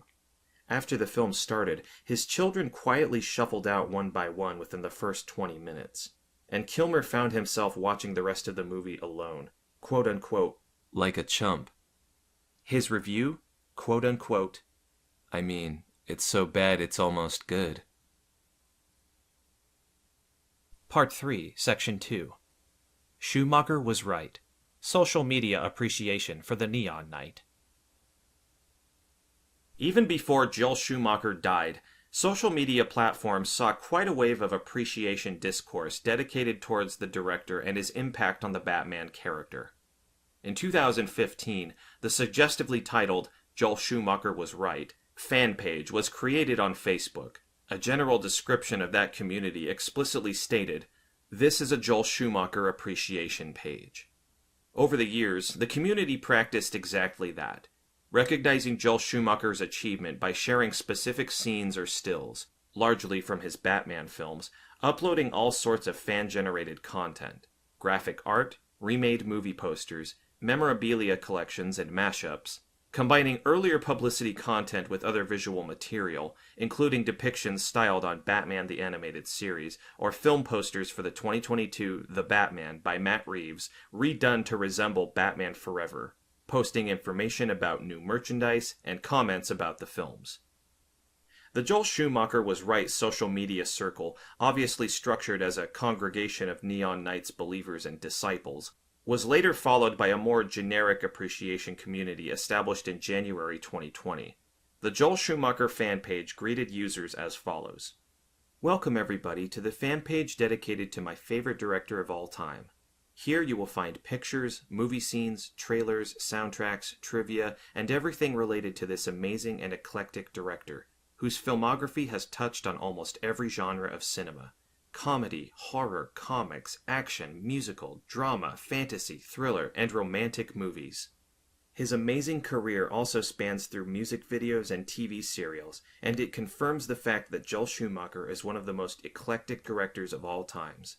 Joel Schumacher, one director, 1,000 stories. Dedicated exclusively to Schumacher, these two accounts were supported by the Batman Burton Schumacher Saga fan page, 2020.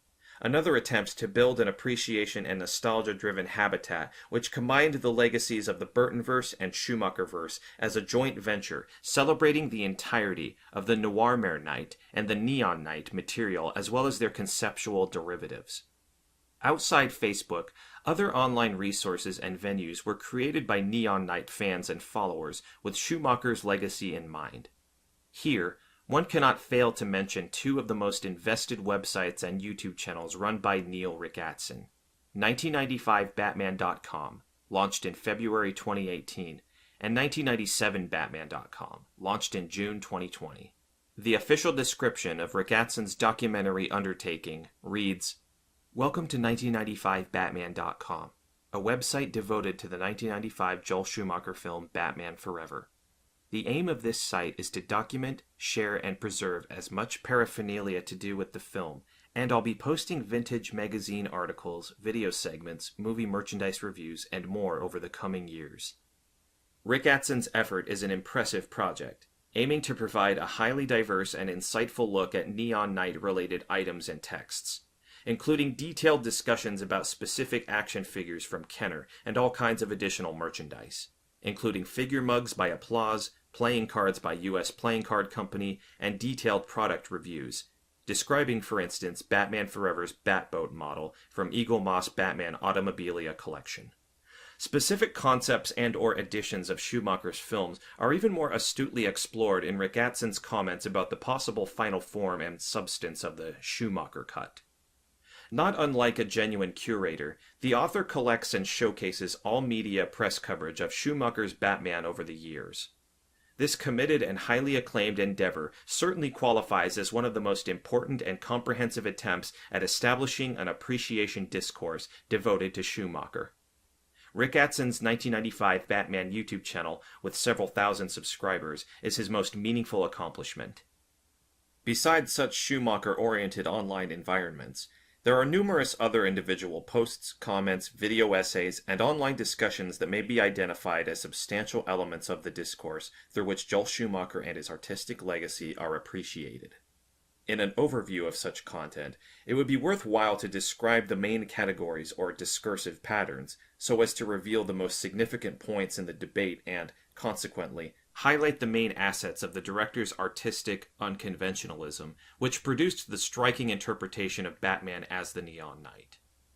Looking at the online appreciation discourse, one can distinguish three main conceptual paths which serve online debaters, commentators, and everyday users to articulate their fondness, memories, and positive assessments of the elements in Schumacher's films. Quote, "The Neon Knight in personal memory, Batman's Neon Knight depiction, and the Neon Knight style, all of which display the interesting transformation of the once ridiculed aspects of Joel Schumacher's Batman, highly regarded characteristics involved in this compelling and, as some argue, necessary attempt to reimagine the Dark Knight."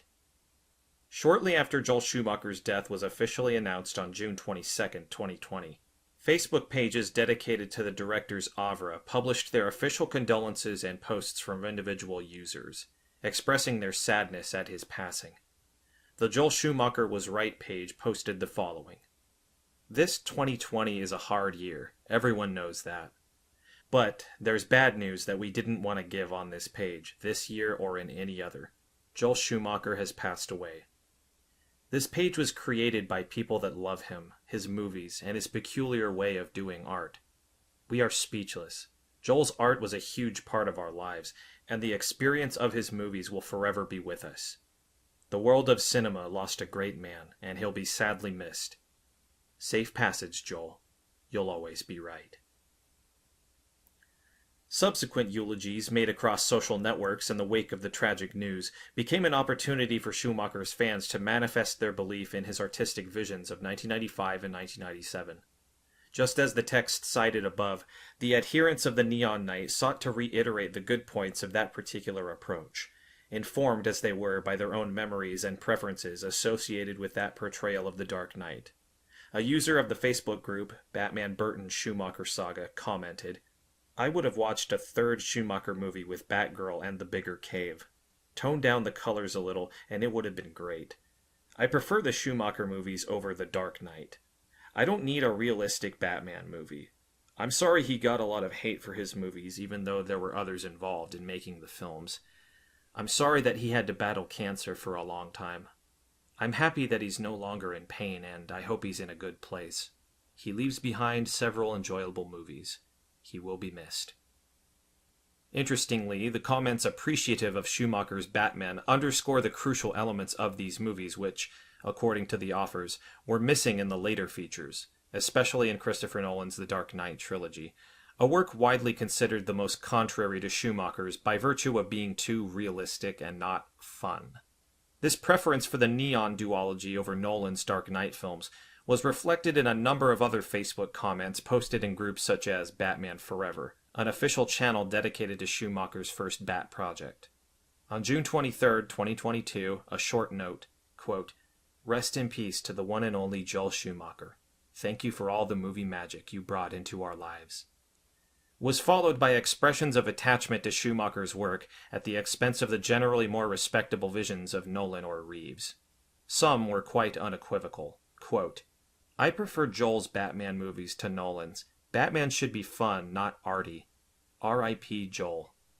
Whereas the opinion that Batman and Robin was the worst cinematic portrayal of the Dark Knight, made in the context of the 2022 The Batman, was countered with, quote, "Not the worst. I like it more than The Batman." The online discourse in the Neon Knight in Personal Memory category features some highly individual admissions which mention specific and idiosyncratic practices of watching, collecting, and discovering Schumacher's interpretation as a valuable or even substantial text, one that had an impact on the general attitude towards the Batman phenomenon or social issues which were not strictly Batman related. For instance, in the previously mentioned Batman Forever thread, one user admitted that the film's bright and neon-driven interpretation had a quasi-therapeutic effect in their case. Quote, "Rest in peace, Joel. I would like to personally send this message to send my thoughts as I have mild autism, and your Batman movies have entertained me and many of my friends, some of them with more severe difficulties, and thus find the other movies too dark for them to watch.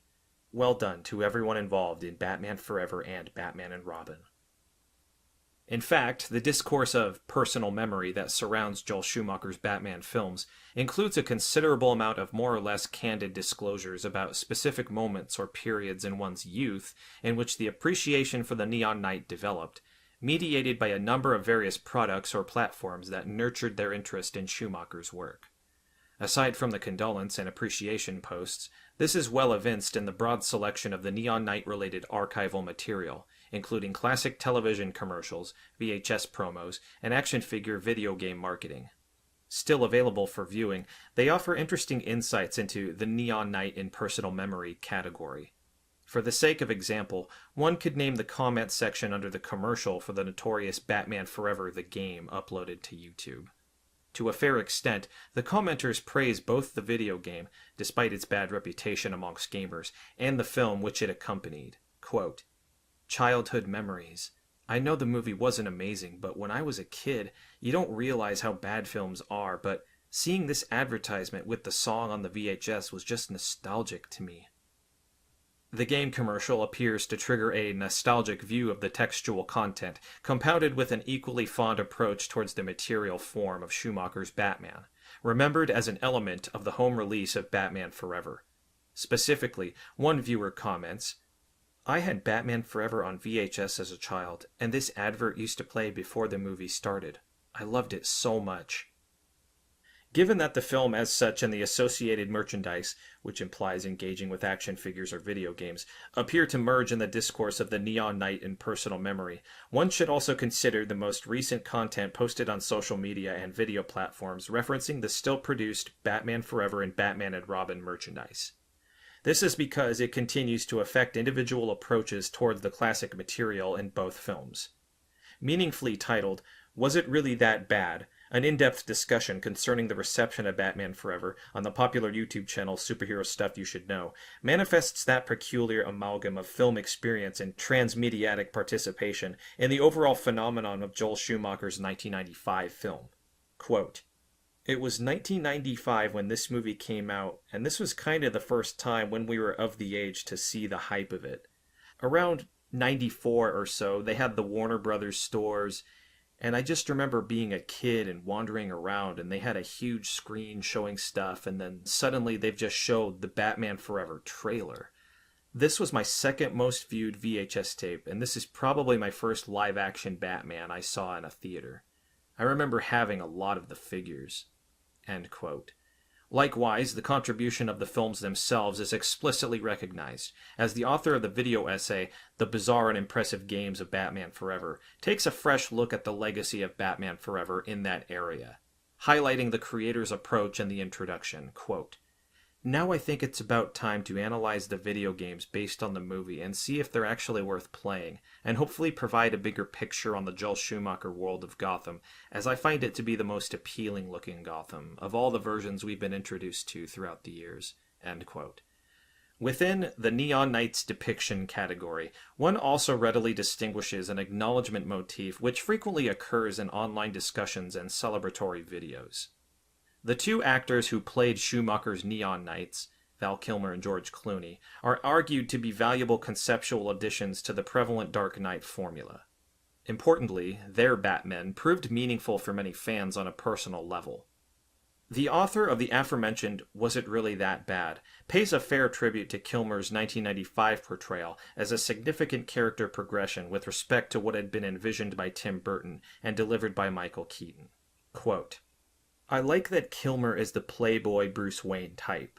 As Batman, he still plays it like Michael Keaton did. He's a more talky version than Keaton's version. He just seems a little bit more intelligent.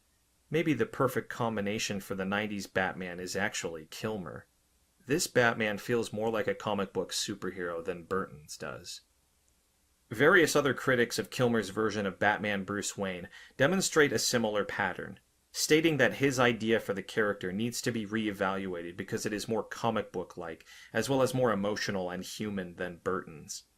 The video essay, Batman Forever, the Best Batman Movie, makes a significant assertion about Kilmer's humanity, revolving the plotline involving the mock suicide incident staged by the Riddler in Wayne's company.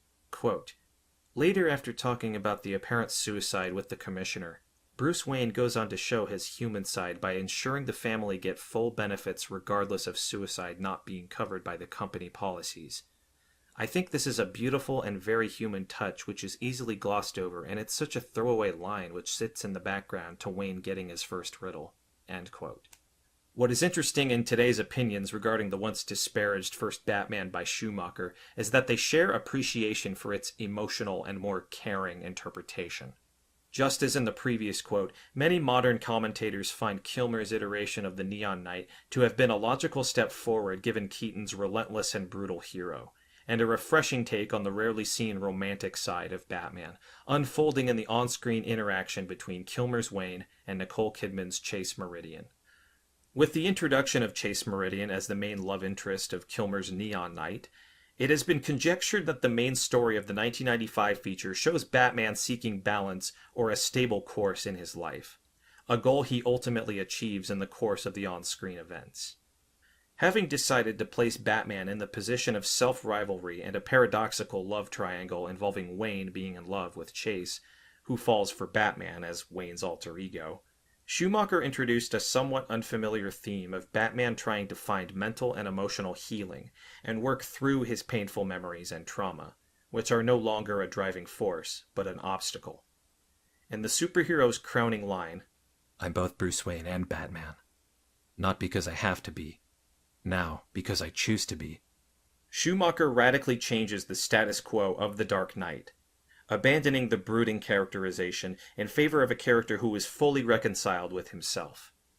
That fundamental shift and the attempts to have Batman progress in terms of personal growth is another motif widely praised by Schumacher's fans today, who seem to have higher regard for that unorthodoxy within the Dark Knight standard. This is evinced in the meaningfully titled 101 Great Things About Batman and Robin, a video essay which discusses numerous assets of the film, emphasizing the introduction of the brighter knight as the most valuable character development. Quote, "I do like that this movie has a focus on family, the ones that you're born to and the ones that you choose over time. When trying to make these movies follow one steady narrative is not an easy task.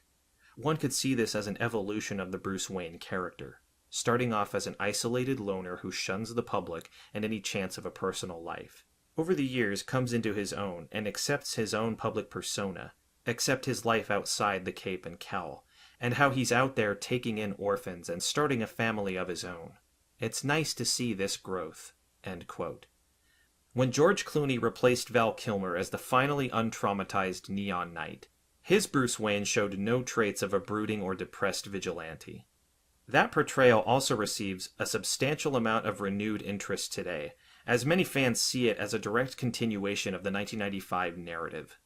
With Clooney's performance being frequently appreciated along the lines of, "It's, in a way, refreshing to see a more heroic Dark Knight," one can identify two other tropes of re-evaluation, which try to vindicate the previously deprecated elements in Batman and Robin, i.e. Clooney's family-friendly dad knight instead of a cool loner and the widely criticized sexualization of Batman's outfit.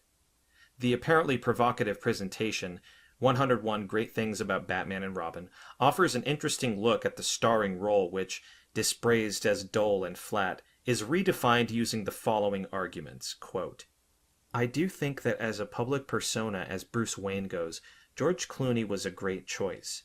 Whether by design, accident, or coincidence, you can completely buy George Clooney being a smarmy millionaire playboy.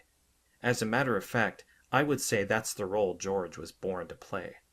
I think the scenes in which we see him as Bruce, especially when he's out in public, really work for the character, and really work in favor of the movie." End quote. There is increasing appreciation for the humanness of the character, already introduced with Kilmer's protagonist, which manifests in the actions of the 1997 Batman and his radically different treatment of the villains, especially compared with the Burton films. This is noted by the authors of Superhero Stuff You Should Know, as they ask, "Was it really that bad?" regarding Schumacher's second endeavor. Quote, "The ending is kinda underrated when it comes to Mr. Freeze's arc. I think the reason nobody talks about this is the fact that Batman actually helps Freeze become Victor Freeze again. He rehabilitates a villain, and we haven't even seen it in really any of the movies since." End quote.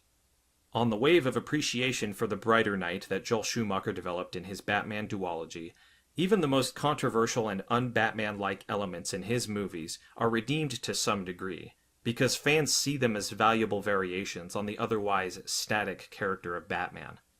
With Clooney exonerated as a more optimistic and hope-bringing knight, it should not come as a surprise that even the tangible aspects of his performance, the rubber nipples no less, were also reconsidered in terms of their effect on reducing the macho ingredient in the Dark Knight's depiction. That achievement is praised in Batman and Robin is a Misunderstood Masterpiece, which concludes that the sexualized look of Clooney's Batman was an act of an artistic subversion. Quote, "Too many fanboys think Bruce Wayne Batman is supposed to be this super macho manly man fighting crime, and as such, many men idolize him. So there's no doubt that seeing their favorite male character being filmed the way that women are was too much for their hetero minds to handle. Joel Schumacher flipped that trope on its head. Nobody looks like that. At least, no one with a healthy relationship with their body. So why not make an absurd costume that creates that body for them?" End quote. As regards Batman's Neon Knight depiction, it could hardly have been expected that essentially all those features of Schumacher's Neon Knight that were branded as inferior, such as visual depiction, greater emphasis on socialization, and the untraumatized psyche, are embraced by fans who may recognize them as different, yet gratifying elaborations of the otherwise fixed Batman lore. Hence, it is not as shocking today to encounter such assertions as, quote, "Schumacher understood Batman's character better than Burton, and it's because Burton doesn't give a fuck about Batman," end quote, from which it follows that Schumacher's Neon Knight is a rightful creation among Batman's transmediatic and transaesthetic implementations. That being said, one has to remember that the more favorable notions about Schumacher's take on the character are to a fair extent fueled by individual, subjective preference for the distinctive visual concept that Schumacher reified in his Batman. In any case, whatever has been said about Schumacher's films recently in any format or media, it never fails to address one particular aspect, regardless of whether such articulations are interested in praising or bashing the duology. By and large, the one single thing that seems to elicit positive recognition nowadays is the look of both Batman Forever and Batman and Robin. The neon-filled, colorful, and easily absurd style that has become so emblematic of those films over the years. Significantly enough, it has been found meaningful in a discussion about the differences between the cinematic and comic book adaptations of Batman and Robin. Quote, "One thing this comic is missing is the appearance of Schumacher's Gotham City with all those neon light vivid colors." End quote. As previously observed, the living comic book aesthetic was absolutely essential to Schumacher's efforts to construct the on-screen visual narrative. Perhaps unwittingly, this is probably reflected in the present-day reactions across social media, in which the phrases living comic book, like a comic book, or just as in comic books, are ubiquitous by means of which the fans and commenters try to convey their own fascination with that particular style. In an assessment titled Joel Schumacher's Batman Forever is a flawed masterpiece, the author states right at the start that there are beautifully done set pieces that bring Gotham to life. And on top of that, there are still moments that visually feel like a comic book, such as the Riddler's headquarters towards the end of Batman Forever. Schumacher perfectly captures the essence of what a Batman movie should have looked like during the 90s era. End quote. The same enthusiastic tones are heard in 101 Great Things About Batman and Robin, which speaks in highly positive terms about Schumacher's neons, which effectively enrich Batman's portrayal. Quote, "Schumacher's Gotham does have a personality all its own. A massive, mostly crime-driven city where an over-the-top cartoony criminal underworld takes center stage. Where gangs look like they're better suited at a rave.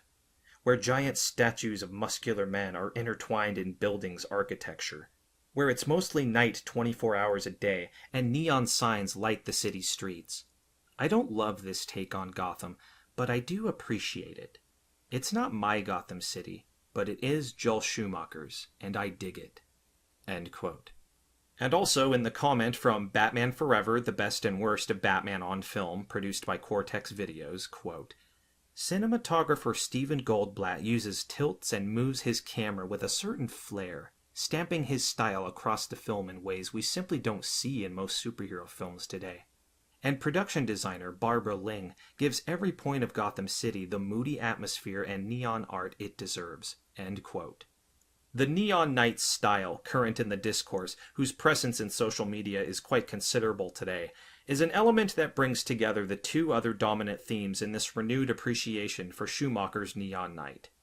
Combined with openly manifested approval for the more optimistic depiction of Batman and deeply personal memories of the first exposure to Schumacher's films, the partiality for the vivid and visually aggressive interpretation of Batman's world fuses into one with the Neon Knight's essence of an aesthetically and emotionally brighter embodiment of the Dark Knight. One that finds its faithful and committed audience, as the meaningful conclusion of the Batman and Robin's "Was It Really That Bad?" discussion on the Superhero Stuff You Should Know channel suggests. I think we remember it being atrocious because everyone else said it was atrocious. We kinda thought we hated it because the rest of the internet said so." End quote. Despite all former or recent concerns that Schumacher's films do not feature the right iterations of the protagonist, the substantial evidence from the various online activities involving numerous persons leads to a contrary but inevitable conclusion. Namely that the Neon Knight is indeed as valid as the more traditional versions of the hero. By way of a closing remark, these deliberations may be summed up by a final, compelling quote from Schumacher's Believers. "We already have so many mediums that lack any positive emotion, that dive deep into the lore of Batman, that have the blandest and simplest of color palettes, that present the typical brooding billionaire bachelor that we think of when we think of Batman. And guess what? When I think of Batman and Robin, I think of the heart. I think of the neon over-the-top colors, the ridiculous, eccentric, self-aware supervillains, the beautiful set pieces, and most importantly, a Batman movie that makes me smile and laugh. The humanity is what makes these movies memorable. Let's have fun with it, and let's have a good time. Because why not?" This ends Part 3. Neon Knight Forever, concluded. Closing remarks, or "We're going to need a bigger cave." Despite the negative overtone of Kevin Feige's assertion with which this analysis started, it is quite evident today that the anti-Schumacher trend is reversing. both in the reception of the audience with their newly found appreciation, and in the rising wave in modern superhero filmmaking, which seems to draw increasingly on the neon-saturated idea of the living comic book, instead of the post-Nolan visualization of caped crusaders in their practical or realistic costumes. Even with Feige's own conceptual oeuvre of the Marvel Cinematic Universe, the most eminent recent achievements appear to have more in common with the over-the-top instances of the aesthetic of artifice, once rejected by the MCU's main man. Financially successful and artistically acclaimed, both of James Gunn's Guardians of the Galaxy features from 2014 and 2017, alongside Taika Waititi's take on Thor in Thor Ragnarok and Thor Love and Thunder, are genuine continuators of Joel Schumacher's concept of making comic books come alive through the aesthetic of excess and overall visual brightness. In the preface to the sumptuous album The Art of Guardians of the Galaxy by Marie Javins, James Gunn himself highlights the core idea of bringing the comic book essence of the Guardians of the Galaxy to the big screen by means of openly overdone and stylized production. According to Gunn, quote, "At first it was mostly a visual thing. Alien and Blade Runner are groundbreaking films, but so many science fiction films have been entombed by them, relying on darkness and grittiness to make them real. Guardians of the Galaxy would be about color and life. In-your-face, over-the-top, unrepentant color.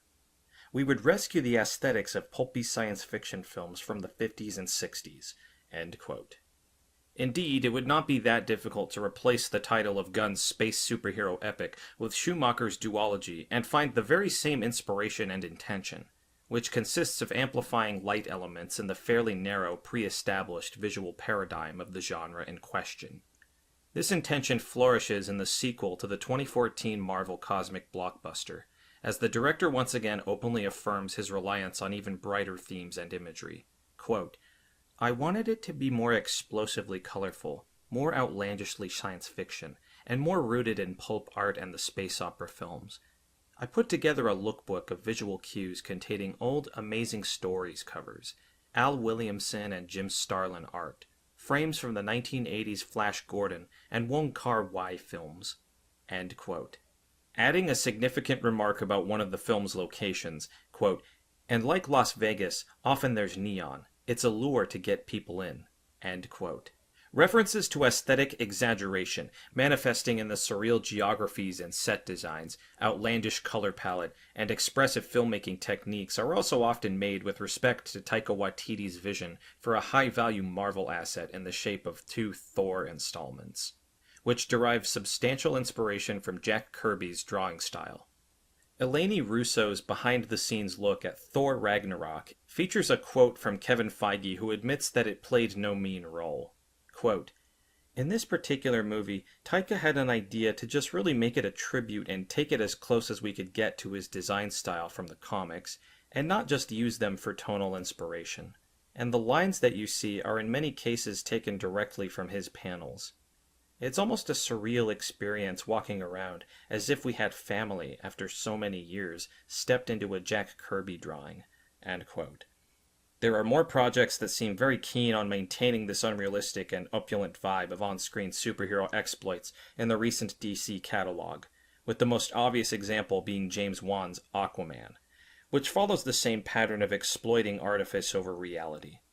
When the creators of that hit blockbuster took advantage of the bioluminescent aesthetic to depict the underwater kingdom of Atlantis, their goal was not to concretize the practicality of the vehicles used by the Atlanteans or their abodes, but go for the extravagant aspect, drenched in underwater neons. Quote, "As a result, everything in Atlantis shimmers and glows. Functionality was as important as visual flair."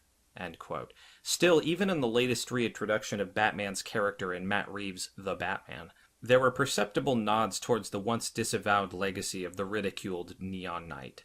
For a time, Christopher Nolan's visually practical Dark Knight trilogy predominated with its almost semi-documentary style in Chicago-like Gotham City, but The Batman seems to depart from that stylistic formula. It does share certain Nolan-esque conceptual solutions in terms of imagery, but it opts for a much more flamboyant visual and music setting. As Matt Reeves' entry into the franchise was discussed in various media, Schumacher's adherents would note that it was prominently reminiscent of the 1995 and 1997 idea of aesthetic excess. While praising the work of Greg Fraser, the cinematographer in The Batman, it was commonly observed that with his touch, Gotham feels like a living, breathing Gothic city, with neon signage and streetlights. Indeed, the 2022 Gotham City demonstrates some similarities with Schumacher's over-aestheticized neon urban jungle, deliberately exploiting the light patterns and neon blasts to achieve the expressionistic feel of a city space that has no interest in becoming too artistically limited due to the requirements of realism. In the art book to accompany the film, director Matt Reeves refers to the expressionistic lighting techniques to explain its nearly aggressive effect on the viewer's perception. Quote, "Light has always been a critical and deeply emotional part of the image to me, and Greg is the master of light. We used these wonderfully imperfect anamorphic lenses. Greg's whole approach is about finding ways to bring texture into the overly clean digital image so it has a much more film-like quality." End quote.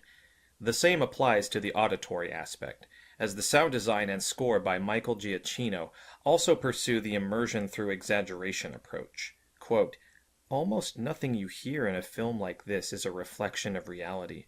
The sound is almost entirely impressionistic and expressionistic.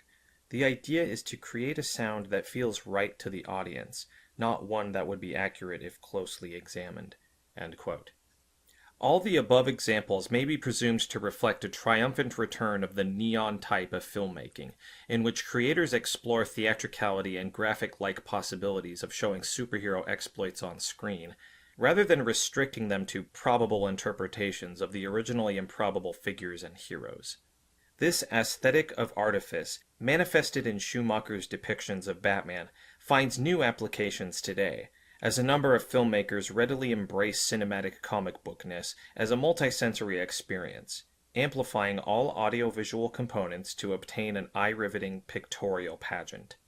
However, the neon night left an imprint on more essential ingredients of the modern spectacles, such as Guardians of the Galaxy or The Batman. These aesthetically post-neon features appear to follow in the trespassing footsteps of Schumacher, going against the expectations nurtured by the erstwhile formula of the superhero story. It is thus no coincidence that Gunn's space opera is more a fully developed family story than a typical Caped Crusader-themed narrative in a cosmic setting, while its main protagonist, Peter Quill, is a somewhat helpless man-child, despite his adequately manly physique, and profound dependency on his relationship with other members of the Guardian Squad. Likewise, Waititi's reimagined Thor is remote from the original depictions of the mythical figure, shifting towards more personally tragic as well as comedic, undermining the seriousness of the character. Moreover, Waititi decided to take Thor's character beyond the realm of typical superhero affairs and give him a foster daughter to raise in the unexpected finale of the 2022 Thor: Love and Thunder. This closing character twist and the overall unbalanced tone of Waititi's second Thor feature drew some backlash from the fans, and it is striking how closely this resembles the concerns regarding Schumacher's earlier meddling with Batman's personality by de-traumatizing it in Batman and Robin. The latest iteration of The Dark Knight, conceived by Reeves, conveys an implicit commentary about the ineffective fixation with brooding characters, as the hero's journey in The Batman starts with Bruce Wayne defining himself as a nocturnal animal who brutally preys on Gotham City's bandits, and ends with the same Batman working hand in hand with the city's enforcement during the daytime, as he helps a young woman by taking her gently by the hand. With the sequels to Reeves' The Batman already announced, there is a strong possibility that the subsequent stories will move even further away from The Dark Knight, making new attempts to broaden Batman's conceptual scope to, metaphorically, paint his iconic cowl in a different color palette as a token of willingness to move once again towards the Bright Knight interpretation. The line cited in the title of this conclusion originates from the very last scene of Joel Schumacher's Batman and Robin, a heartwarming and highly significant shot featuring Batman, Robin, and the newly inducted Batgirl, who now form an official alliance and partnership. Alfred comments astutely, "We're going to need a bigger cave." In line with what I have tried to show in my analysis, the final message from Schumacher's feature may also be perceived as a much more metatextual remark on Batman, and superhero-centered narratives, since the director's personal need for artistic trespassing manifested clearly in those two materializations of the Neon Knight.